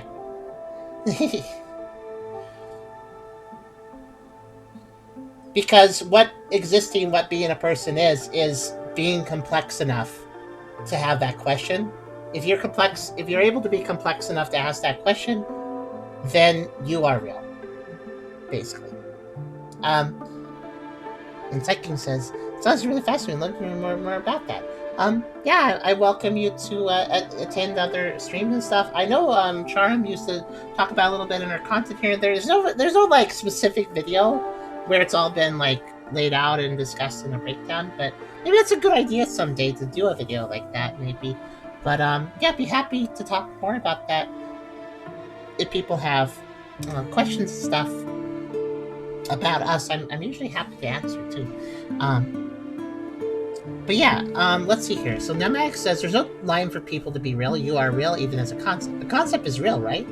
A concept is real if you embrace it and act on it, basically. I feel like if you're a concept someone made, you're real. It's interesting because the moment something goes from a thought to an event, it becomes real. And what defines an event can be many things. And yeah, it's interesting how ideas, creativity,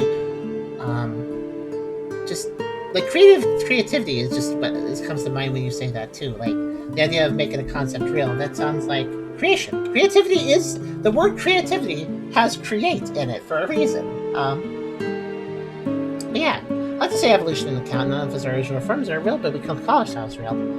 There's another level you can think about it. Even if you don't have multiple personality, you are not the person you were 10 years ago. You're definitely not the person you were 20 years ago. We all change over time.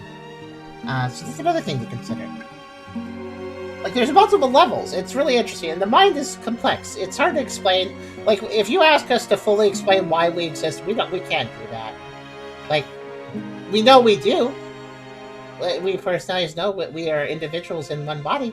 We know we exist individually. We can't explain how. But we are still linked. But the individuality is not 100%.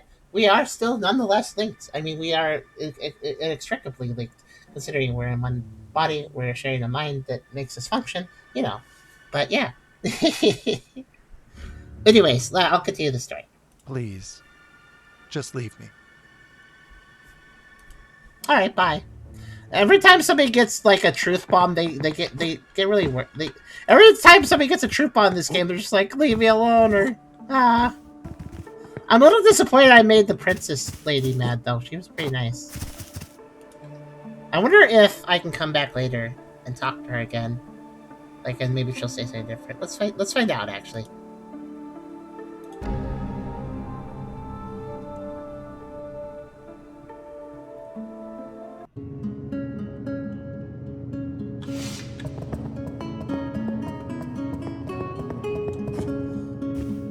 You're not the same person you were online, job, friends, etc. Yeah, we all do things a little bit differently in different settings too.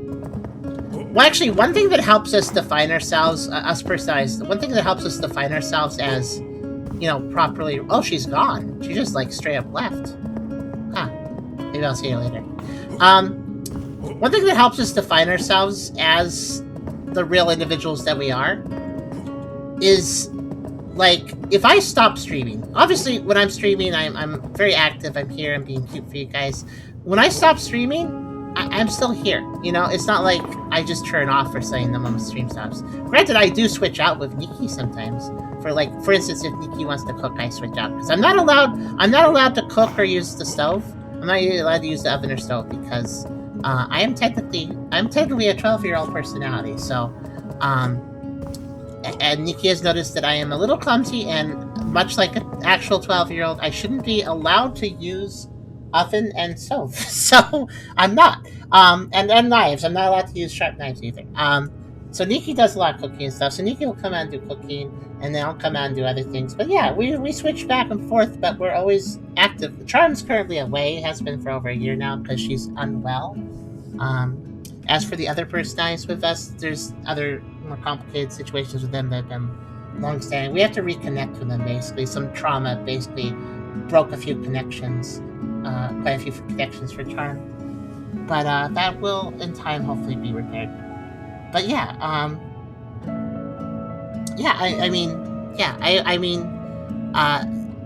so yeah, it's not like we stop existing once we're out of the public eye. We do things differently, like obviously, I don't need to, like, I'm more animated when I'm streaming, but that doesn't mean I'm not animated at all when I'm off stream either. You could ask Esther that, because he's been here physically when we're doing other things too. So, let's see, where was I gonna go? I guess I'm done here. Yeah, where? I guess the castle? I'm trying to think, like, what actually am I supposed to do at this point? I guess go back to the castle. Reverse castle, right? You're literally animating while you're streaming. That's true. Wanda says, I actually wonder if most of us don't have more than one personality, but each one believes itself to be the same person. It's possible. That is quite possible.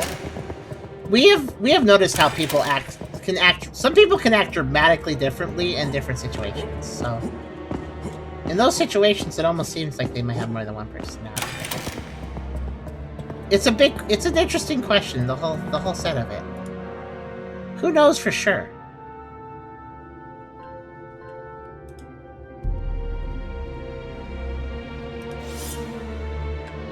Yeah, I didn't really expect to get into such a deep conversation. But as this plot reveals itself, honestly, I'm not completely shocked at the plot reveals. Like, it does kind of make sense where this all went.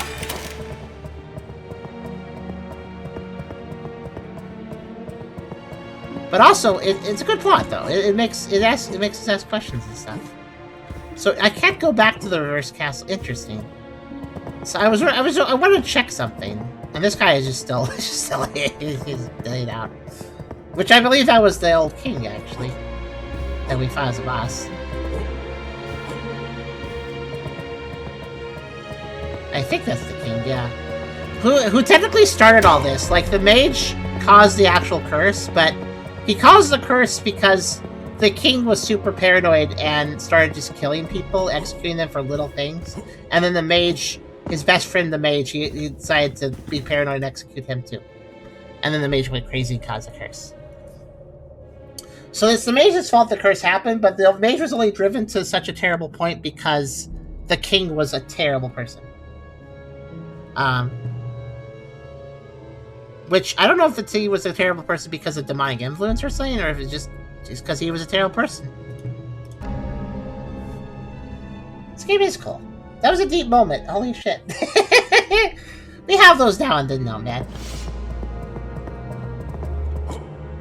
A lively online, but IRL not social. A lot of people are that way. A lot of people are that way.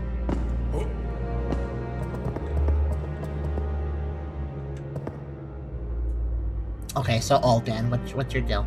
You have accomplished what was once deemed unimaginable. You have earned the truth. Are you perhaps... My name I thought so. is Verho. I thought so. This is the one guy that, like, he existed in the village, but he never gave us, like, clues of his personality or backstory. In fact, he never even changed his lines, really. Yeah, this is the guy. This is the maker. This is the actual guy. This is the guy who wrote all the notes and stuff and did everything. Yeah, this is the mage, so. I was the archmage of the kingdom of Yariv 600 years ago. I summoned the strongest archdemon, and contrary to my arrogance, I failed to control him. It was my mistakes that destroyed the world. Now, my will is to repair what was broken. Our enemy is Selikath, the archdemon of fear. He is the one who cast the curse of faces upon the world. It's interesting how this is the main path, you know, not the optional path that required... The workshop was technically required me to find all the scrolls, which I did. So it's interesting that if you didn't find the scrolls and came here, he would give you this big reveal, like, I'm Verho. But he's not, I bet he's not revealing at all about the true origins of everybody. That's only in the workshop. The Archdemon of Fear, one of the cast curse face upon the world. His dark presence is what severed Yariv from the rest of the world. But now we have a chance to destroy the demon once and for all. Yet to do so, a sacrifice must be made. I'll allow you some time, but not much. Return to me when you are prepared to commence the ritual. Are you ready to begin the ritual? Sure, I'll cast a sacrifice spell, I guess. Let us begin. Bring me the hearts.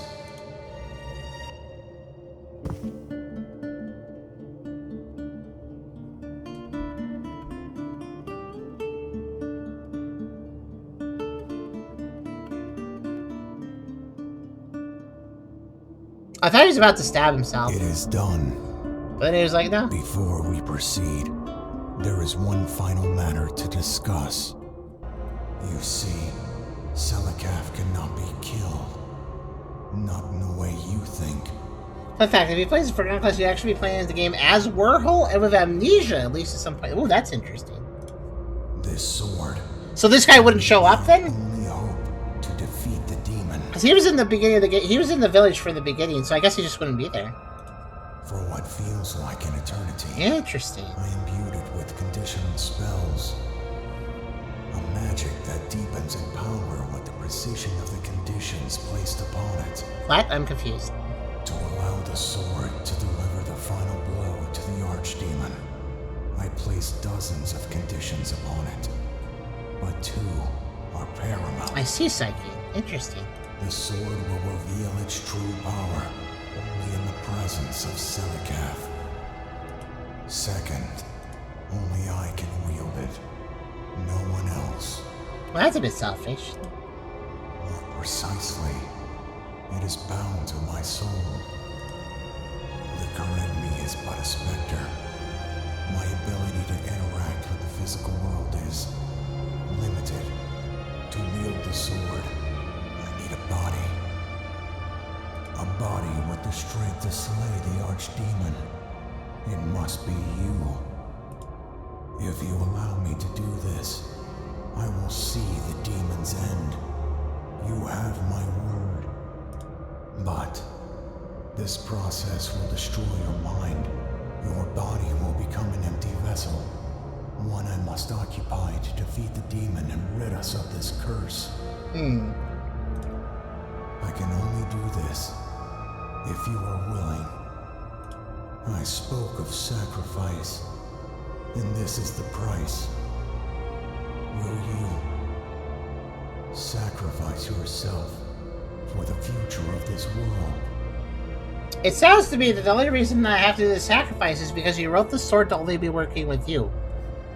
If you would actually put faith in another person to achieve your goal, and made it so the sword could be used by anyone, I think the Verho's issue, like, he's done a lot, and he's tried to help, but I think his issue is, I must solve everything. I'm sorry, but at some point you need to hand things over to the generation you have created, to the people you have reestablished. You gotta hand things over to them at some point. I mean, he's been going for 600 years or more. So, I don't think so.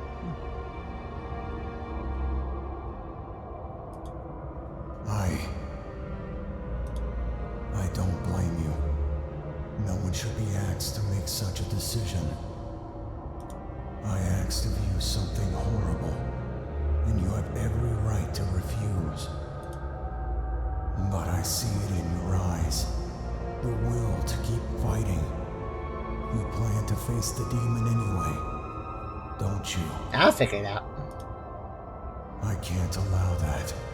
Without this sword, you won't stand a chance against the demon. At best, you'll die. And worst, no. I can't bring myself to think about it.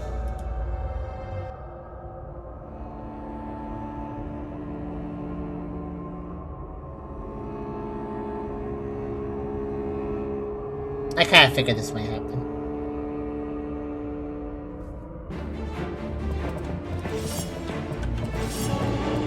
Yep.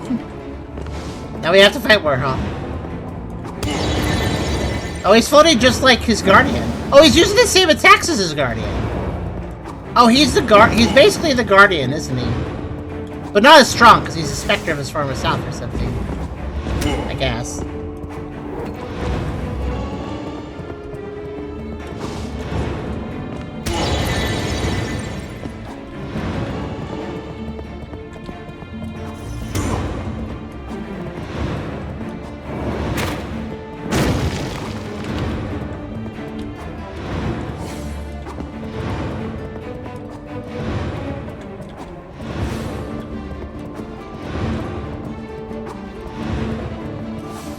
Yeah, he's like a slower, worse version of the fight we just did. Interesting. Age has caught up to him a bit. Whoa. Defeat Verho. Was this right? Not exactly, but I also think it was the best decision I could make. Because I'm surprised he didn't see it himself. He said that only he could use the sword. And then he corrected himself and said, more precisely, the sword is bound to my soul. Verho, that means that you need to finally take your rest. That means that you have spent 600 years extending your life, and as you say, putting yourself into a state where you're basically a specter of your former self. It's time to give up the mantle. It's time to stop, unbind your soul, and let someone else take over. It's pretty obvious, really.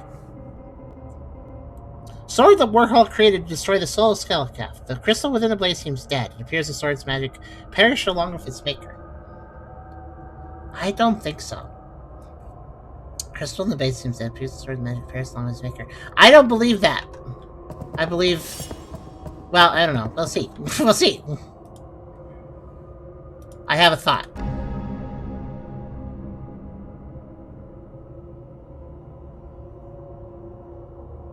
The snake can do a lot. The snake is proven to be a legendary blacksmith, so let's go talk to him. Actually, Welcome, friend. Just see if anybody has anything else going on.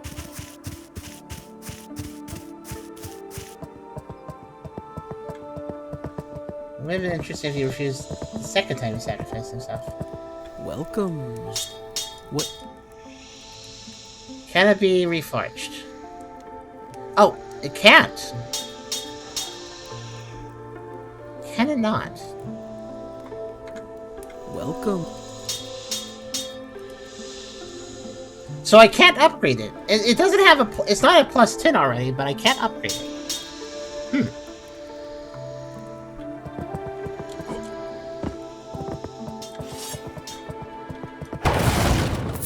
You want to know why, honestly, I refused it, though? The ultimate reason? It sure sounded to me like if I agreed to let him take over my body, that would just kind of give me an ending. And, guys, I haven't reached the final area of the game. There's one slot on the map, and that means I also haven't found the last torch. I'm sorry, Verho, but I'm going to go in there myself and find the last torch. I know you wouldn't you probably wouldn't care. You probably wouldn't go find the last torch. I want to find the last torch. So, Verho, you can't take over my body. I need to find the last torch. I did not. It's true.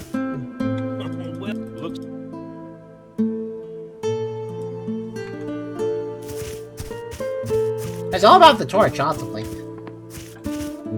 It also could be that his soul would fail to erase your personality. Oh no, you might be right. Maybe I locked myself into a bad ending route. I don't know.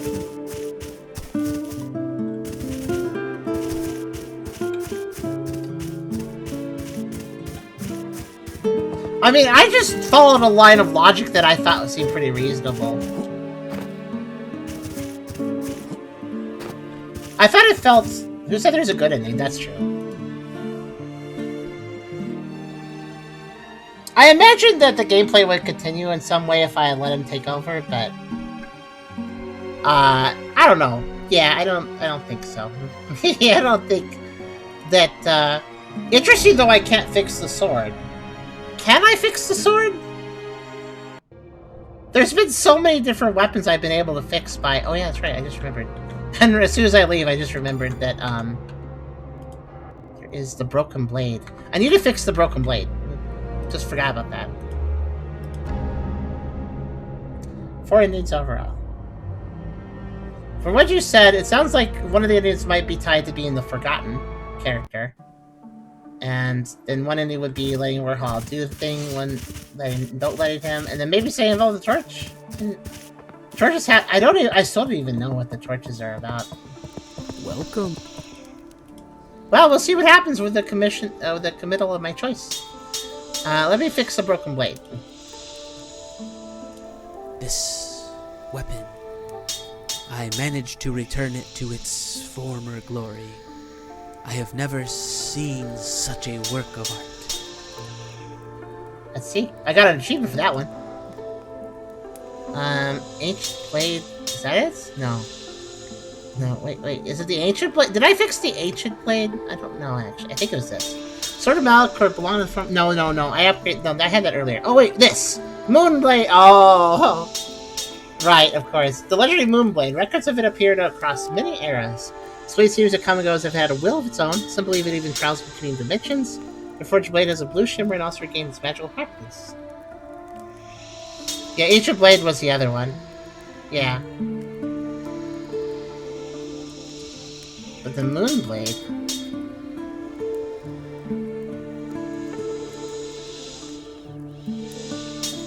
It's pretty good. Let's test it. It's a two-hander. Whoops, I accidentally used the mash shard by complete accident. Okay.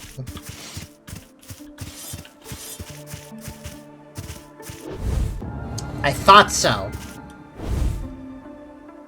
Ah, it's the counterpart! It's the counterpart to the Elder Blade, in a way. It's light magic, though. Oh, this might be very useful. Yeah, it's infinite range. Can it sword magic? No, it just does this. I like it. It's the light. Basically, this is dark. This is light. It's literally the counterpart. Except for it's two-handed, so it's a little different. But yeah.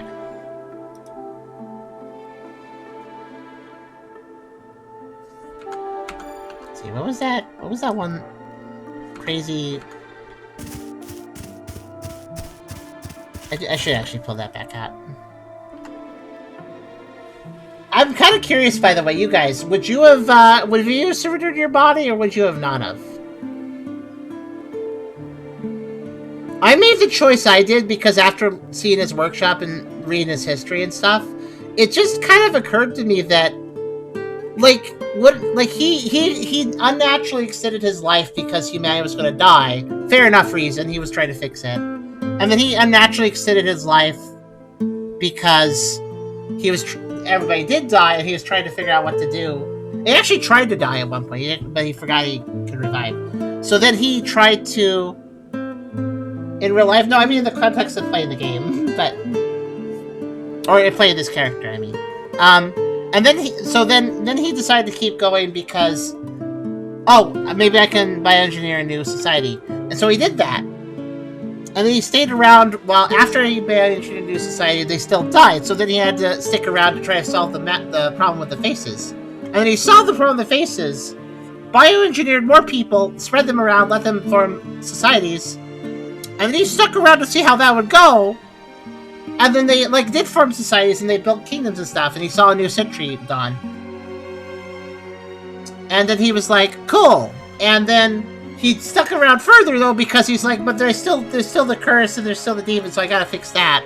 So then he stuck around even longer to research that, which I guess was probably still a good idea. But then it came to this point where he could finally let somebody else take the mantle, and he refused. He was like, no, I still gotta do this myself. To the point where he bound that sword to himself so nobody else could use it. Which, in my opinion, just seems very short-sighted. What if he actually perma-died after making that sword that can kill the demon? And then nobody else could use it? That's really short-sighted and selfish and self-centered. So he is, he's trying to do a lot of good things technically, but he's also very selfish about it. You know? He didn't think to, invite others to help him. All those bioengineered people, aside from the guardian of his workshop, it seems like he didn't actually bring anybody in on what he was doing. He could have, imagine, for instance, if when he bioengineered everybody and implanted false memories in them and then released them into the world, what if he didn't implant false memories? Just came clean with them all and be like, all right, let's fix the world, everybody. And everybody was aware of their origins and had the ability to come to terms with that and then make a new world with that knowledge and then working with him to solve the demon problem. That would have been much better, I think. If everybody was just aware of what was going on. Because at this point, it's like a cursed revelation if you learn it now. But if he could have established the new society, with the knowledge of their origins, because... yeah, I mean, don't forget he assumed there were no humans left. That's true. He also made an assumption that humans died when he didn't know about the islands. So he's making a lot of guesses no, I think this is what's best for this and that and that. And that. He's well-meaning, but he's also extremely self-centered. Welcome. So I think shutting him down was the right choice. I think taking him out was the right choice. I hope it doesn't bite us in the end, but we'll see, I guess. I still think, though, that it was about time he thought about letting somebody else handle the work. And actually, yeah. Also, it's kind of weird. I kind of figured there would be an interaction with him. Considering I found his workshop, I thought he would say something about that, but he didn't. Anyways, I'm going to upgrade the... I'm not going to... Well, I could upgrade the Mystery Hammer. Hold on, no. I actually pulled out this broken sword. This is the weapon I started the game with. I've never fixed it. I'm gonna fix it.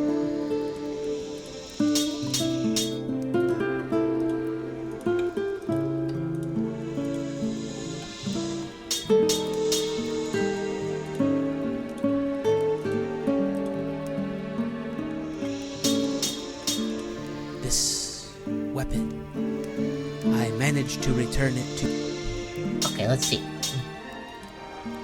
What did that make? The Reforged Thief Longsword, a simple longsword, a popular weapon among the mercenaries and thieves of the Great Orient Empire. This blade was balanced to favor agility rather than pure strength. It doesn't look that impressive for a Reforged weapon, but it did give me an achievement for doing it. Every time you fix a broken weapon, you get an achievement. You probably get an achievement for upgrading other things, too. I don't know. I haven't really tested it.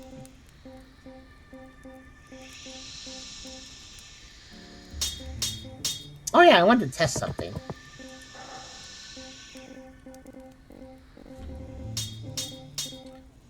And if there's no humans left, there's still rats and snakes, so many intelligent. Yeah, the rats are intelligent, the snakes are intelligent, that's true. He was only focused on, oh man, the planet's ruined, no more humans, ignoring sentient snakes, ignoring sentient rats. That's true too, he was completely ignoring other sentient species. No, the rats and snakes don't die if they see each other. I can prove that. For one, the snake here in this village isn't wearing a mask, if you notice. But also with the rats, it's even more obvious. Hold on, I'll show you. Let me just try to... what was I doing? Alright, yeah. I wanted to see how this guy works. Ooh. Does that cause a shockwave? Oh, it does! Cool. So, like, the bolt goes over here. Okay. No, wait, actually, no, it's a shockwave around the... It's like a blast zone. But yeah, the snake being... Like, obviously, I'm interacting with the snake without them wearing a mask. Yeah, the curse... As Sykin said, the curse is only applying to humans. But also with the rats, I can point this out, too. Go back to the sewers.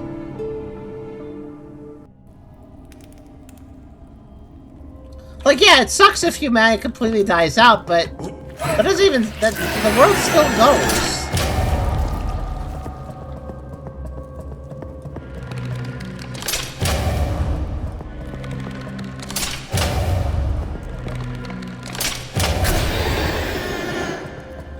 The world continues.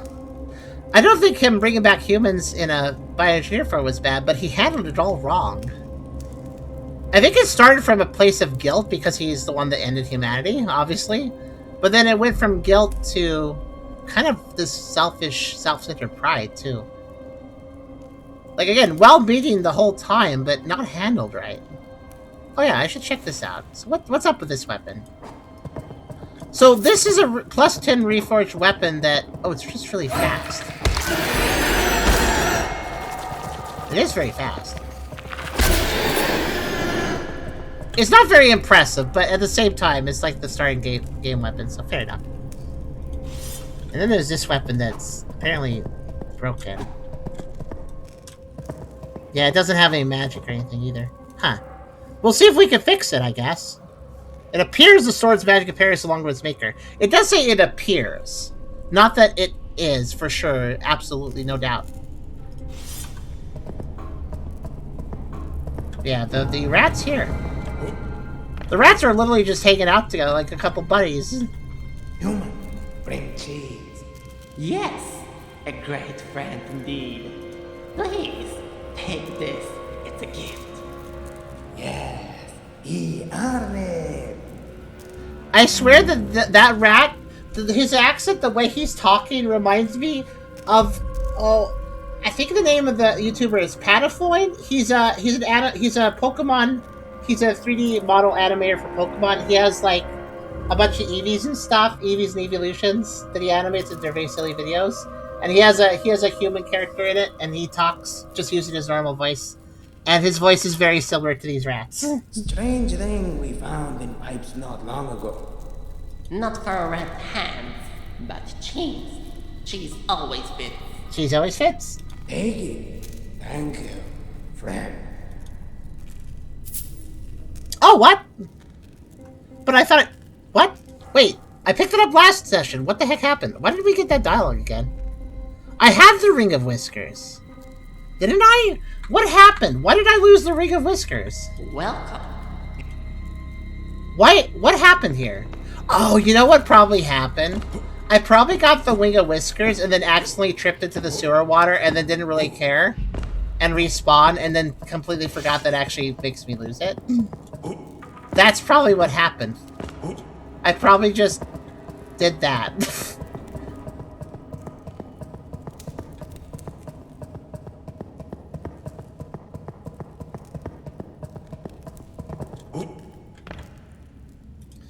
Okay, I guess we're good, though. Let's go ahead and go through the portal.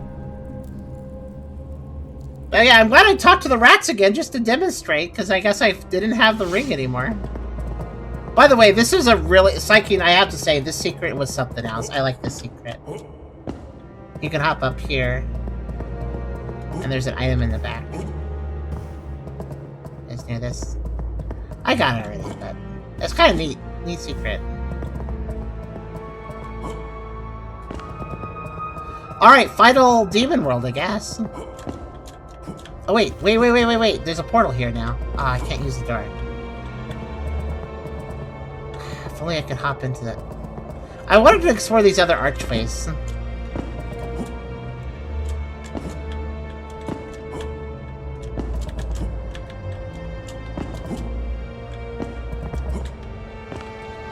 I pined to get in there! And, there, too. And also there. I want in. If only I could force... This gate, you kind of glitch against the gate. If only I could convince it to let me jump just a little bit. It probably wouldn't be high enough, though. Okay, let's go in the portal.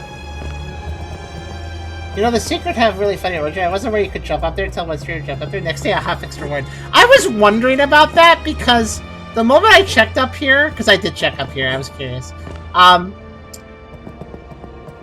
I thought to myself that I wasn't supposed to be there and I'm just going out of bounds. And then I found the reward and I was very confused that there was a reward. I honestly thought there wouldn't be a reward, so that explains it though. You never intended it to be a reward place, but then you added it later. That makes sense. So, what is the final area of the game? The Realm of Fear. That makes sense, actually. Oh, wow. Oh, this area has... Okay, this is the first time I've ever said this about the game. This area has frame drops. But, it looks like there's a lot going on here, so that kind of makes sense. It's a big area. Very big area. Oh. Okay, it's not... They're not that bad, but there are some frame drops. While I'd love to use the light blade here, I need to still find a torch. And thus I must resort to... Actually, I guess I could just... I guess I could mix it up. Let's equip the Elder Blade with the Eye of Secrets. And we'll have the Moon Blade, which will probably work well here. Interesting. Works on 60 FPS on Steam Deck. Interesting. Well, we don't have the world's best computer in the world. So that might be part of the reason. Now, the question is, where is the final torch? Does this hurt? No, it doesn't.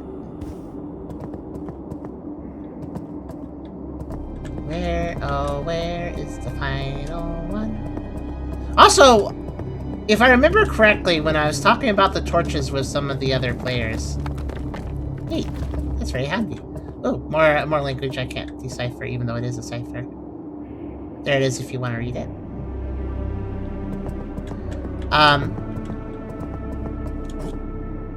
Yeah, streaming. Honestly, though, the game is run really well relatively. I think that there may have been a frame drop somewhere else, but I can't remember. But overall, the game's run great. And honestly, what I'm complaining about here is I think it's going down to maybe 20 or 25. It's fine. I can play it either way.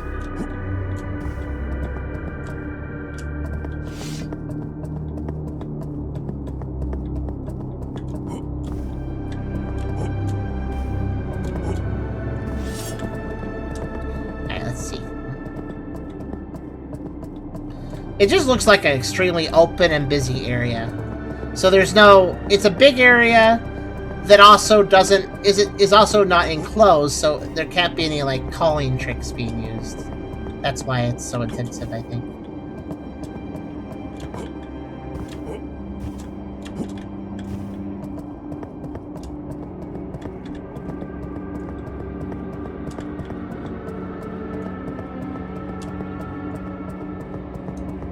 Always lock 70 FPS for the Kicksville experience. That's true, actually. It was about that, wasn't it?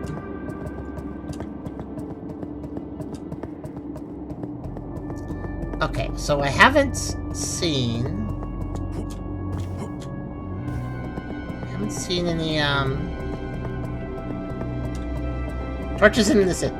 Torches not in this intro area. Probably. That looks like... Oh no. You can tell this is the Realm of Fear because they have Mountain Dew. They have Mountain Dew rivers. Better not fall into that. That's very caustic. Mountain Dew.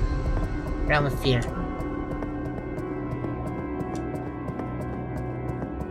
Okay, so we have portals. Actually, let's walk around a little bit before we actually start searching. So we have portals. We have teleport, zippy zip lines. You gotta call them zippy zip lines. That's what they're really called. Okay.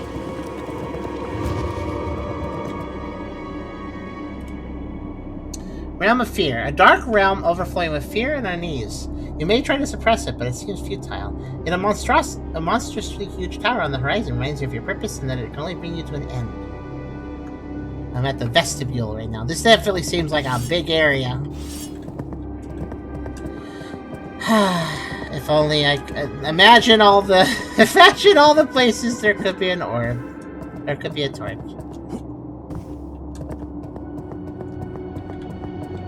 Somewhere here. Also, when I find the last torch, what then? I feel like I remember somebody talking, one of the other players talking, that when there's like a door, the torch is open. I guess the door must be here, right? I haven't seen a door otherwise, except for the one that I just unlocked to access the workshop. That was the only other mysterious door I knew about. But if it's not related to that door, then I'm not sure. Okay, so teleporter, zipline, teleporter, oh my gosh, okay. Just kind of take it in everything, hold on. There's just a lot going on. Doors in this area will be open after lighting all torches. Okay. Oh, I bet the last torch is next to the door. Wouldn't that make sense? That's where I'd put it. It would be a nice little tutorial if you haven't found any. That makes sense. It's there. It's next to the door. It's gotta be there. You know what? I'm not even gonna look. I'm gonna go to the door. I'm gonna find the door. And we will find out if I'm right. And if I'm wrong, we'll backtrack. So instead, let me just look for items. A lot of houses here. Realm of Fear has a pretty strong housing market, looks like. So in other words, better than America. Even with the lane that crashed homes, it still applies.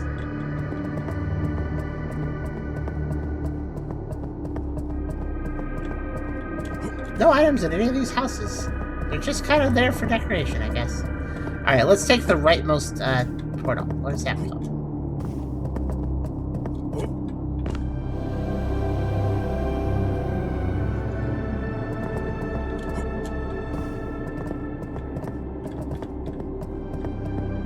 Interesting, there's also that over there. Oh. Some of these rocks are just like, I'm gonna go up and down. Oh, wait, I still have a reason to have the ISV crystal if there's a wall. So I wanna check. But yeah, I just realized there is a complete logic to having the moment the torch door becomes a thing that the player discovers as a thing, it would make a lot of sense to have the torch near it, to kind of introduce the concept. Then the player could actively see the door lighting up or whatever with one of the torches when you do that. It just makes a lot of sense. So we'll check that first, and if I'm wrong, then I guess we're doing a big hunt.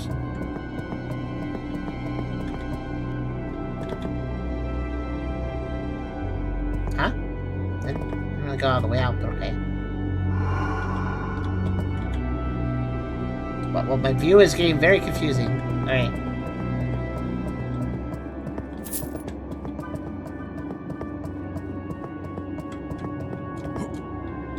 I'm still gonna poke around, I mean... Oh, that was... Wait, so I warped out here and I got a mind extract. Okay... I mean, it's a good item. It's a permanent increase of MP, but... Just mildly perplexed by the fact that that's it. That portal... Once again, that rock had a swishy splash sound. Yeah, I guess that's the entire point of this area. Okay. Going back.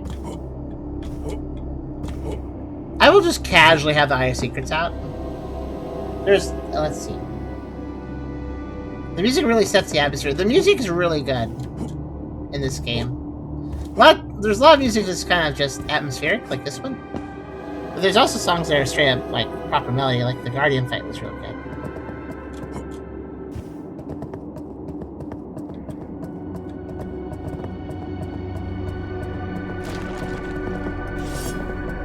Oh, hi! Chaos Golem. Oh, you have a... Oh.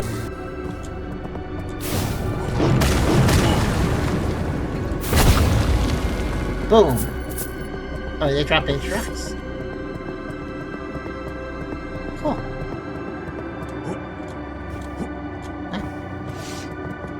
Well, I can't use this right now. I'll come back later. Oh, wait, no, I won't.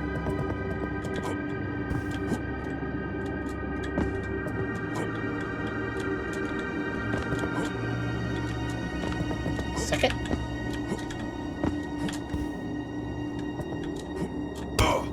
Ow. Let me try again.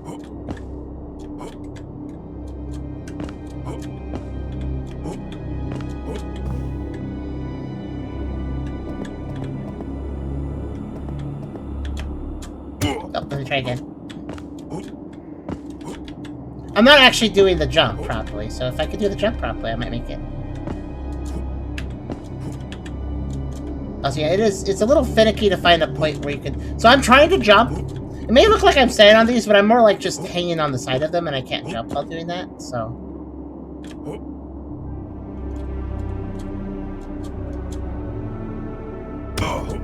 Ow. Don't worry, patience is a virtue.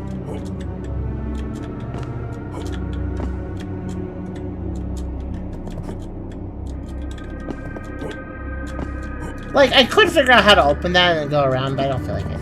Okay.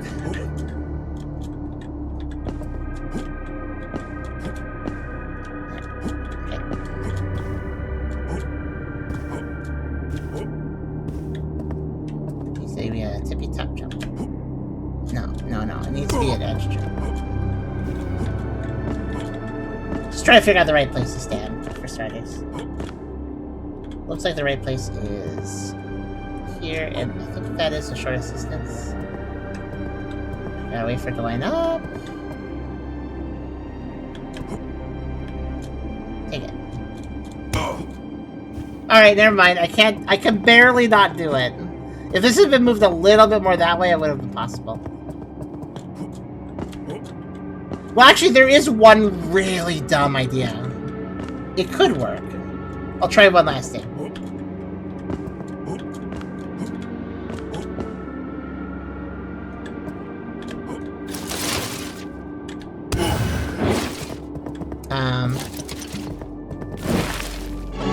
Oh, hi! I think I upset this person. Chaos Duelist! Whoa! Okay, attention Duelist. Well, I got his attention, and he was unhappy with me. Well, something happened in the process of trying to do that, I guess.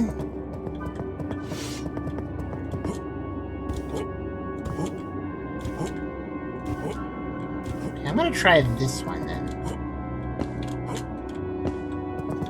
Wait, hold on a second.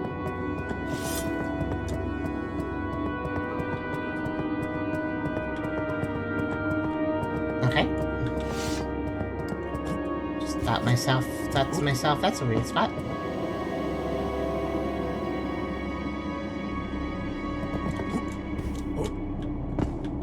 I'm not searching for the torch necessarily, I'm looking for items, because items could be also hidden very... Hello. Chaos Wraith. You seem to be ranged. Or seem to be not very ranged. You seem to be the opposite of range. You seem to be unable to... Okay, you're ranged. Ow. E. Alright then.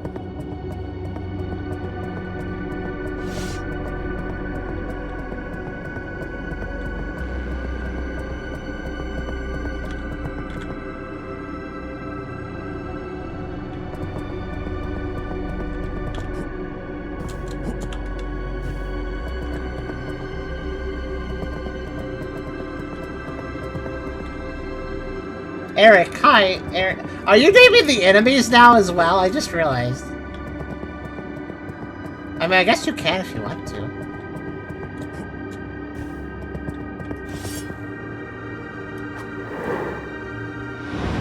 You know what? 882, I'm gonna check saying. Whoa! 1811, that does do way more damage. Chaos Knight. So I like the recolors here, by the way.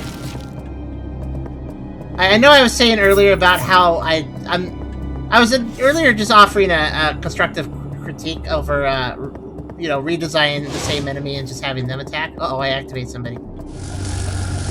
There they are, okay.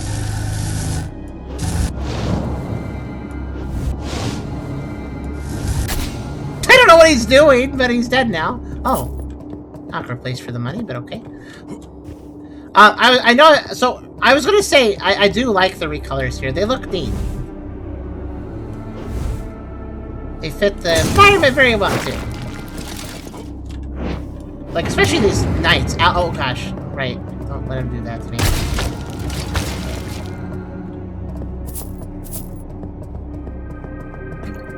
Yeah, they will just come on over.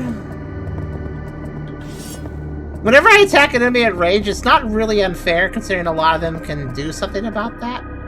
Let's see if I can just...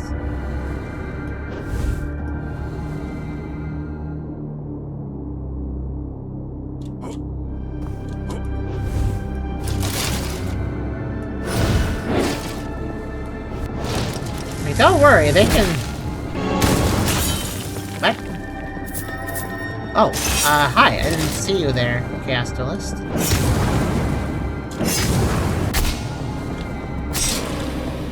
By the way, they end by dot. I think that last thing they do is actually like an attack.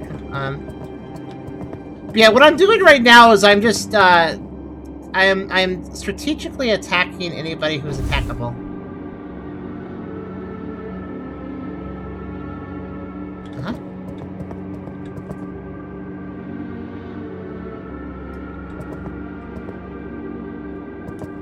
Because I'd rather ambush them than the other way around.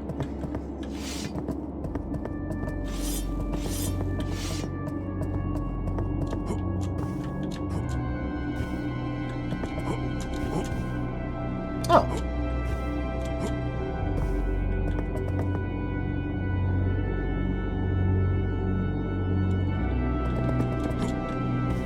I don't think that's actually a secret. If you're wondering. I kind of looked it over, yeah.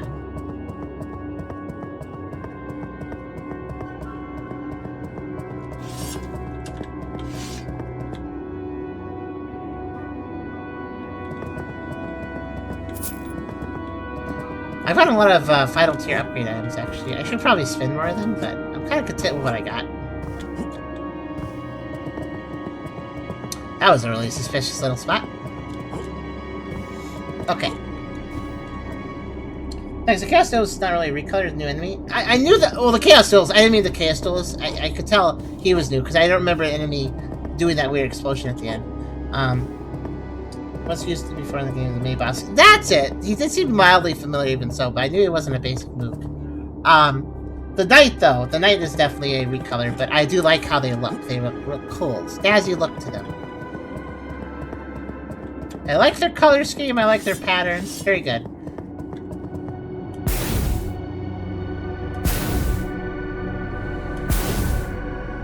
Why did they take 3 hits to actually...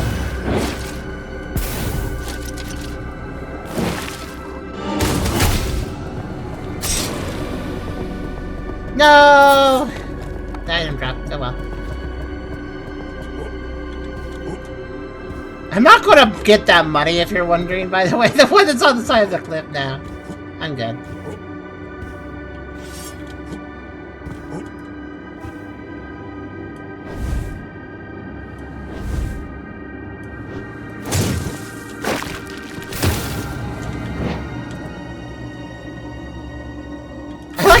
I like how, you know, I generally just go nuts on these enemies, but if the Knight pulls up his shield, it's like, alright. And it just becomes a waiting at the DMV moment for a second. Oh, this rock's going up and down. I went up it. It's actually quite climbable. I'll go up there properly in a second. I don't know if I'm supposed to get up there that way. Certainly a functional way of doing it.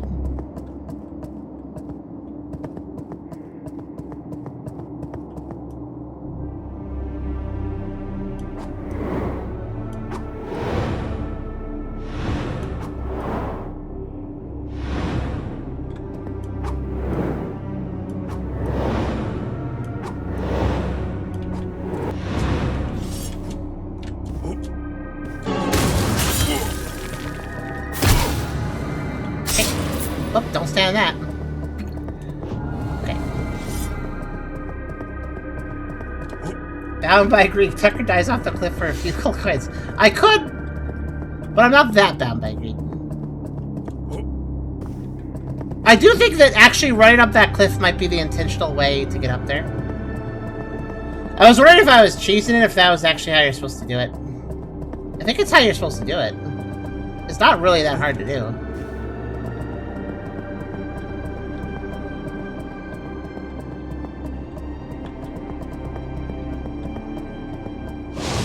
Oh, hi, I didn't see you there.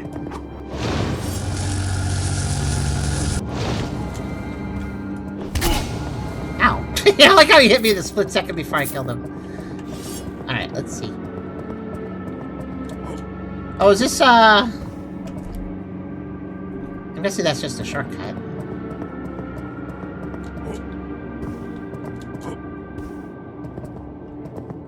Oh, it's a torch. I was like, what's that? Oh, it's a torch in the ground. Over there, okay. That's just a shortcut.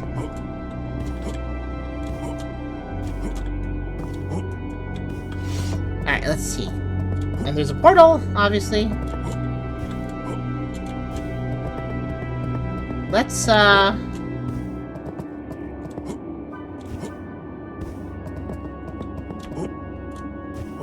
know, that was one of the more dangerous places to do that jump, but, you know, whatever.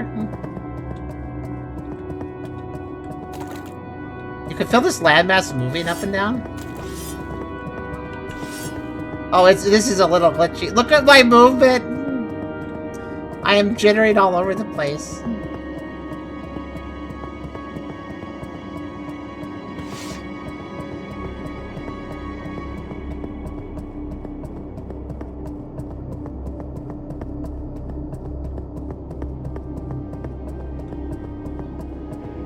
Okay, I see.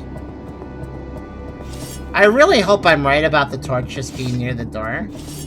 Because there's some real expanses I'd have to search otherwise.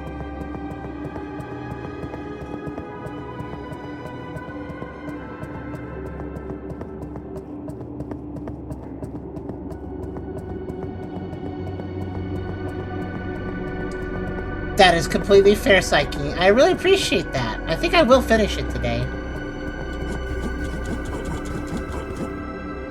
But, yeah, I understand that you can't watch all the way if it's late. I gotcha. Thank you, though. There's, of course, the video will always be on the YouTube later. And you're welcome to come back anytime, even if I'm not playing this game. You can come by and hang out if you're curious about other things. I don't know if I'll finish it today. You'll know when you see the YouTube video. We'll see. It does kind of feel like it, though. Kind of feels like we're going to finish it today. Am I... Do you think I'm supposed to be climbing these rocks, by the way? I mean, I don't know.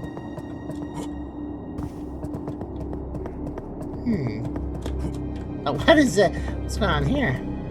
They didn't build the front door of this house very good. I feel like I'm starting to realize, have I gone out of bounds? Because that was very easy. I honestly thought this was something. Yeah, excellent job with this game. It's got some rough edges here and there, but it doesn't get in the way of the sheer just value of fun this has.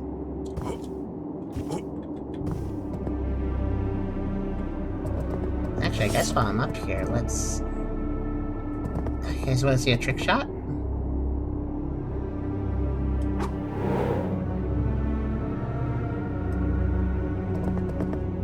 So I see a few black pixels. I think it's an enemy.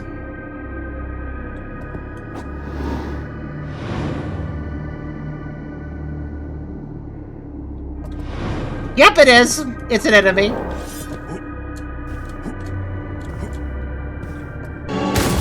There he is. Hello.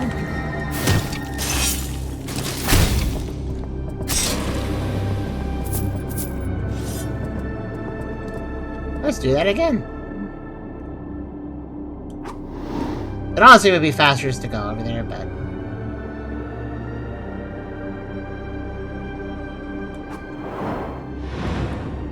$50-50 out of bounds. There's nothing there to kind of look at the background. Leave the climb because basically people have fun doing it. Oh, that makes sense. But yeah, I'm pretty good. I got pretty good eyes, don't I? I was like, I see 4 pixels. That's probably an enemy.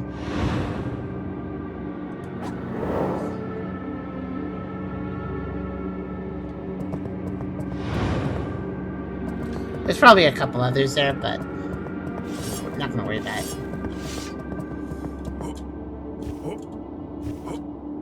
Honestly, though, I need to be careful getting back down. These ledges are very steep. They're just not steep enough to walk up, but they are close to being ledges where if I go on it, I'll just stick to it, and then I'll start falling, and then I'll die. I'll be real careful.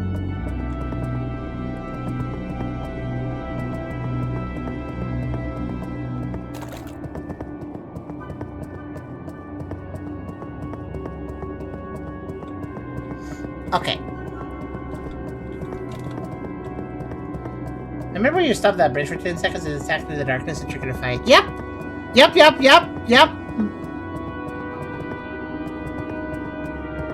I got good eyes.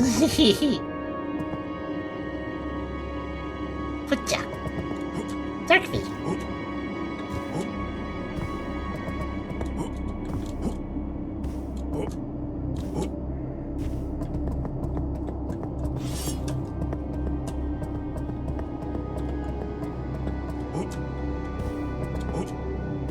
For the sake of my sanity, if the torch is not at the gate, I might just ask somebody to look it up. Like, I don't... Okay, the reward for this path was a mind extract. And when this goes down... Where does this go?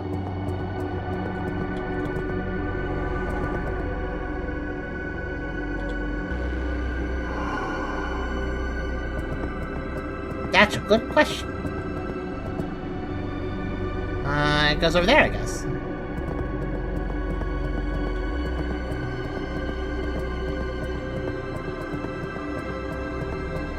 And also there's a portal. Okay. Let's... go here. I'll take the portal in a second. Oh, there's a portal here, too. Huh.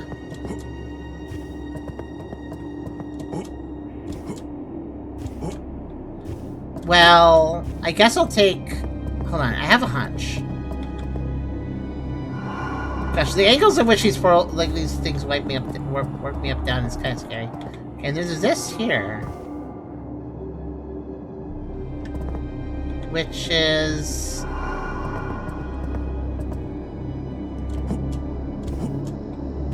Oh, it's up this thing, okay. So this was that one I couldn't even use. And where's this portal go?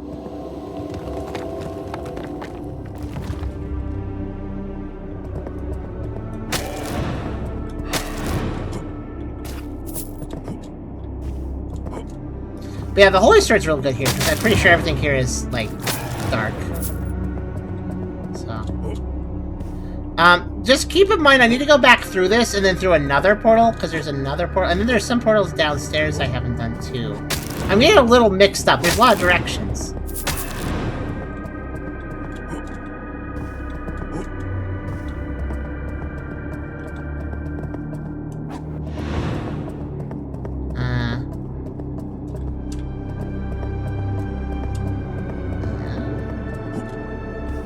Oh, hello!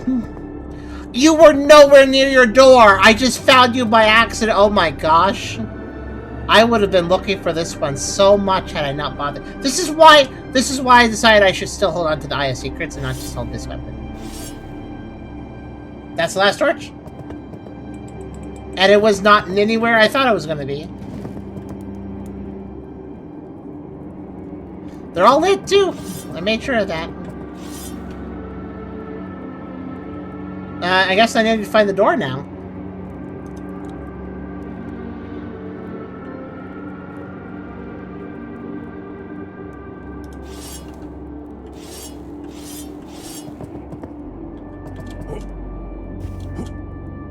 So that's the point of this. I figured I'd poke around just a little bit more because I was confused. This warp led me up to an area that had nothing going on. Could be for a shortcut, but it was weird. So I was like,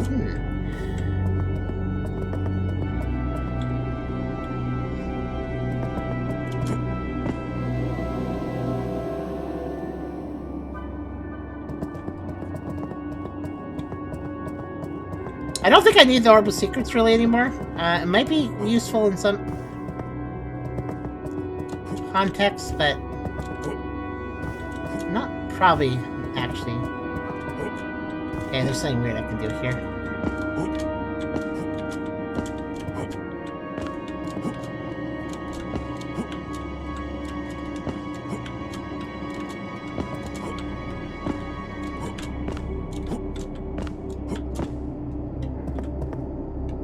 I don't even know I can do it.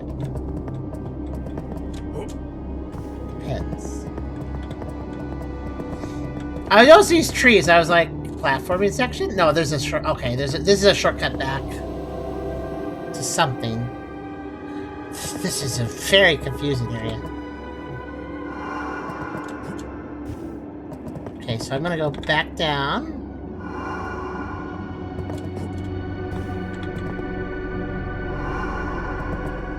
Okay, let's see. I've used that teleporter, but not this one, I think. Right? No, I've used this one. I haven't used the other one. Oh, there's two other ones. Which ones of these have I used? Have you used one of them or both of them?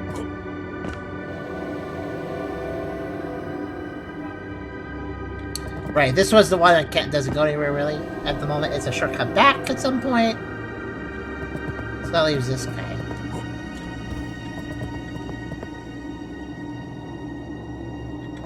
Top of the build. I don't know what you mean by that. The ring of gravity doesn't make me invincible to fall damage. It just helps me a little bit. Haven't I been over here? Yeah, I've been here too. Wait. Uh-oh. I don't know where to go.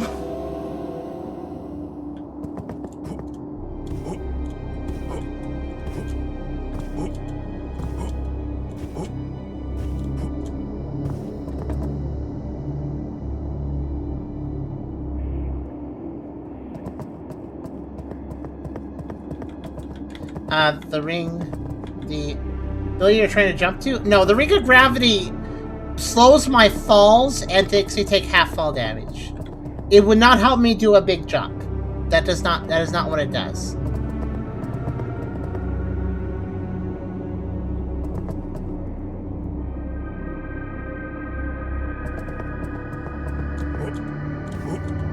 I think I think this is correct.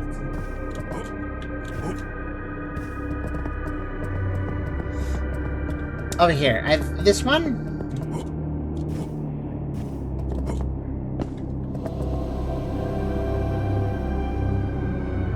Yeah, here we go. This is new. I marked that one for later, but forgot about it because it was a little bit far away.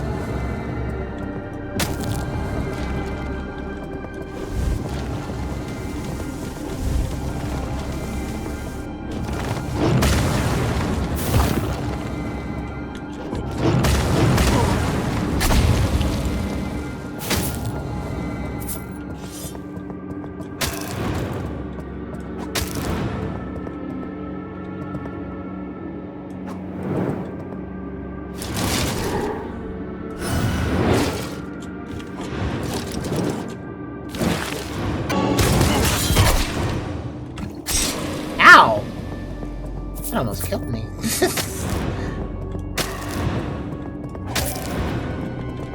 Oh yeah, I do have to worry about, like, actually dying. Because I haven't saved it a bit. I should probably have done that earlier. Yeah, that would have been maybe a decent idea.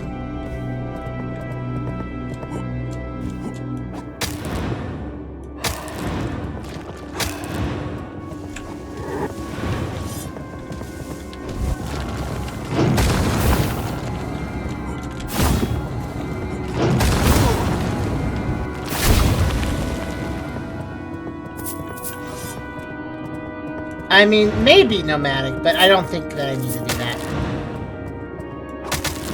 I did find the path for it, so I'm good. Oh, phew! Ah! Ooh! Ah! Thanks.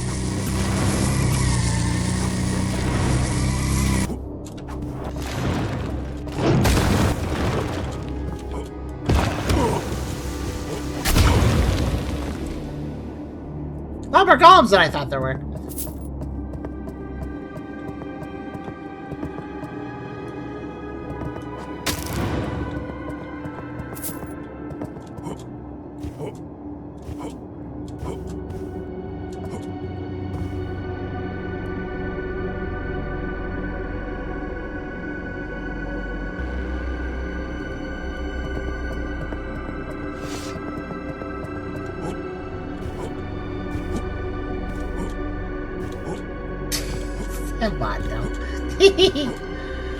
Okay, so there's a way down here, but what's over here? A way up over there.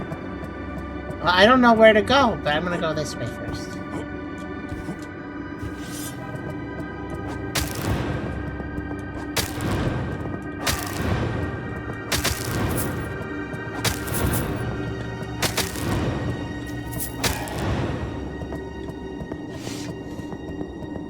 There's both an up and a down.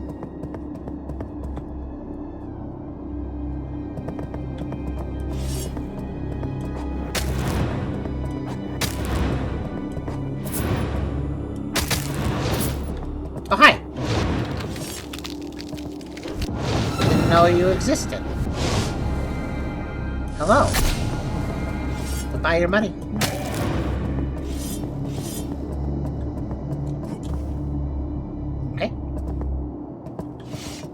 Just guarding spots, I guess. Alrighty. You can do that if you want. Now what's the point of it? Okay. Yeah, there's a lot of shortcuts to unlock, which I appreciate. But it does make things even more confusing.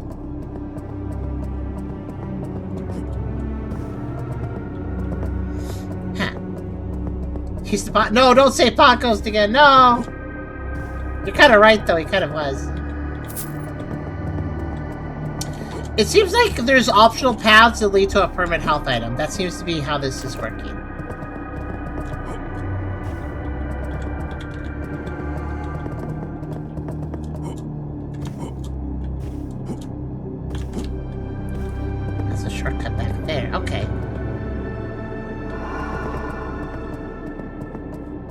Got some pot. He does. Let me use those items.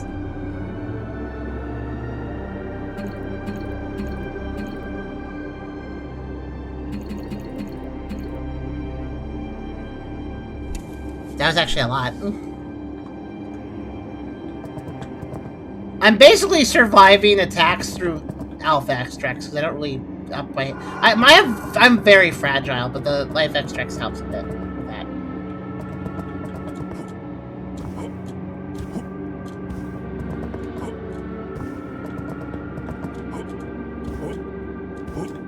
Okay, let's go down here now.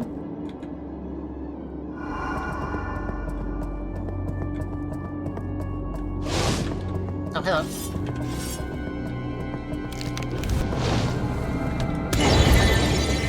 Ow. Whoa, whoa, whoa. Whoa, I didn't know you could do that.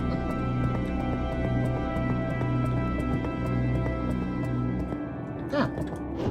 He shot spines, basically. Okay, I like how there's, like, here's a path. Cool. Anyways, going back now. There's not much here. I mean, there is stuff here, but there's a lot of, like, here's a path that goes nowhere. It's cool.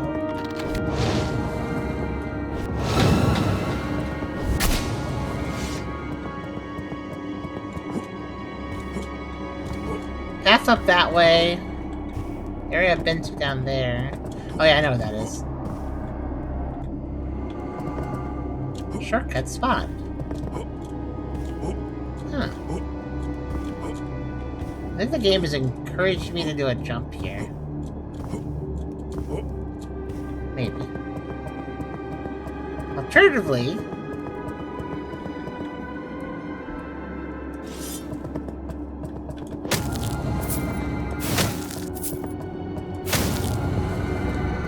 and we have a warp here, okay. Yep, thought so. That's why I said alternatively.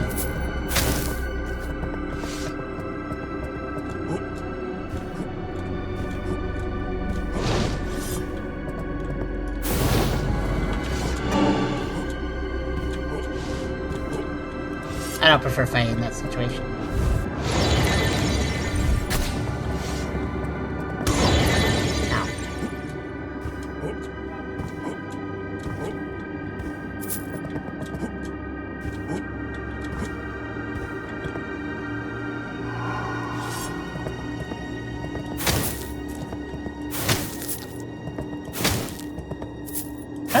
How high does he get? That's... I'm not sure how demons work with marijuana.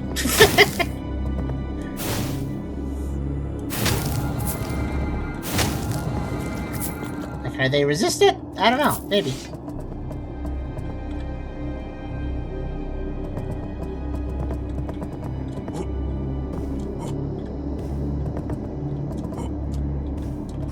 Okay, I'm trying to keep track here. Is this the only path forward, or did I miss Did I miss something?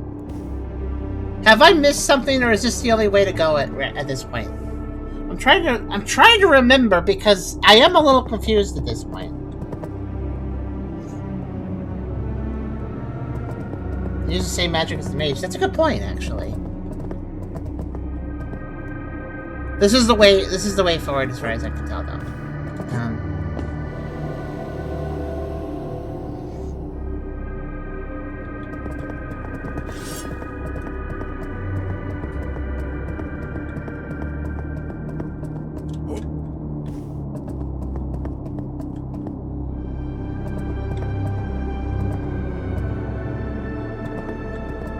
Hey, there's a guy down there.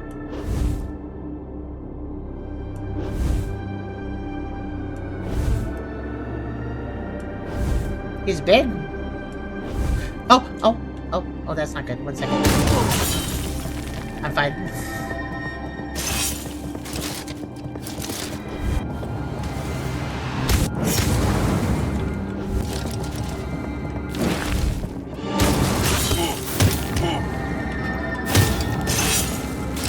Wait, he's chaos. You know what?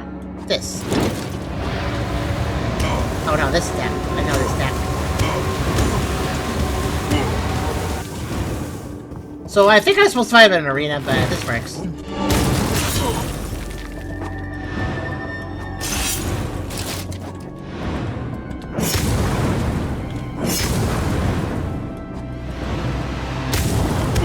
Oh, ow. He's actually quite seriously dangerous, so I'm just gonna drop a bunch of health potions and watch it.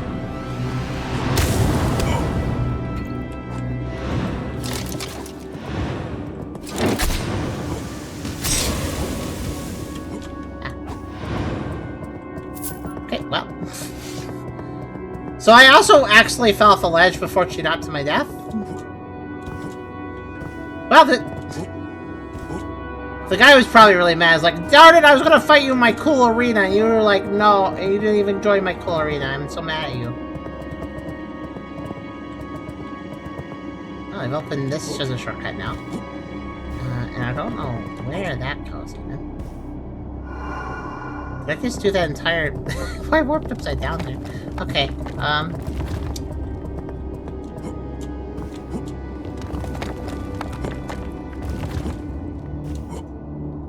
well, that's the path down to his arena. Okay. I do like how I just completely pulled him out of his own boss arena because I'm like, you know what? Boop. I'm gonna boop you. There's a little boop for you. But yeah, I gotta go around because I fell off the ledge. Well, I'll get to the arena in a minute. I'm pretty sure that is actually. It looks like it looks like the arena is also the midpoint to forward progress, so I have to go there anyways. But since I fell off a ledge, I actually missed some stuff too. If you think about it, there's some stuff I completely missed because I fell off the ledge.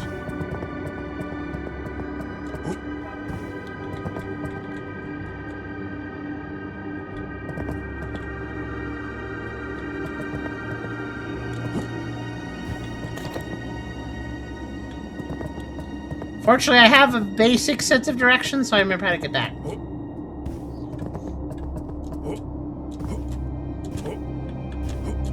This definitely has convoluted final area vibes. You know, that sort of vibe of, oh yes, this place is going to take me a while to go through because it's the last area of the game. Final dungeon. You know, some games have final dungeons that are actually pretty short. Or basic. Some of them have just like a boss rush. Especially like a returning boss's boss rush. And then sometimes you just have the mega level, like we have now. Okay, so... I think... down... and then...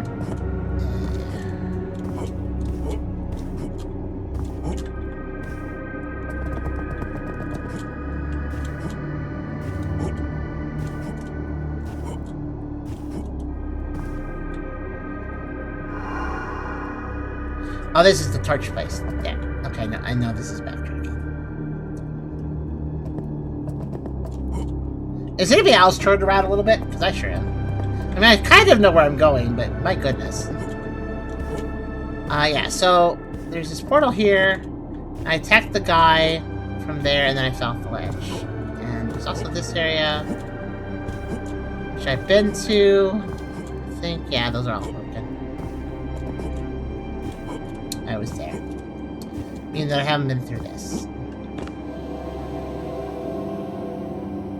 Clear a map an area if I'm just watching. Yeah, because you need to be able to like look around and turn yourself to really understand the area. Anyways, yeah, here's where I attacked the guy and then I fell off the ledge.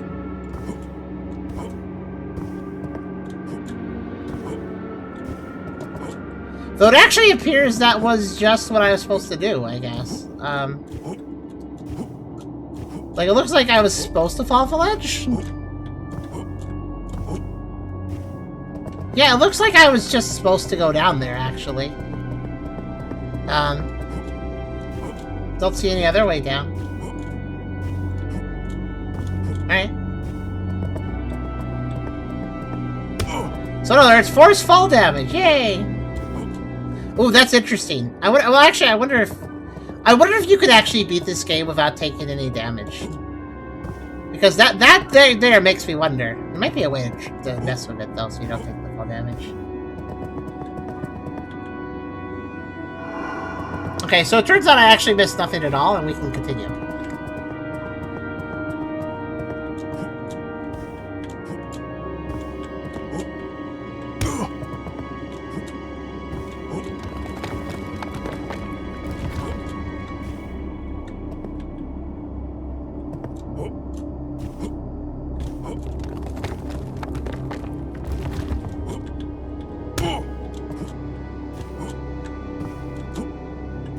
Oh, this too looks like a first fall. No, that one actually you can do that.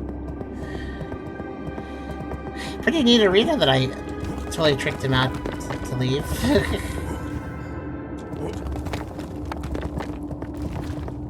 Okay, but you got a little secret on here, right? What? No, come on. Maybe I have a save.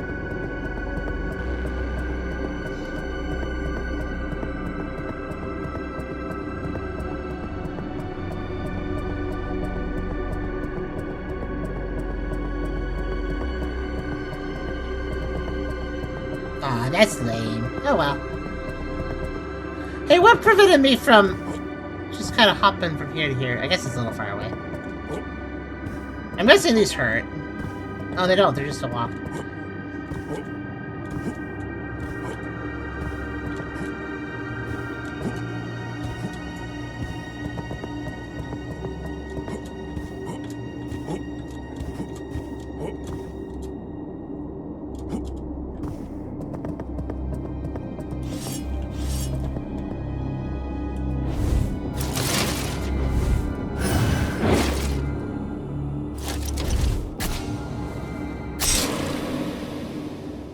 Okay.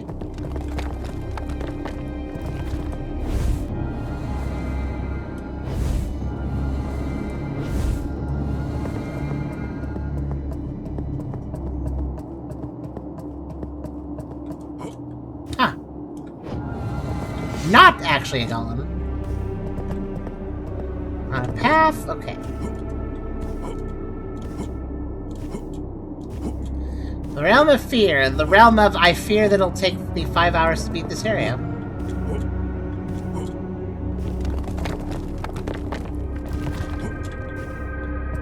I'm a little worried that if I jump on them while they're still moving, I could die or something. What if you could?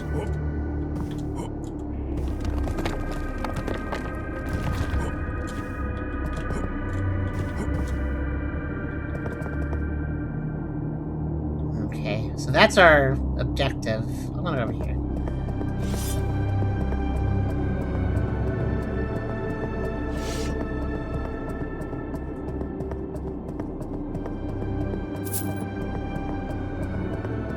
Big, big, big, big, big, big, big, big, big, big, big, big, big, big, big, big, big.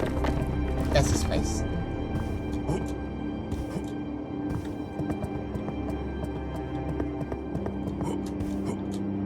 Kind of weird that these rocks, they kind of blend into the wall. Be kind of, I think it'd be good if they had like a different top so you can figure out where they are. Oh, hey, this is a portal. That's curious. Oh, oh, well, thank you for 2 paths for no reason.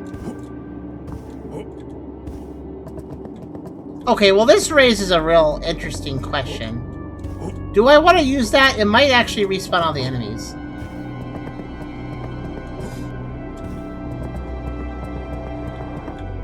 That doorway, I mean.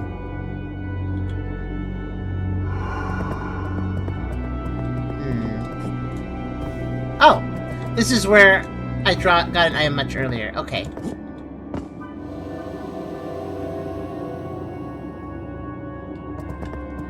Yeah, the faraway port. Let me go save. Well,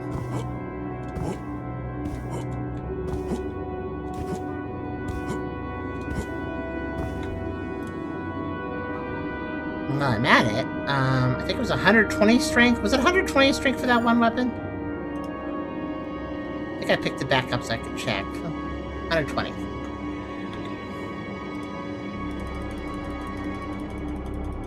Almost there. These stat requirements, man.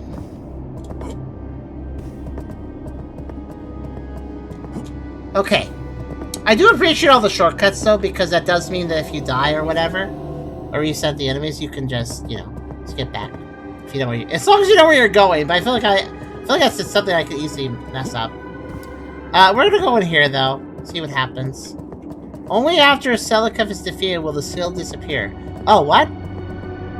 I must kill the final boss before this opens? Oh! Do you think this is the lantern door?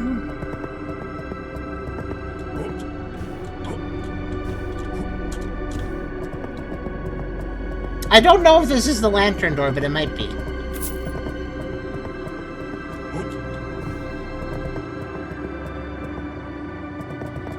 Secret spot. Secret spot. Secret spot. There should be an item here.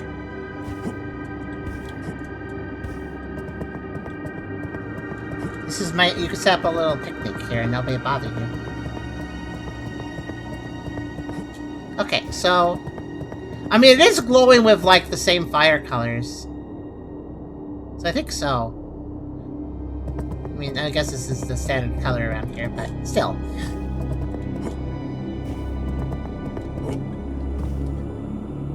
Alright, so that's interesting. That basically, it sounds like I need to defeat either quote-unquote the final boss or the boss before the final one, maybe, if he's not the actual last one.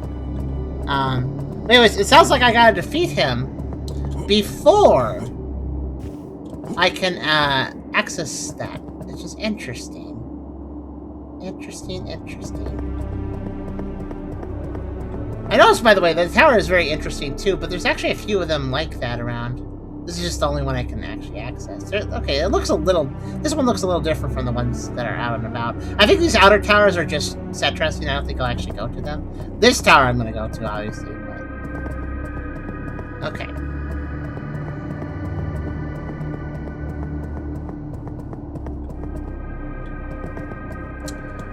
So I guess at this point we just go up here. Oh, hey, it's you. I was wondering if I'd run into you. Ah, there you are. I've been searching everywhere. Looks like we got separated. No matter. The important thing is that we found each other. I'm betting you're thinking the same thing I am. That massive tower is where we need to go. This is it. If I survive, they'll remember me. Not as a thief who vanished, but as the one who refused to be forgotten. Lead the way. I'm right behind you. So you got separate. Yeah, I need to find a visible... Yep, need to find a visible torch. That was important. By the way, everybody has this stank... You know, to quote Fiddy from Vine Sauce. Stanky leg. Stanky leg. Stanky leg. Stanky leg. Stanky leg. So, like, do you notice how that first step, he, like, drags his leg back awkwardly?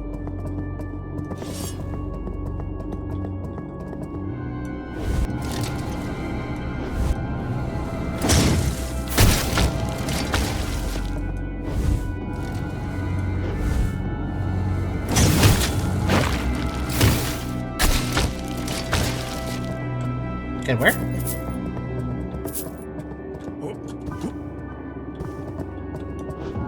Oh, there's finally some items here and there. Most of these houses, like, have had no items, but I'm still poking around inside of them. At least I got rewarded that time.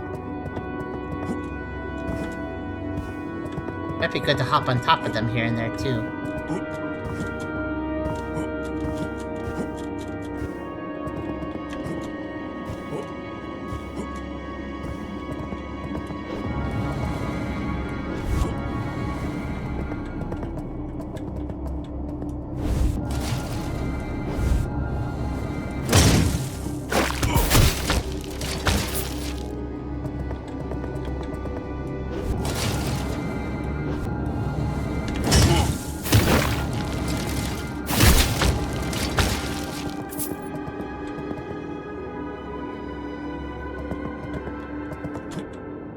March.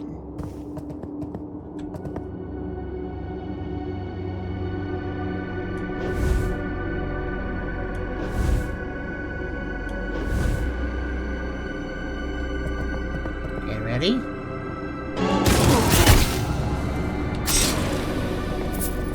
You know, that little explosion is surprisingly not hitting me very easily.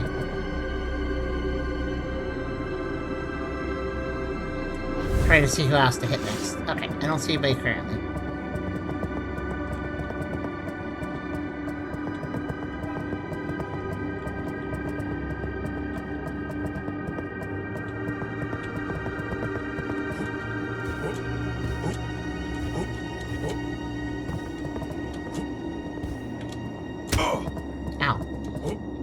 Hey, where's my friend? Oh, there you are. What are you doing? Probably got really confused because I started parkouring.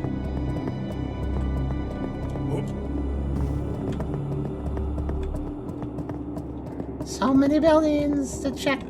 Okay, let's see. Yeah, I was really confused where he went. Like, I just lost track of it entirely.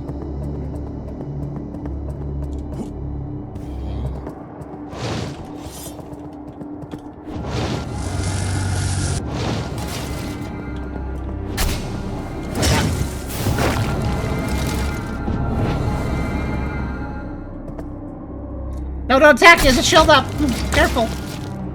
Oh, interesting. Look at your dagger. Look at your little dagger collection in the air. How are you doing that?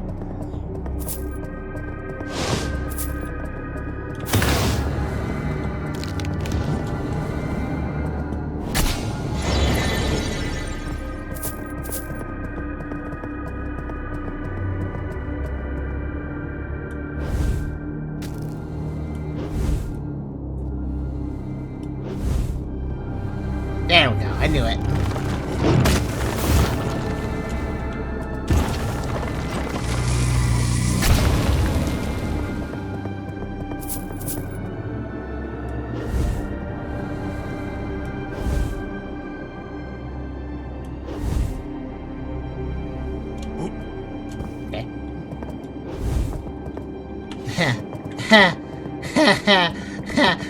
That doesn't look like a trap. What are you talking about? Okay, so I can go that way, I can go to the end of that, I can go that way. Okay. Oh.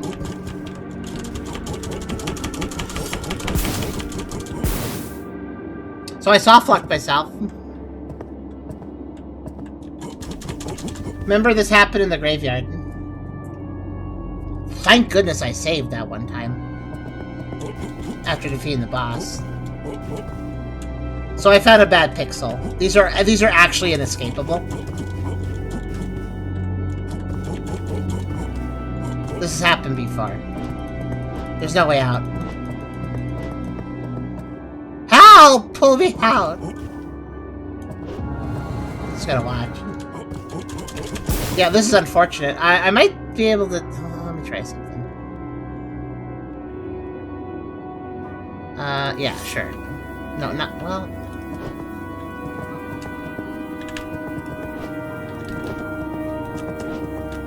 I'm trying to remember how to how do you do a thrust again? I don't know if it would save me, but it's worth a shot. I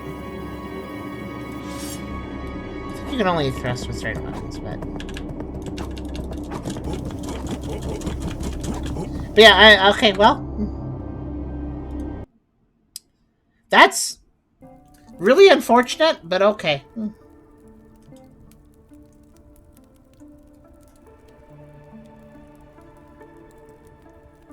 I am so glad that I didn't restart the whole area with that, though. Unfortunately, now all the enemies are back, which really kind of does suck, in my opinion, but that's okay. Let's see.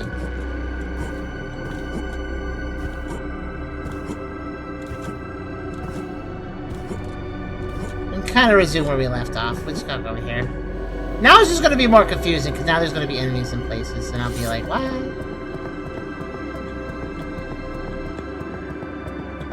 So it's up here.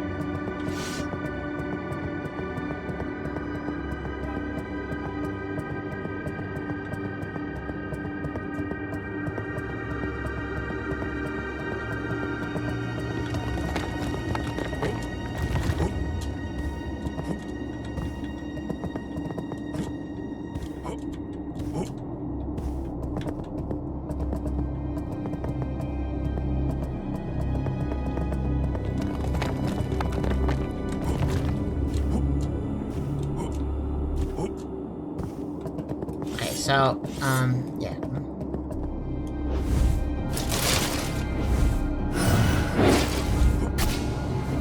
Yeah, sucks to be me. New game plus patch travelers. I hope they... Too bad Psyking probably went to bed because that needs to be patched. That really does. Imagine going through this giant final dungeon and then just getting soft locked on a corner. Like, that is not good. Thank goodness I had the wherewithal to save the game, but...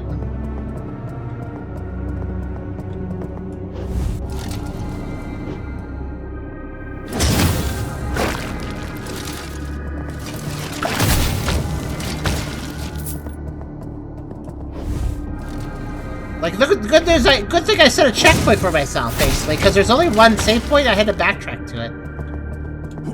Yeah, your daggers are just hanging in the air, blocking my way.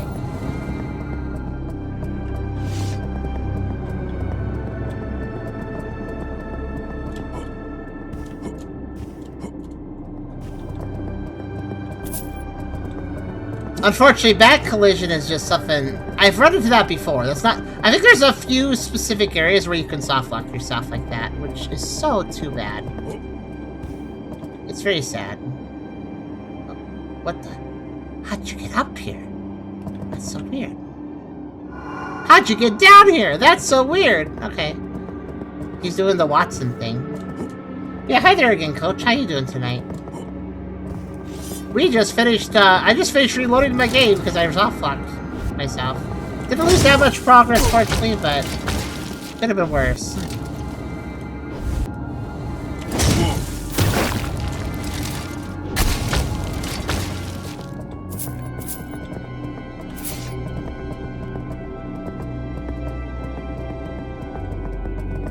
And honestly, I wouldn't mind if I soft-locked myself by doing something really weird or being really silly. But honestly, I just walked on a corner. Did you or did you not give your vessel? I did not give my vessel. Because after discovering the workshop and figuring out the guy's lore all the way, I ultimately decided that he really needed to stop doing everything by himself and having a savior complex, and he needed to give it up to other people. So that's what I decided.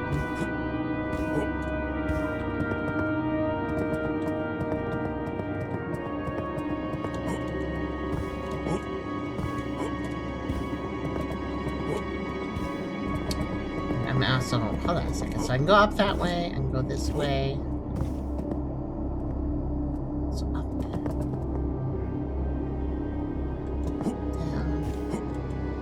Down. So the path that goes up over here.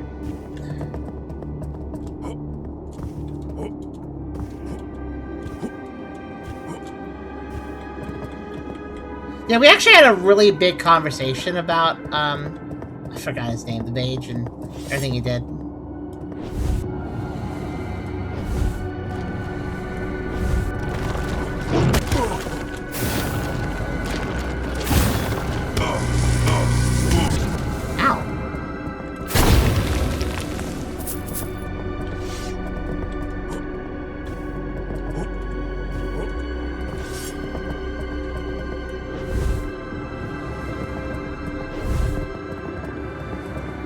That was one.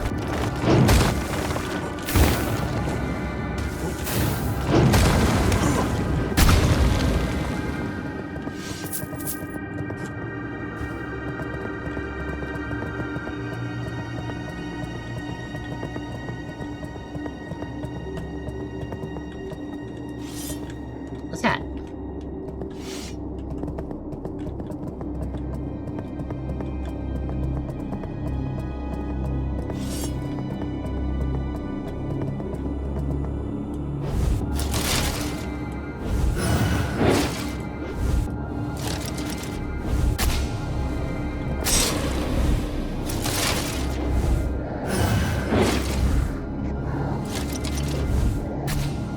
I think I can get them before the jump. If I hurry.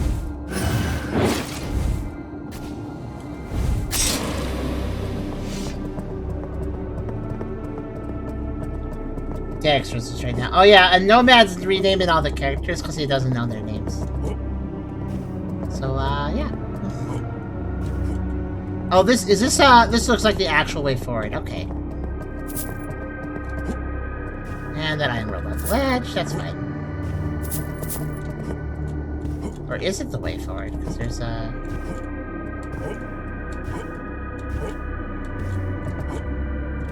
No, it's not the way forward.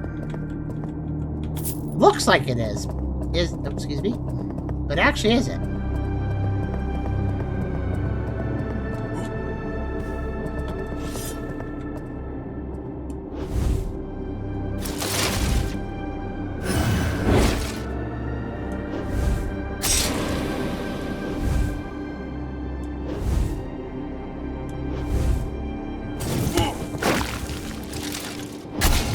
That guy is very quick.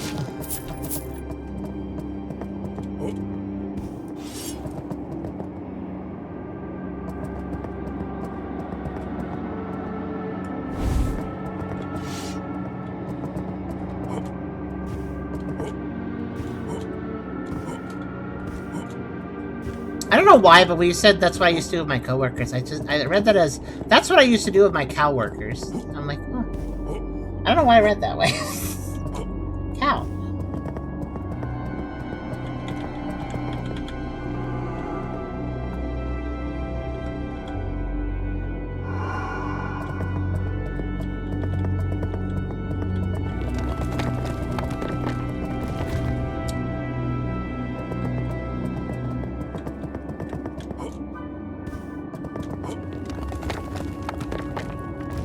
Like, I'm gonna be perfectly honest with you, I'm kind of lost. Is this an old area or a new area? I think it's an... I don't know.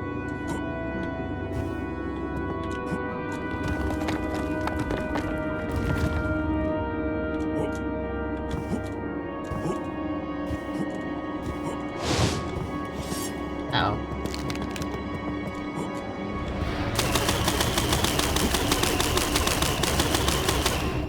Alright. Hi. That's a lot of damage. So, why am I here? Oh well, I'll leave again.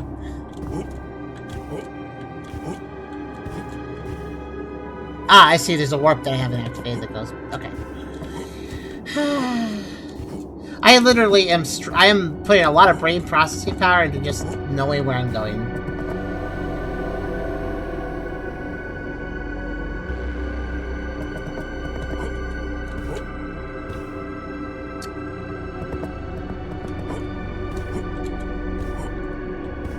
Oh, I know where I'm at now, at least. Okay.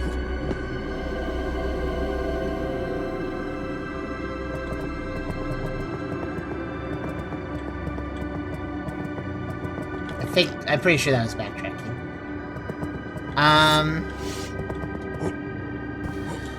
Okay. I think I get an idea. Where's my friend? Oh, whatever, doesn't matter. I don't care at this point.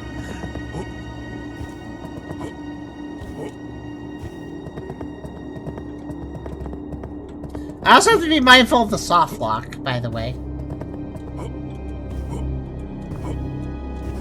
Oh, yeah. Cool. Glad I saw that.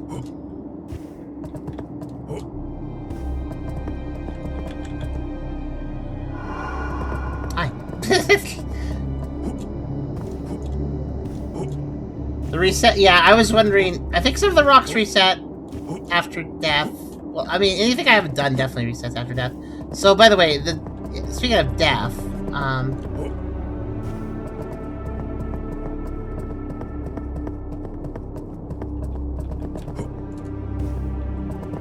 trying to remember where that soft lock was. I wanted to point it out again.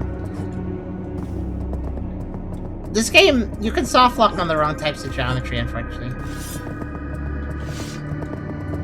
I think it was over here, actually.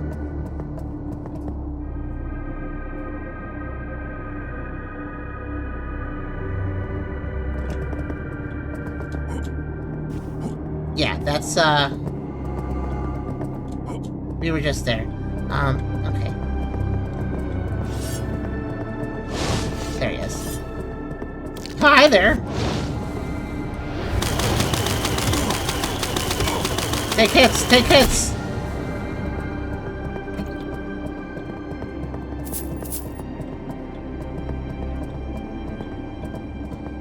I don't fully trust this, but then I already killed the enemy here.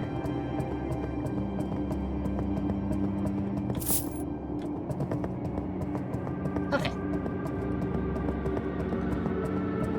I don't know if he actually can block attacks or I'm not really sure. Okay, so the evil, terrible, very bad soft block is in this area. Any jumping I do has to be done very carefully.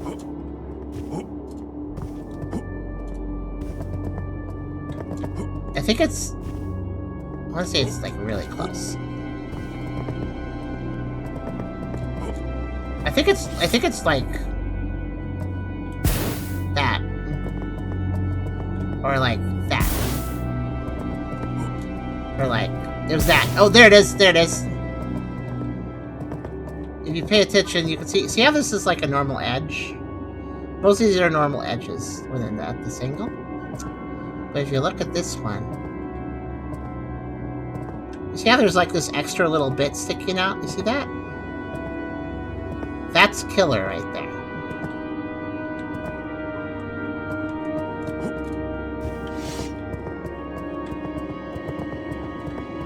Like literally, sorry, reset your save. If you, like, sorry, reset to your last save if you touch it. So yeah, not the best. This game has a few little bugs and stuff that can ruin the experience partially. Oh, I don't want to fight here. Oh, I don't want to fight here. Like, right here.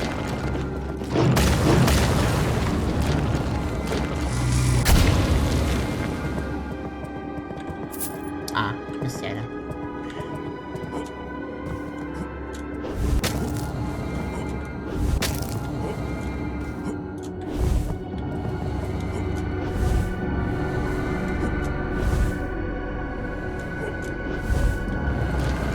Oh, you are! I missed the attack. That was real, but I just messed it up.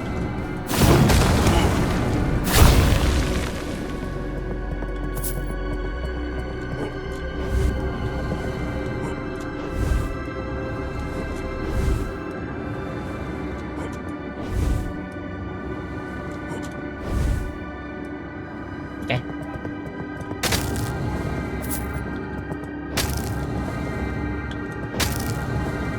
What's interesting is that the Chaos Sword and this Moonlight Sword, their projectile shoots out differently. Like, they both have a projectile and a melee attack, but I noticed that, like, if I stand here and melee this other one will break in the process. See? But if I do that with the Moonlight Sword, it only hit the pot in front of me, usually. It's interesting. They have different properties.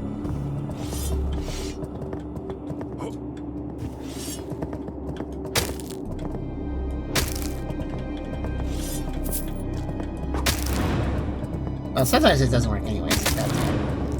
Usually it works the way I just said it.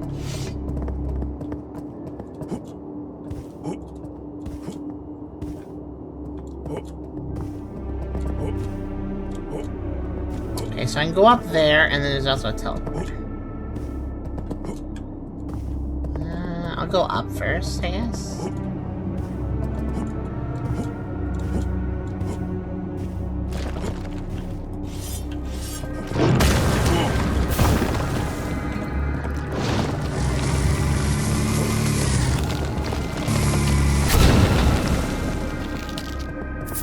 Oh, hi!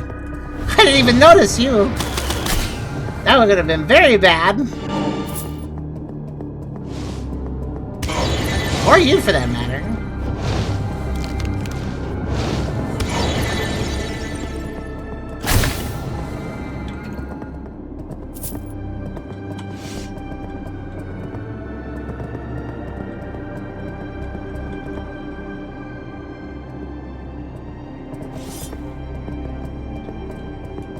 This feels like a dead end. This is why I'm going this way first.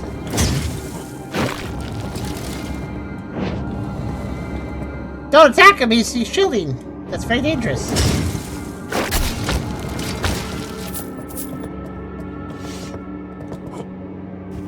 I love that he just leaves daggers in the air.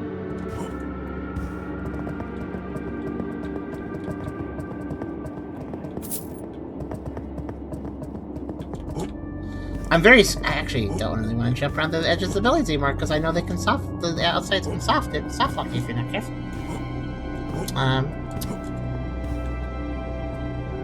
But that cool portal up there, that's just for show. I can't actually enter. It's way too high. I noticed it earlier, and I was like, But yeah.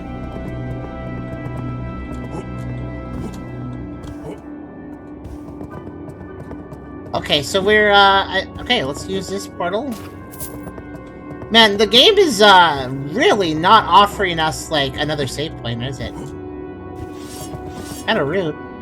I think I need to go over there, but before that, let's get a bit cheeky.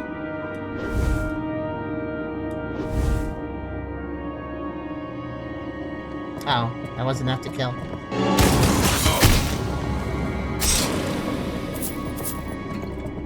I thought it would be, so whoops. Okay, I took out one guy. Let's see if we can't. Nah, I'll do it when I get closer. There is more guys I could hit, but man. Oh, it's a save point. How blessed. How blessed be the save point. Okay. I was wondering if it would ever give me another one.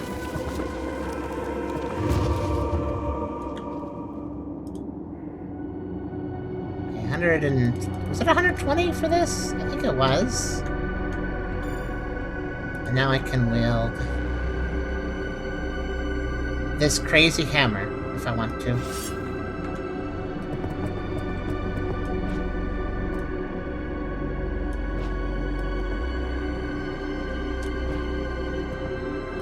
Huh. So that's it, huh? I mean, I could level to plus 10, but all that strength for just here's an ice hammer. I mean, okay, it's not bad. It looks kind of neat, but it's got something dark in it, apparently. I don't... Huh. Back to the Moonblade.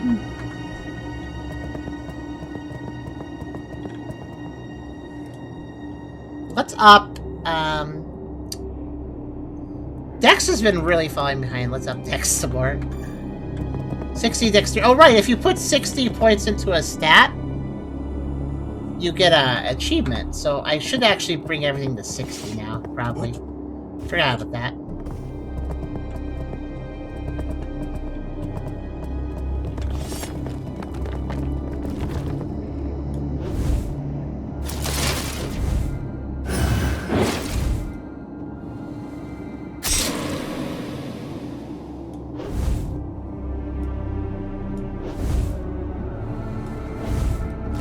Oh, hi! You're not the target I was going for. I didn't realize you existed.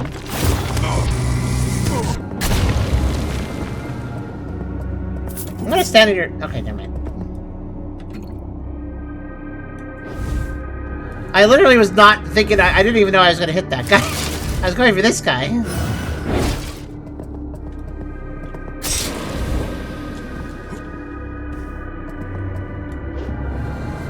Ah, there we go. I bet you...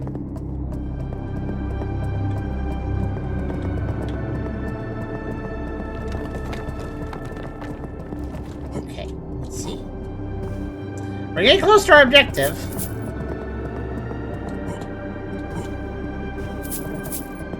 How you all doing? The chat's gotten a little quieter at this point, a little bit. Don't blame me. It's getting late, and this is a grueling test of an area. Actually, what is? I now want to know what this teleporter was called.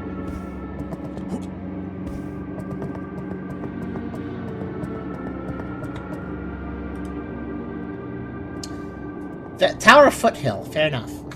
That's a pretty logical name. We're almost to the tower. We're almost into the tower, though. Almost there.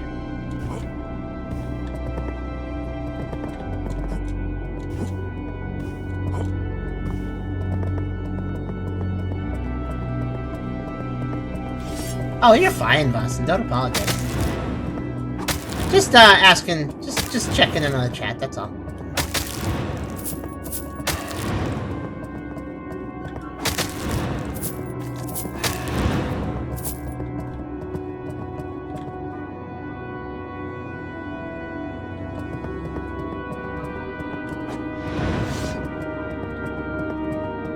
gonna be attacked before I grab whatever this is. Okay. There's something over there, though. What is it? Rev Steel? Rev Steel. The Rev Steel, by the way, is the plus 10 upgrade item. The spectral version for spectral weapons and the non-spectral for non-spectral weapons.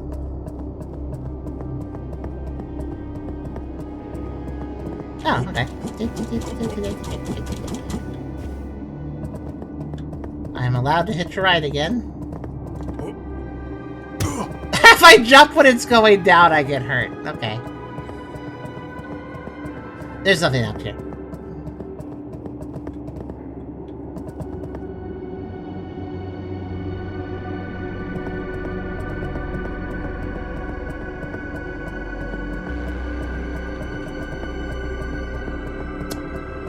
Let's get a drink. I need a drink too. You make me realize I could use a drink. I'll get a drink after I finish this.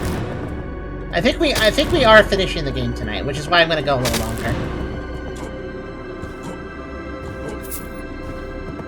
I mean, this area has we've spent so long on this area. It may be the final area, but I do think it's about outlived its length. So I think we'll see the end of it pretty soon.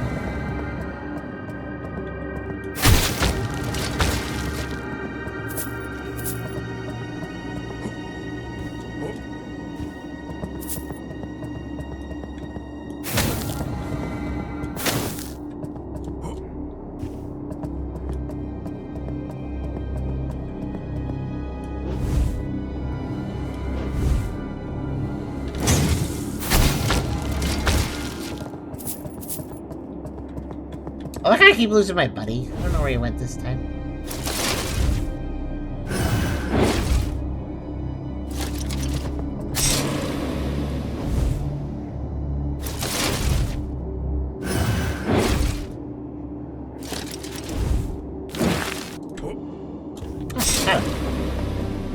Okay, there's another boss level guy there. I'm gonna... Won't face him now. Oh, hello! Where'd you come from? Those guys literally just show up when they feel like it. So you gotta be mindful. Yep, see what I mean?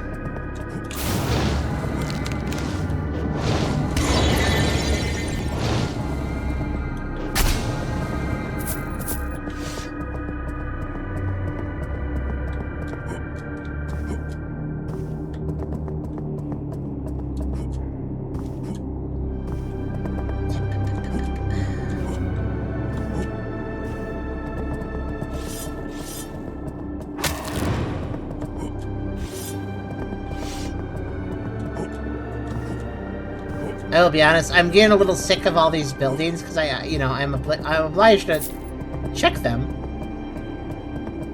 Well, there's just 5 million of them, and that's getting really kind of tedious. I don't mind this area too much, but I will say I will go ahead and rib it a little bit and say the copy-paste tool was heavily used in this area.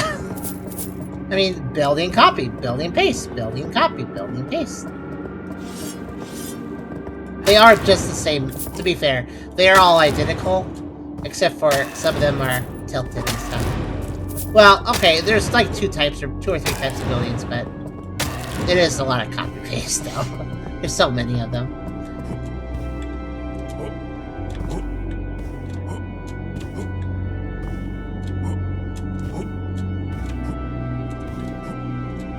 Just the one guy, I think.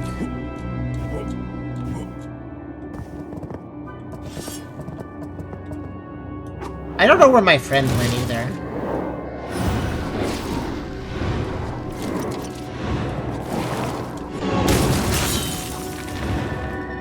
I actually avoided all that damage.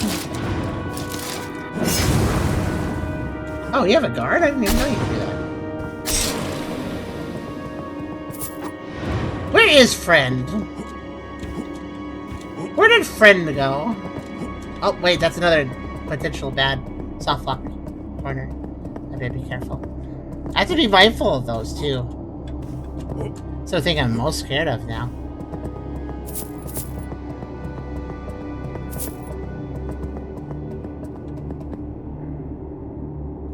Yeah, I don't know where friend went.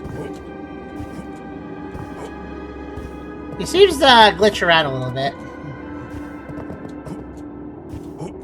Well, hopefully he figures it out. I'm gonna go to the tower now.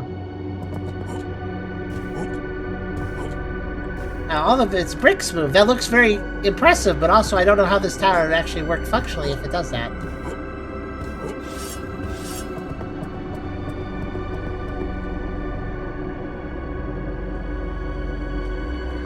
Whew.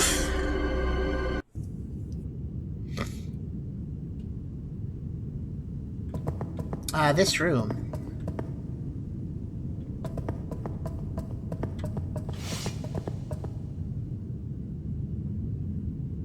And Fred is still not with me. Alright, tower. Yep, sure is.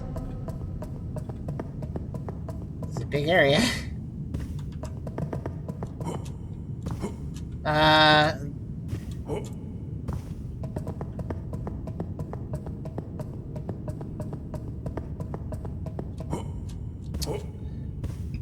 Doesn't look like there's anything in the back of the room, so... Okay.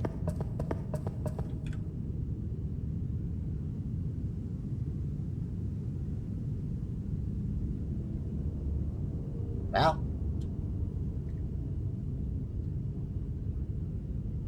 Oh. Wait. This is literally the start of the game.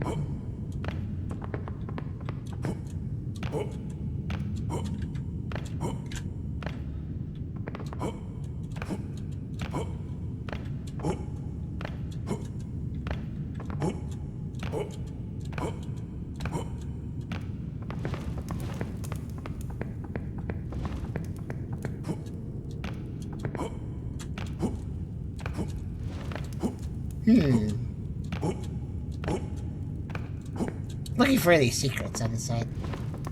Here's some items out there. This is basically just floating islands.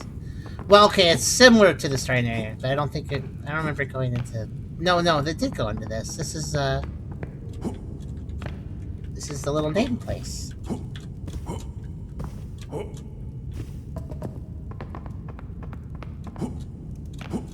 Okay, well, let's see what's going on. Actually, wait, check behind it first. Nope, okay. A mask. Yep, that's the name I wrote down on it. For the character name.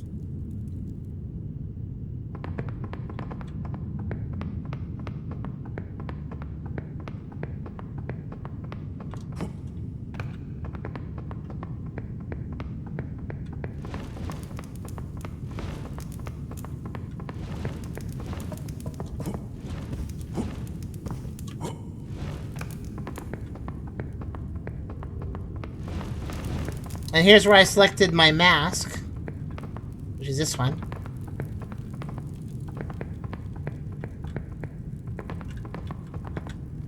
My mask.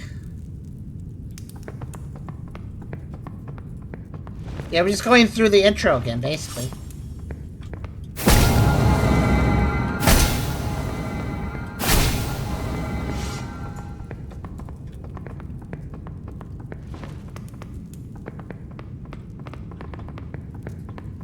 Except for this time, I know. No. I know a few more tricks for climbing, but I don't think it helps here.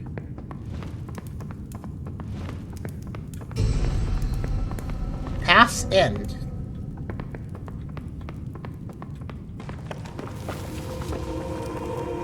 No, we're not New Game Plus. We're actually... I don't blame you for activating all the mask clusters. So this is actually, this is still the Realm of Fear. It just, when we entered the tower and climbed it, suddenly we ended up here. So, that's interesting. But it is the beginning of the game area, so... Very interesting. Yeah, I guess I'll increase my health a bit.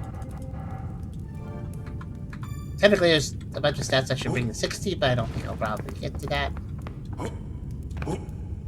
In-game, baby, but at the same time, the torch door requires us to have defeated the demon, so that's very intriguing. Because I thought the demon was the final boss. That's my mask. That's me. I'm fighting myself.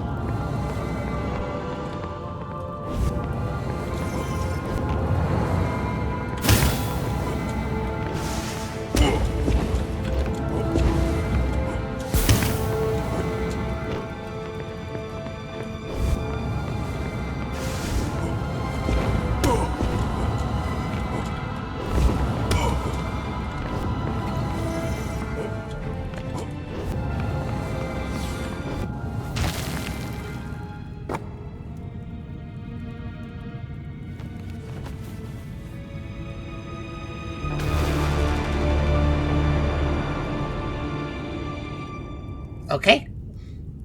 Reminder, this is the demon that actually caused the curse. Have Namir help in the final battle. Assess civilized archdemon of fear.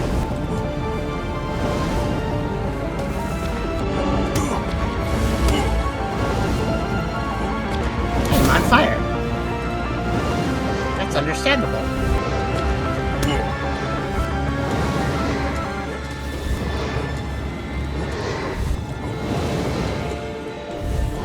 So he's taken up there. If you're a melee build, you wouldn't be able to hit him. But I can. Oh, wow. Oh, I'm actually doing a pretty good job dodging a lot of this. Not that, because I didn't know where he went.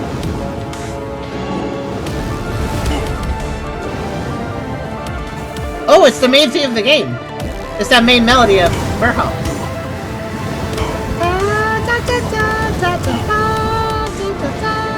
That song. It's the main melody. That's very appropriate. Also, it's like cool and techno-y.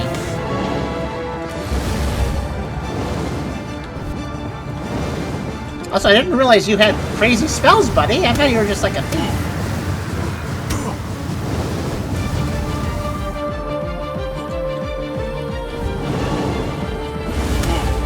I might slow down just because I want to hear the song.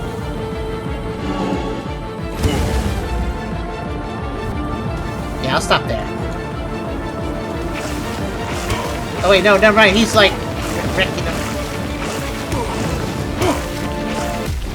Oh no, I wanted to hear the rest of the song! The pain was too strong.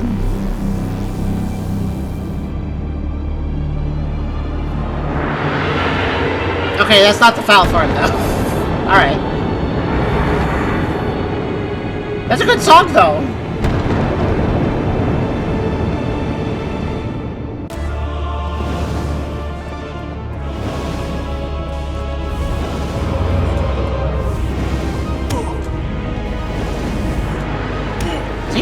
He's making the ground hot. That's a pretty cool design. Yeah, can I just hang on a pillar until it stops? Yes.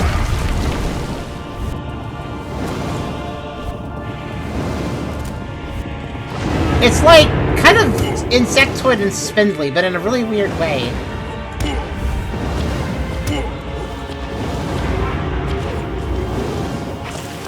I think once again, this fight is more a case of endure, and then when he lowers his head, you can hurt him. But again, I'm not a melee build, so I don't have to wait. Oh my gosh, there's a lot of attacks. Is that a portal? Are you offering a... Wait, hold on. When he drops that, I need to go through it. I think.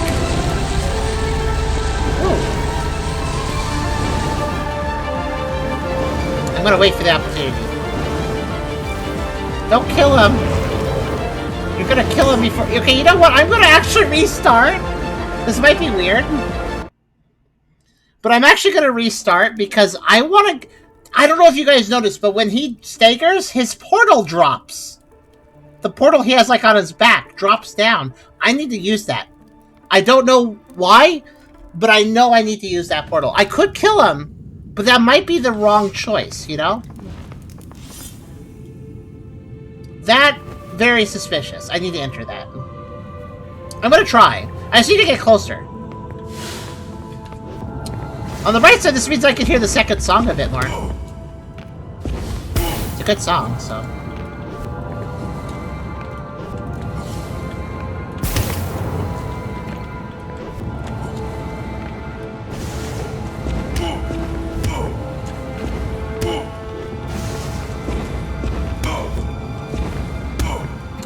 interesting that his first form is us.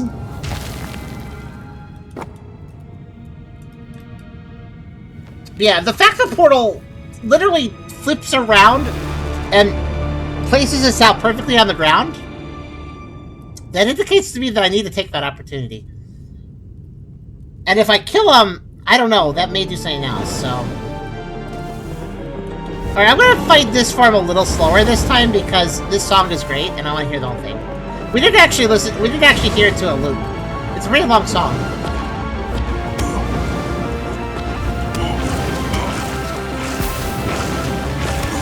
I'll take him down to half health and just stop. Companion will do damage while I wait, so...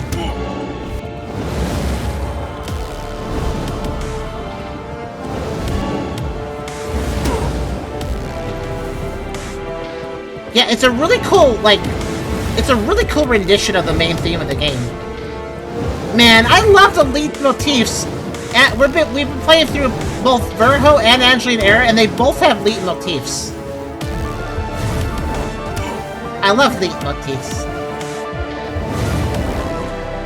If you don't know what that is, that's when a game or a piece of media has a melody that shows up in different songs, and acts as like a loop, acts as this thing that, you know,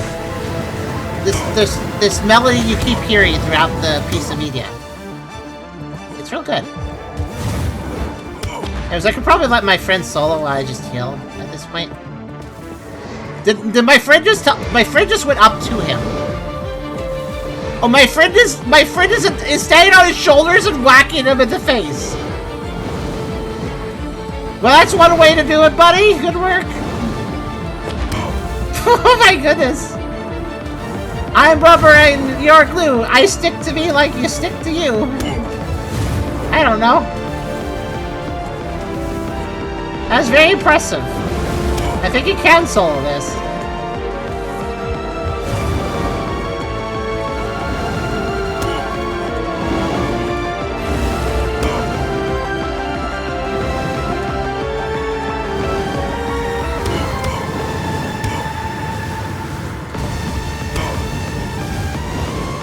Oh yeah, see, we didn't get to the rave part of the song, see?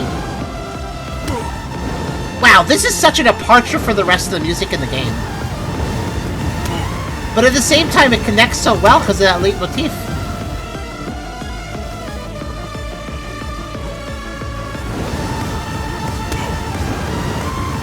By the way, I haven't touched him since half health. My friend is about to defeat him, though. Again. I want to hear the whole song, though. Oh wait, I could just pause. I could just pause! I forgot about that. That is a heck of a... This is like the best song, actually. I like it a lot.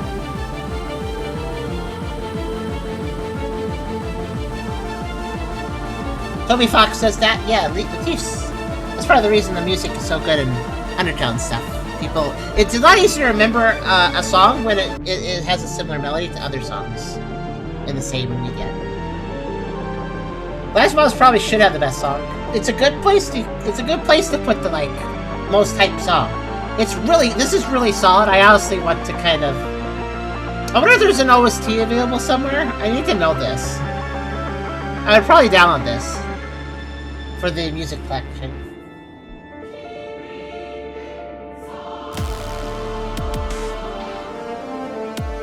It's weird because, you know, like, more modern synths and stuff for this song, it could not work, right? It could very well not work. But because this game is very medieval and, I mean, it's Souls-like, so it's a very risky idea to do a song like this. Although it's on Bandcamp, I'll have to go look at it. I'll have to go pick it up, maybe. Support the developer. It's a risky move, suddenly introducing like modern synth style. Oh, Spotify. Well, okay, we don't. I see. Bandcamp's a good site. We don't really like Spotify, but I'll go check it out either way. Thank you.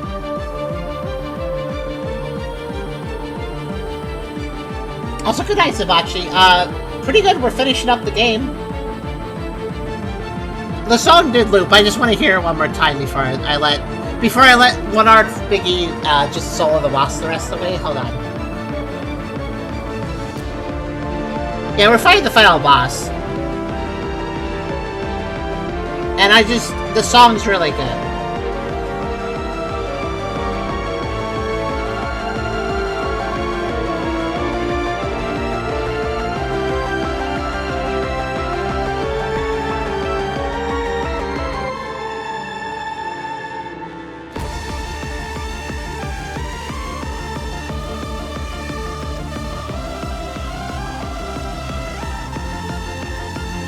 I don't know what it is, but like medieval setting, but then like demon world and stuff. I don't know why, but yeah, let's do the modern sense for the demons. That kind of makes sense. I don't know why it does, it just does. I guess because demons are kind of alien things. Alien realm, alien creatures, sort of. So an alien style of music that doesn't fit with the rest of the musical style also works, I guess. I guess that's why it works.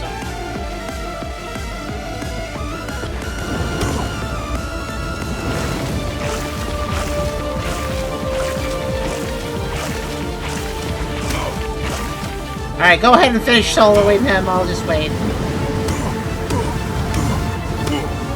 I thought I was strong, but honestly, he's pretty strong too.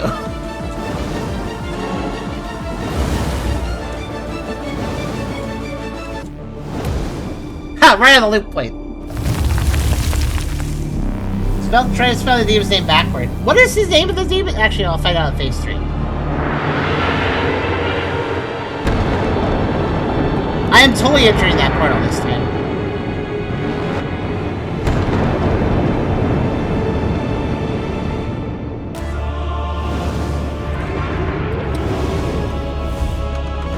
Okay, let's see.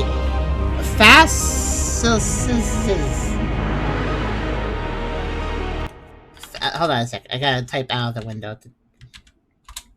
That? Faceless! Faceless! Oh my gosh, I didn't realize what the name was. Ah, good point. That is a fitting name, because this demon cursed the entire world. The whole point of this game is that everybody wears a mask because the world was cursed by this demon. And the curse was basically if two people met, they died. If two people looked at each other, they died. Eventually, it was figured out the mask could protect from this. But basically, if two people saw each other's face, they died. So it makes sense that a demon named Faceless would do that. Alright, so this time, I gotta stick kinda close. Wait for the portal to go down. There. Now, wait, the portal's not actually active, though. It activates a little later, I guess. I gotta wait for the portal to be up.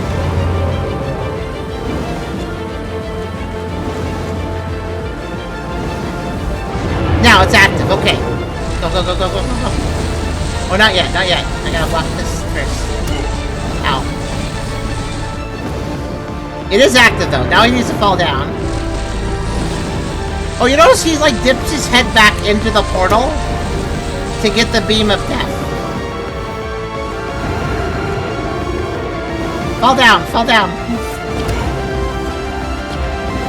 When he falls down this time, I'll get it.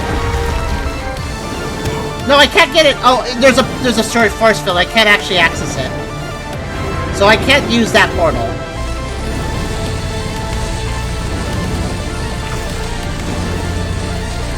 Okay, that's fine. I do think that's really neat, though. I'm glad I checked, though. Yeah, maybe once we take him down. This, too, is a really cool song. It's different from the other one we listened to.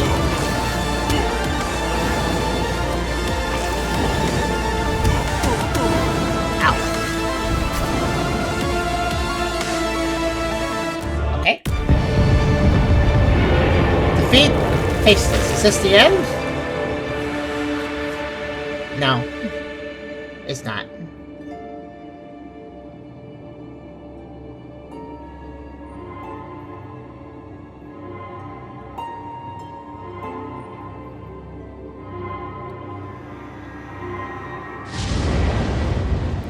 Oh no!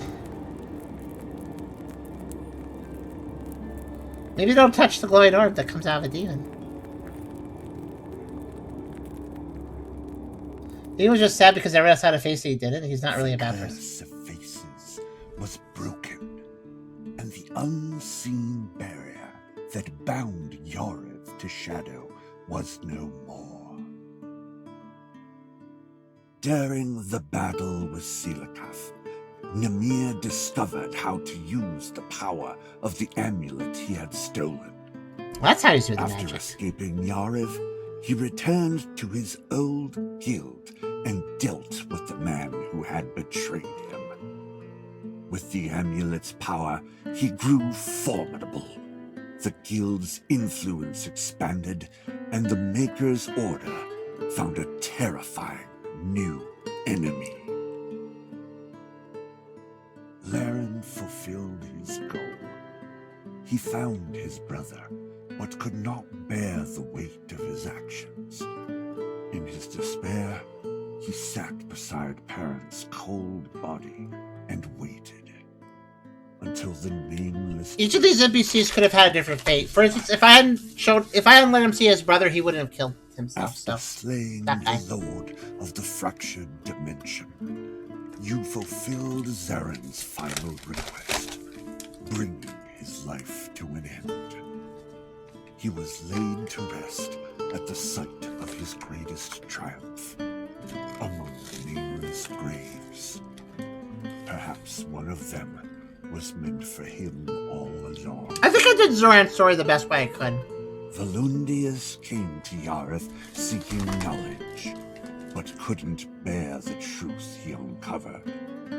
Overwhelmed, he locked himself away in his study. After that, no one ever saw him again. I guess telling him the news wasn't the best thing. In the end, the truth of how everybody survived. It silenced his murderous urges. And yeah, I kind of killed Garrett, so he didn't kill other people. Came to Yariv seeking knowledge, and though he nearly paid for it with his life, he gained far more. Thanks to those in the maskless village, he uncovered secrets and histories unknown beyond their small community.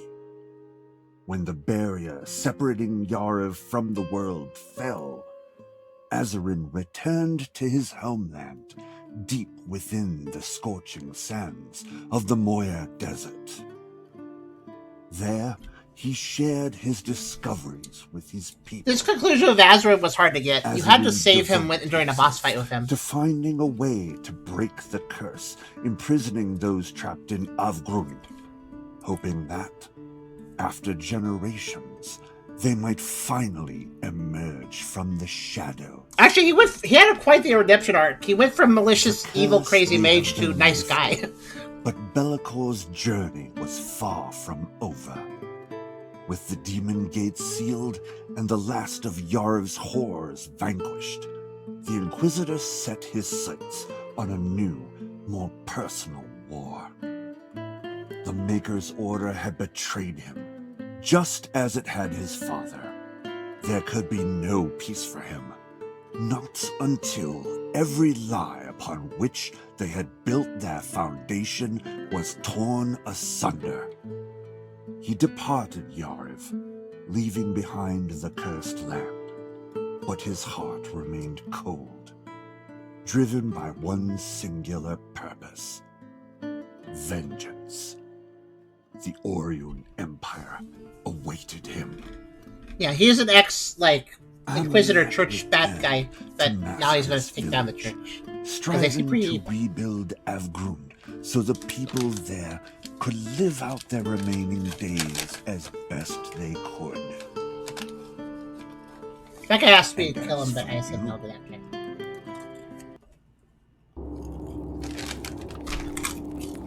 And now for you, still on fire! Okay!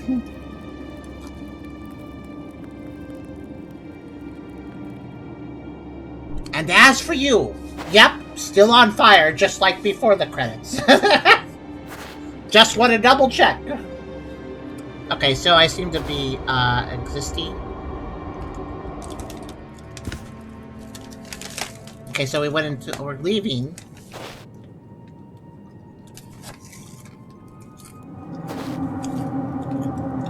If you remember, the mage fought us because when we said we would refuse but wanted to fight the demon, he was like, no, we can't let you do that, just think you might do something terrible.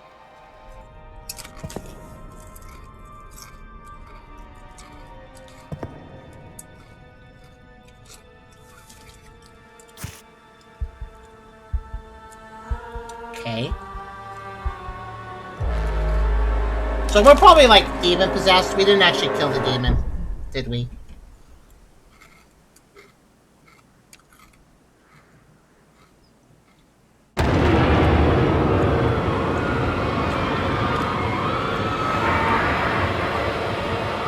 Yeah. Yeah. It's been weeks since Silica fell by your hand. Fell? No, that's not the right word. After all, he still lives. Now, you are Silica. You rejected Verho's offer and banished his soul, believing a mere mortal could defeat a god. But instead, you became his vessel. Now, Silica roams the mortal world freely, and your arrogance has brought it to the brink of ruin. After weeks of hibernation, you awaken. Your body is ready. Silica is ready. You are ready. So what about our friend? He just left us to burn? Possession ending, just a new puppet. That's too bad. Though the other ending was to give up our souls, so... I don't really feel like there's necessarily a good ending. The other ending was to give up our body for the mage that actually could defeat the demon. But we'd lose ourselves and the mage would take us over.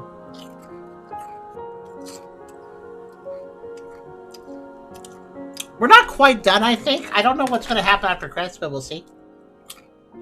I don't think we're quite done, though. Yeah, Second did a good job with this. And everyone else. I still really appreciate that they've decided to watch most of my streams of this, actually, which is really nice of them. Shows how much they care about their own game. Yeah, I guess Woodard was like, well, yes, he died, okay, bye. I mean, to be fair, you wouldn't want to stick around the demon realm that. It is funny, because he did leave. He had an epilogue story, the one-armed guy, about how he went back to his, homeland. So he just left her corpse there and left, yeah. Tucker became a god of floof. That sounds like a pretty cozy sort of god to me. Hehe.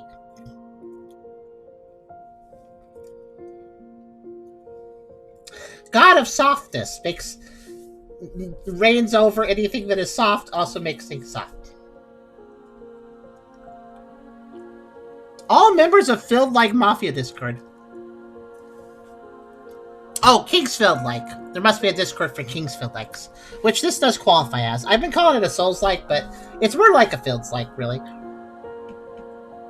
Though Kingsfield games came before Dark Souls, so it's all the same vibe. It's all the same sphere of vibes, rather.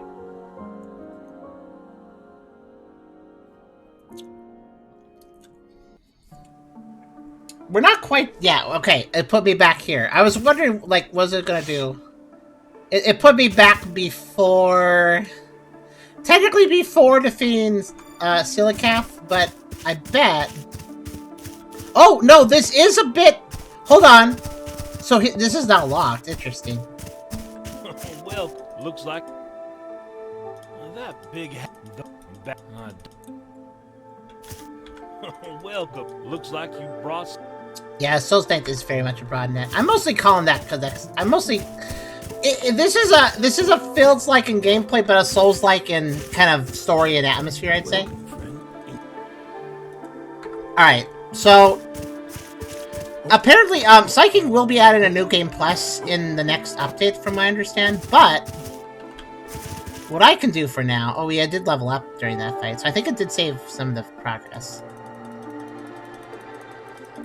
Actually, no. If I want to go... I'm not getting all the achievements in this game.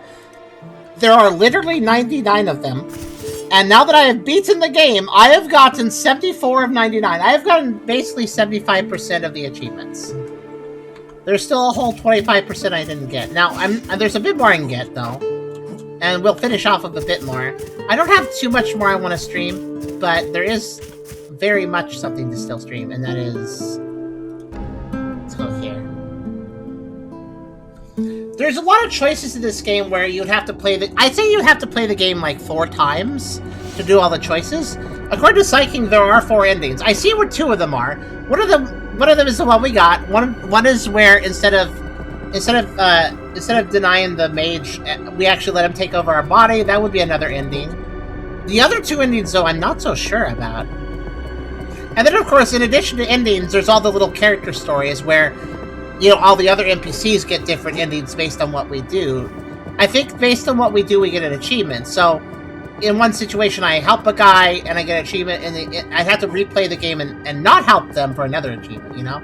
Stuff like that. Or do the opposite of what I did last time, whatever, you know? Okay, so let's see.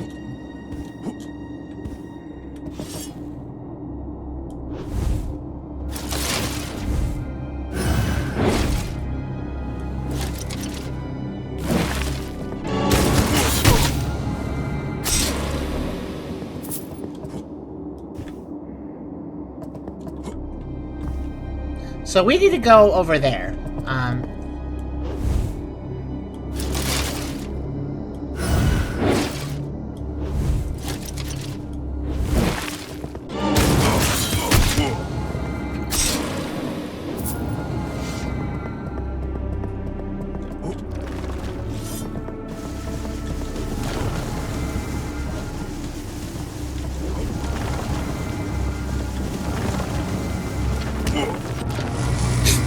Interesting. I've never seen them take a strictly arranged strategy against me like that.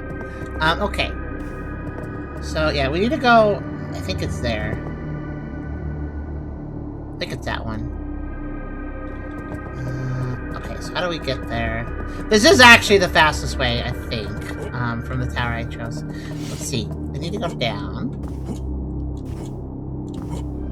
Alright. Technically, I need to use this one.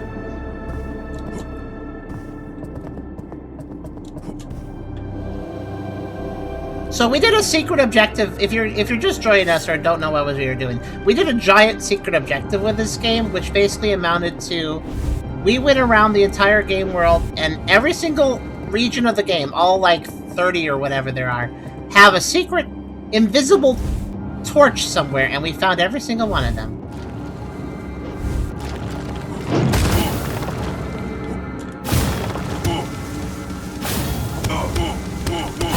Ow, ow, ow, ow, ow, ow, ow, ow!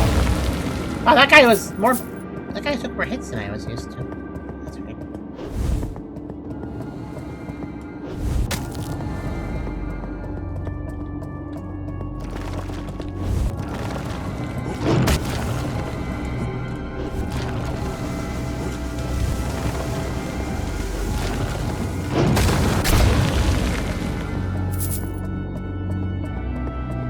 Also, I just realized, since that guy locked himself in his study, I can't give him rocks anymore.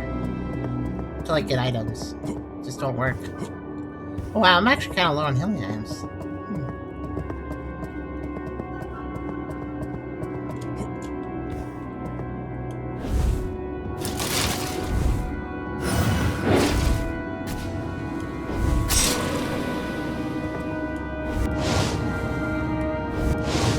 Oh, there's that... So I actually found the Chaos Wraith. And what I mean by that is, I guess they hang out in the air invisible until they spawn when you approach them. I happened to hit him while he was just sitting there invisible waiting to spawn. So it turns out he was just there. Interesting. So where they pop into existence, they were actually just there the whole time. Huh.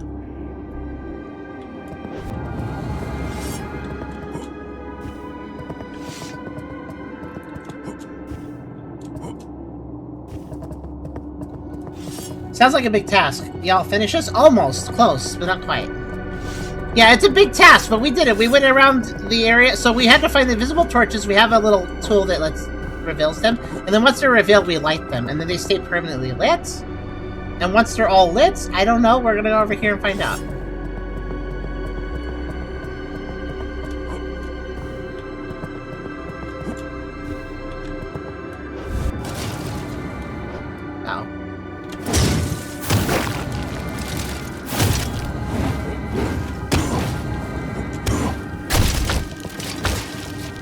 Stop this.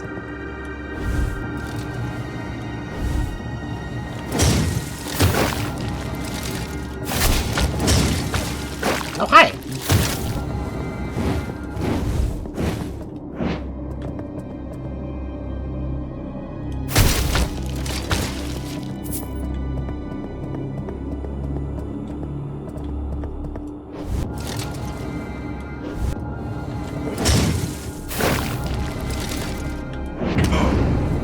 Dang it, he reflected at the exact moment I didn't there. Oh well.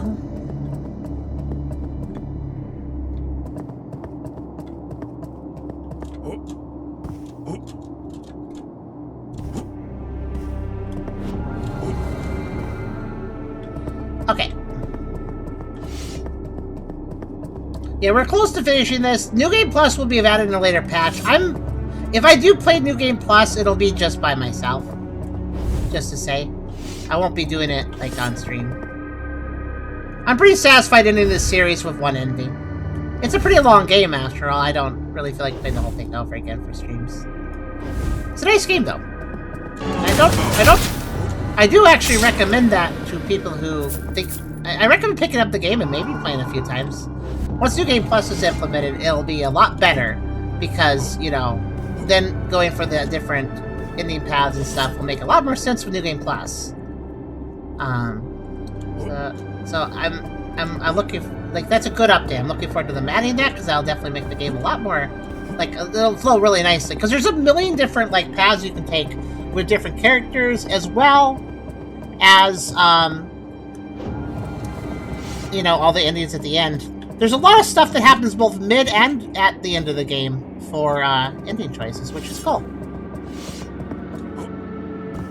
Like, we could have done something, like, for instance, the guy that killed himself when he found his brother dead, I could have destroyed his brother's corpse, so he would not have found his brother dead, and he would have actually joined me. He wouldn't have been sorrowful and done that, and he would have joined me for that one demon realm that I didn't have a companion for. Or, for instance, the thief guy who kicked us off the ledge is very duplicitous, very much a Patches character.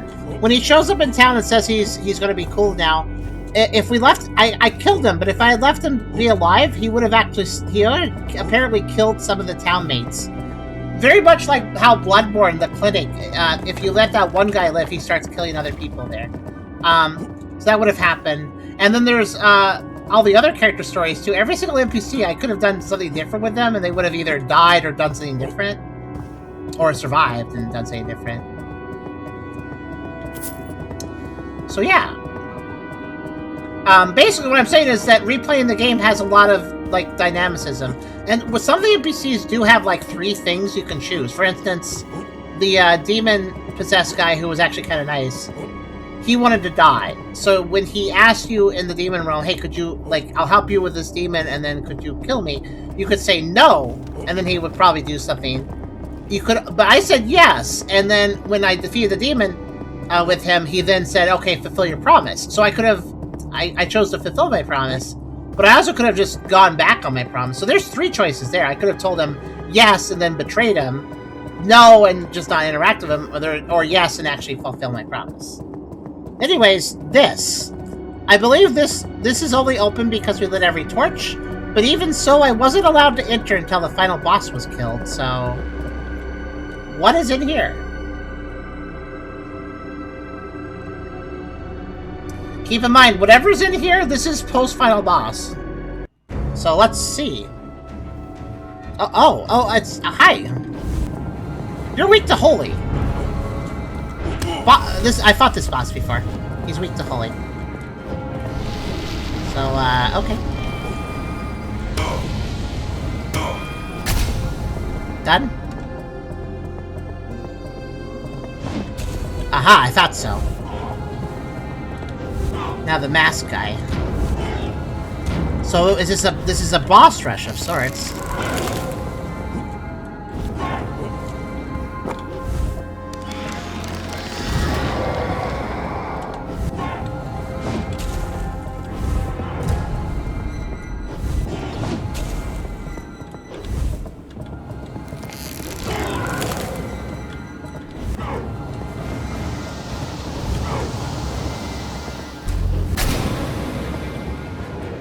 The angel, yeah.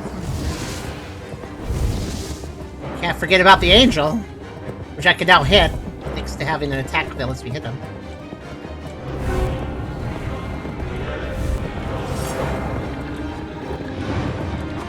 This is faster.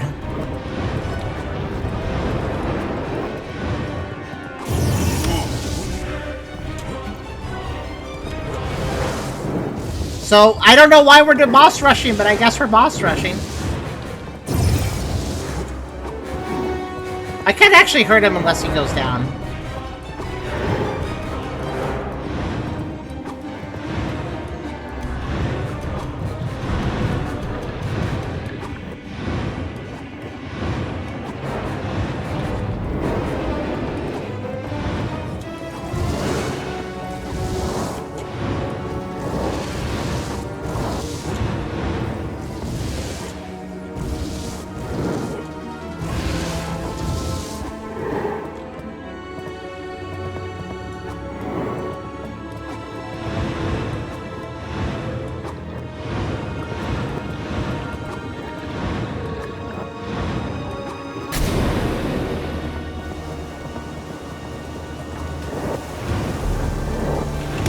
Malachor, okay.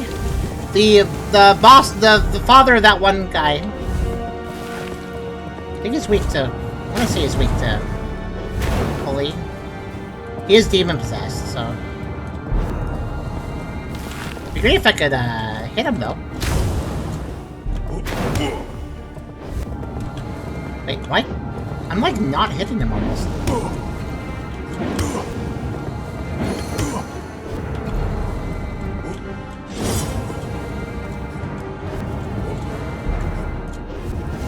I'll jump to hit his feet. It's a little easier.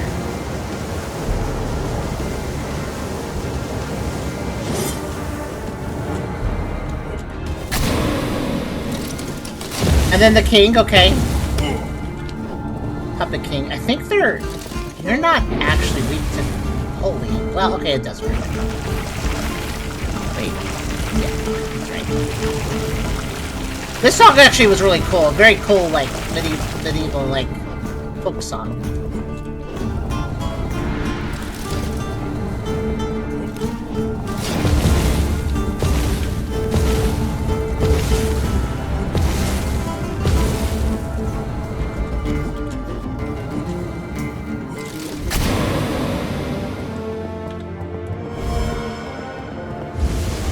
Okay, Lauren, yeah, that's the guy in the demon realm of the past.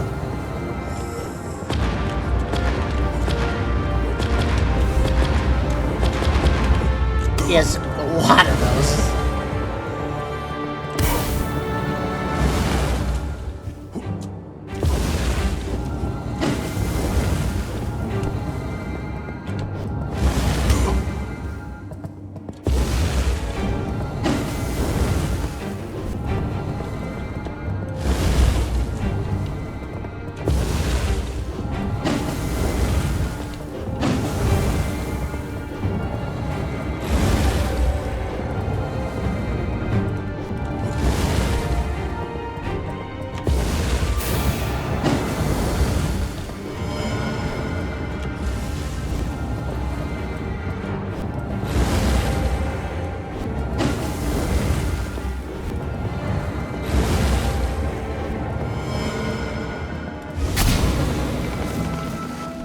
Plant. Okay, plant. Yep.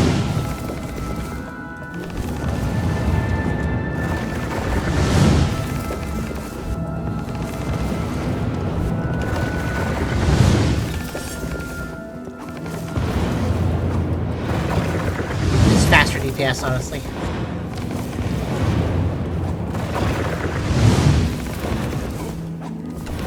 This boss isn't too dangerous, but he's very unpredictable.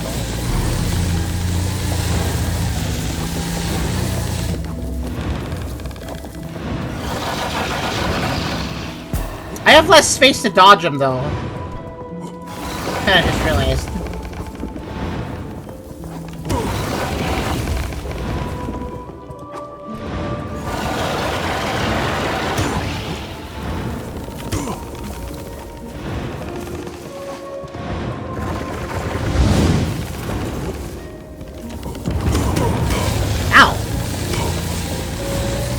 Damage has, like, no iframe, so I gotta be very careful when I start taking damage.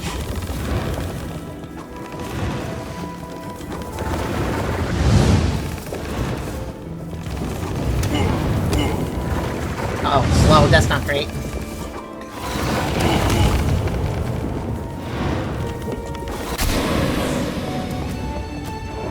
Guardian? Okay, if you insist.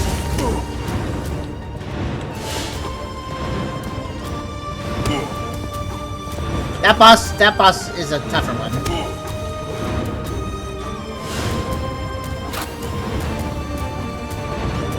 Wait, hit him harder.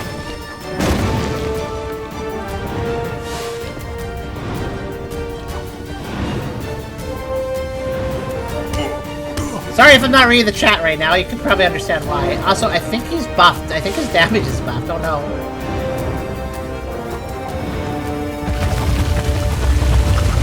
Pretty easy to miss him, actually.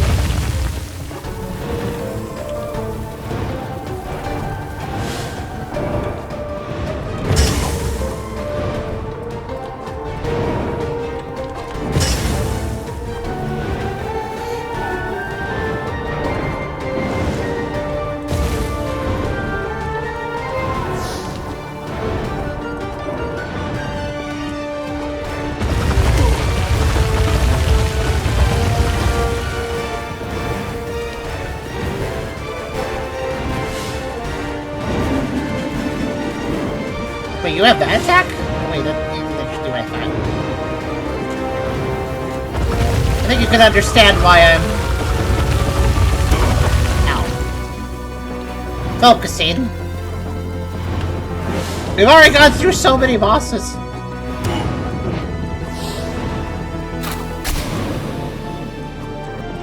Hello, again.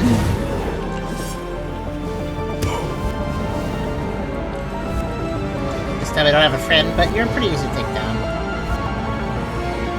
Mostly because I'm using your weakness, though.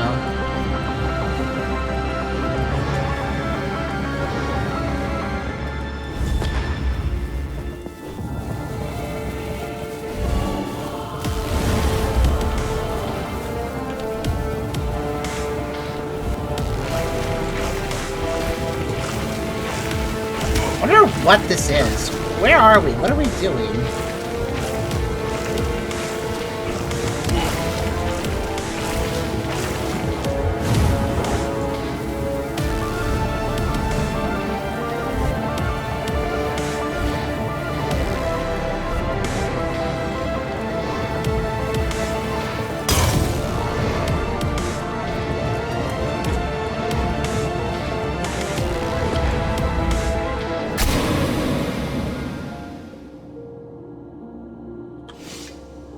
Godmaster, complete the boss rush.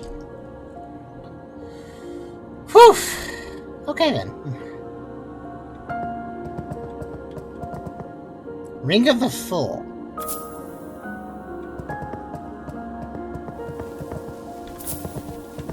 Piece of Spectral Rev still, piece of Rev still.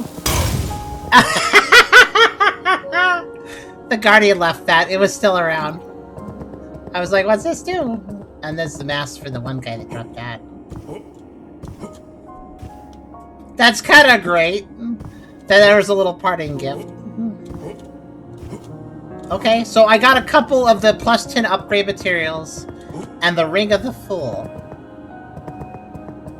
Okay, let's take a look. And what is the Ring of the Fool? A plain wooden band, worn smooth by many before you. Rings like these were often carved by children, imitating the lavish jewelry worn by nobles before the curse fell. Those who wear it hoping for power or protection soon discover they have embraced the true mark of a fool. It offers no apparent effect.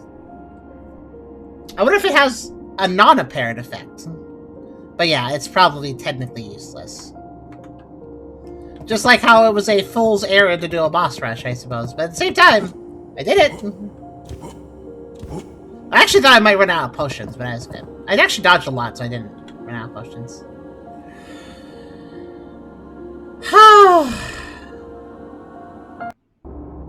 Well.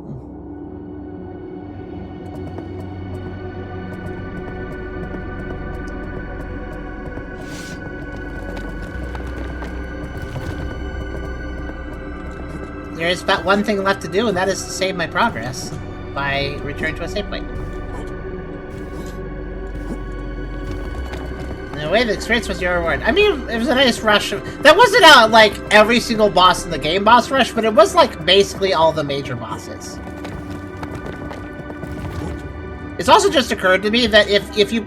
The Angel was technically an optional boss, so you could have gone into this boss rush not knowing what the heck that was, actually.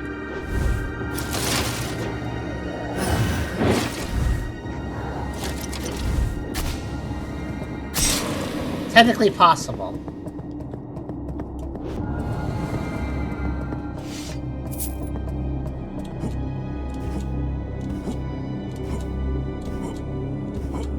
I think I just need to go...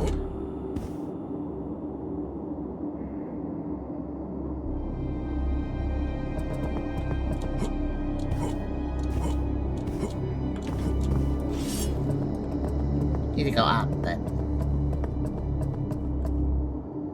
Gotta be careful.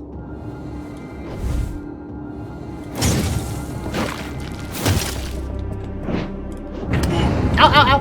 No, no, no, no, no. Don't you dare do that. Okay. When they pull the shield up, I really get myself injured.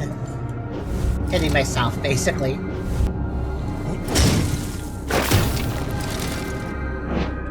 Gotta be careful.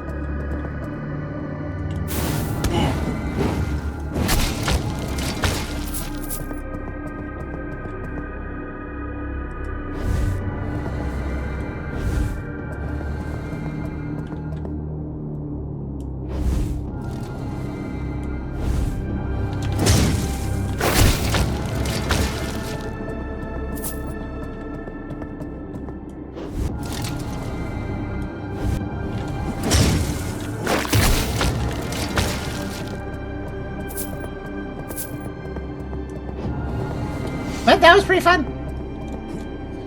I don't know. I think this game has a few bugginess to it. It's still technically in development. As in, it's certainly feature complete, but it's not... Well, okay, it's not quite feature complete. It's close to feature complete, but... More has been added a little bit here and there. Like, the Torch side quest, by the way, that I did, that actually wasn't in the game when I first started playing. It was only in the game later. Hello. I almost didn't notice he spawned. Whoop. I almost died because of that.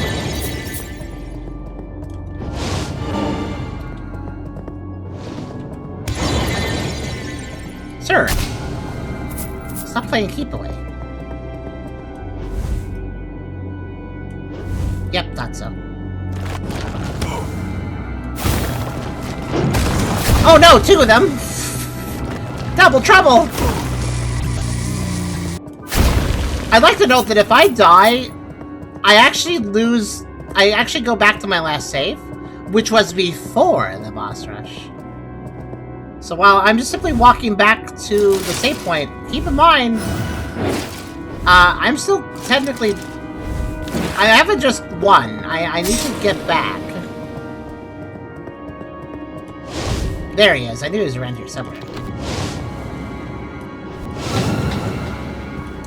I could technically just use a mass shard, but I wanted to walk back.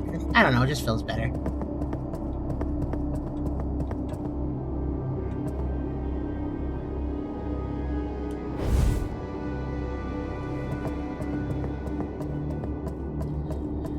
The boss rush was also added later, yeah. Yeah.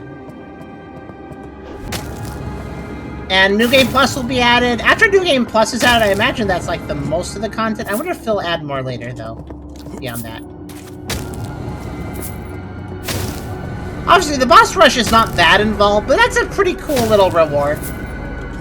And I'm guessing the Ring of the Fool is really just a breaking rights. Maybe it does something. If it actually does, the Ring of the Fool do something? I don't know. Actually, it might. It says it has no apparent value. If it does do something, it's probably something really minor. But it could just do some like cosmetic thing. I don't know. Let's try equipping it actually.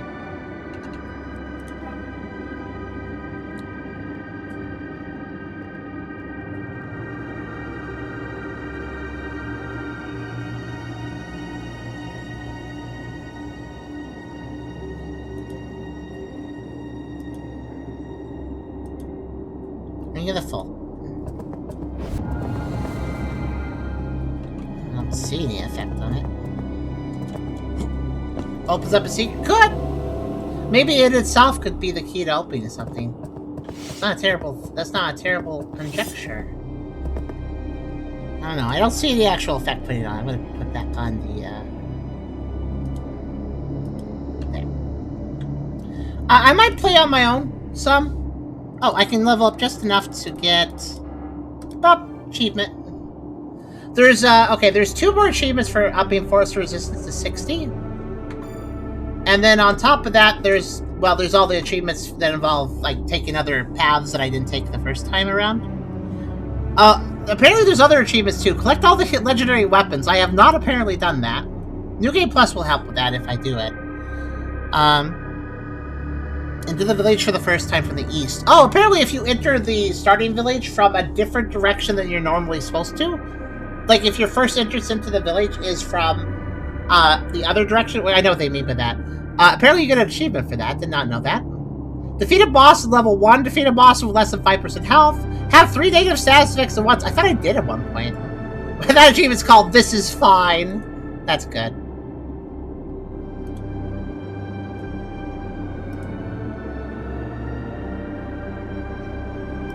I know I think one of the endings may also require being the Forgotten class. Because Psyking made big spoilers that it's very important that class is very important.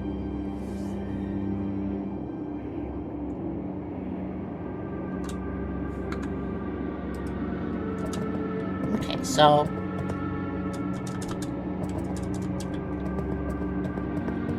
yeah. Poof!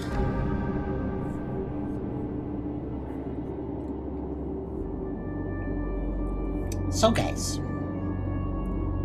think I am ready to stop. It is a little late now, but that's okay.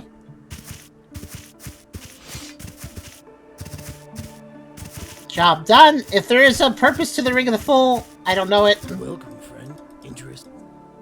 Maybe there is, maybe there isn't. Rook. Who knows? Yeah, I'm thinking of Forgotten classes in Yukini after what Psyking said about it. It seems like a pretty important class, actually. Uniquely so.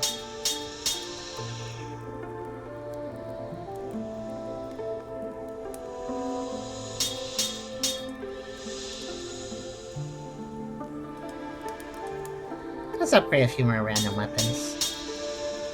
So, there's only a number of revs still in the game, but I wonder if, oh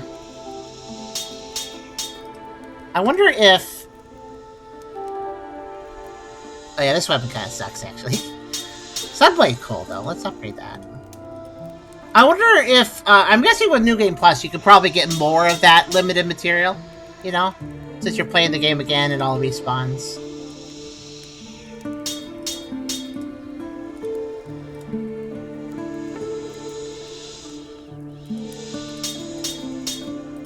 Actually, the hand crossbow would be a fun thing to use in the next playthrough. I might use that. Okay, I'm out of Spectre Ref still. That's okay.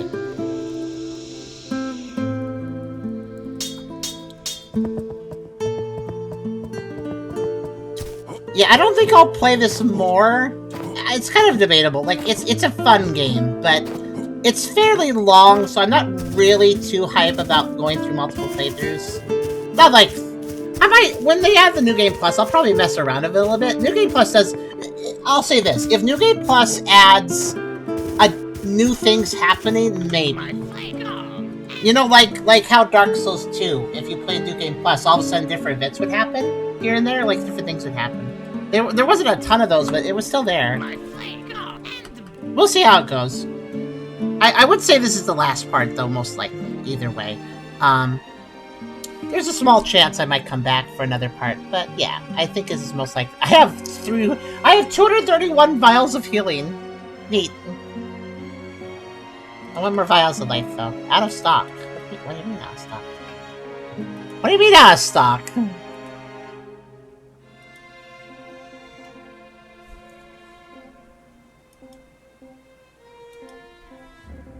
Wait. What do you mean out of stock? He's out of stock and... I can buy mash shards, throwing knives, throwing daggers. Okay. So I can't buy the vials anymore. He's out of stock on the vials? Is that a bug? That's just your basic healing item. It's always been possible to buy from him. Out of stock. I think there's a glitch there. I don't know if... Either that or because he became so rich, he became lazy and doesn't stock some stuff. I don't know. Strange. Very strange. Well, that was a fun adventure. I hope you guys enjoyed it with me. Verho Curse of Faces. If Psyking wants to tell me about, like, some crazy stuff with the new update that means, like, I really should come back and do a bonus part, I will do that. But otherwise, I do think I am done. And Psyking, since you probably watched the intro, or the outro, feel free to come by any streams and let me know how the game's going. Like the development, since you're still adding to it. If you do think that it's worth me coming back for something, such as New Game Plus being worth it for some reason, beyond just, you know, because New Game Plus is going to be fun regardless, but I don't think it's going to be fun to stream. It may be fun to play by yourself, but it is basically just looping the content. Granted, I can pick out different endings and consequences and stuff for the characters, but yeah, I don't feel like it's really stream-worthy to do New Game Pluses unless something really crazy shakes it up. But if it's some additional content gets added, like additional, like, here's another dungeon or something, then yeah, I could maybe do a bonus part and check it out. But, yeah, Verho Curse of Faces, what was that? Part 6? Yeah, part 6. So I wasn't sure if we would end up part 6 or part 7. Looks like part 6.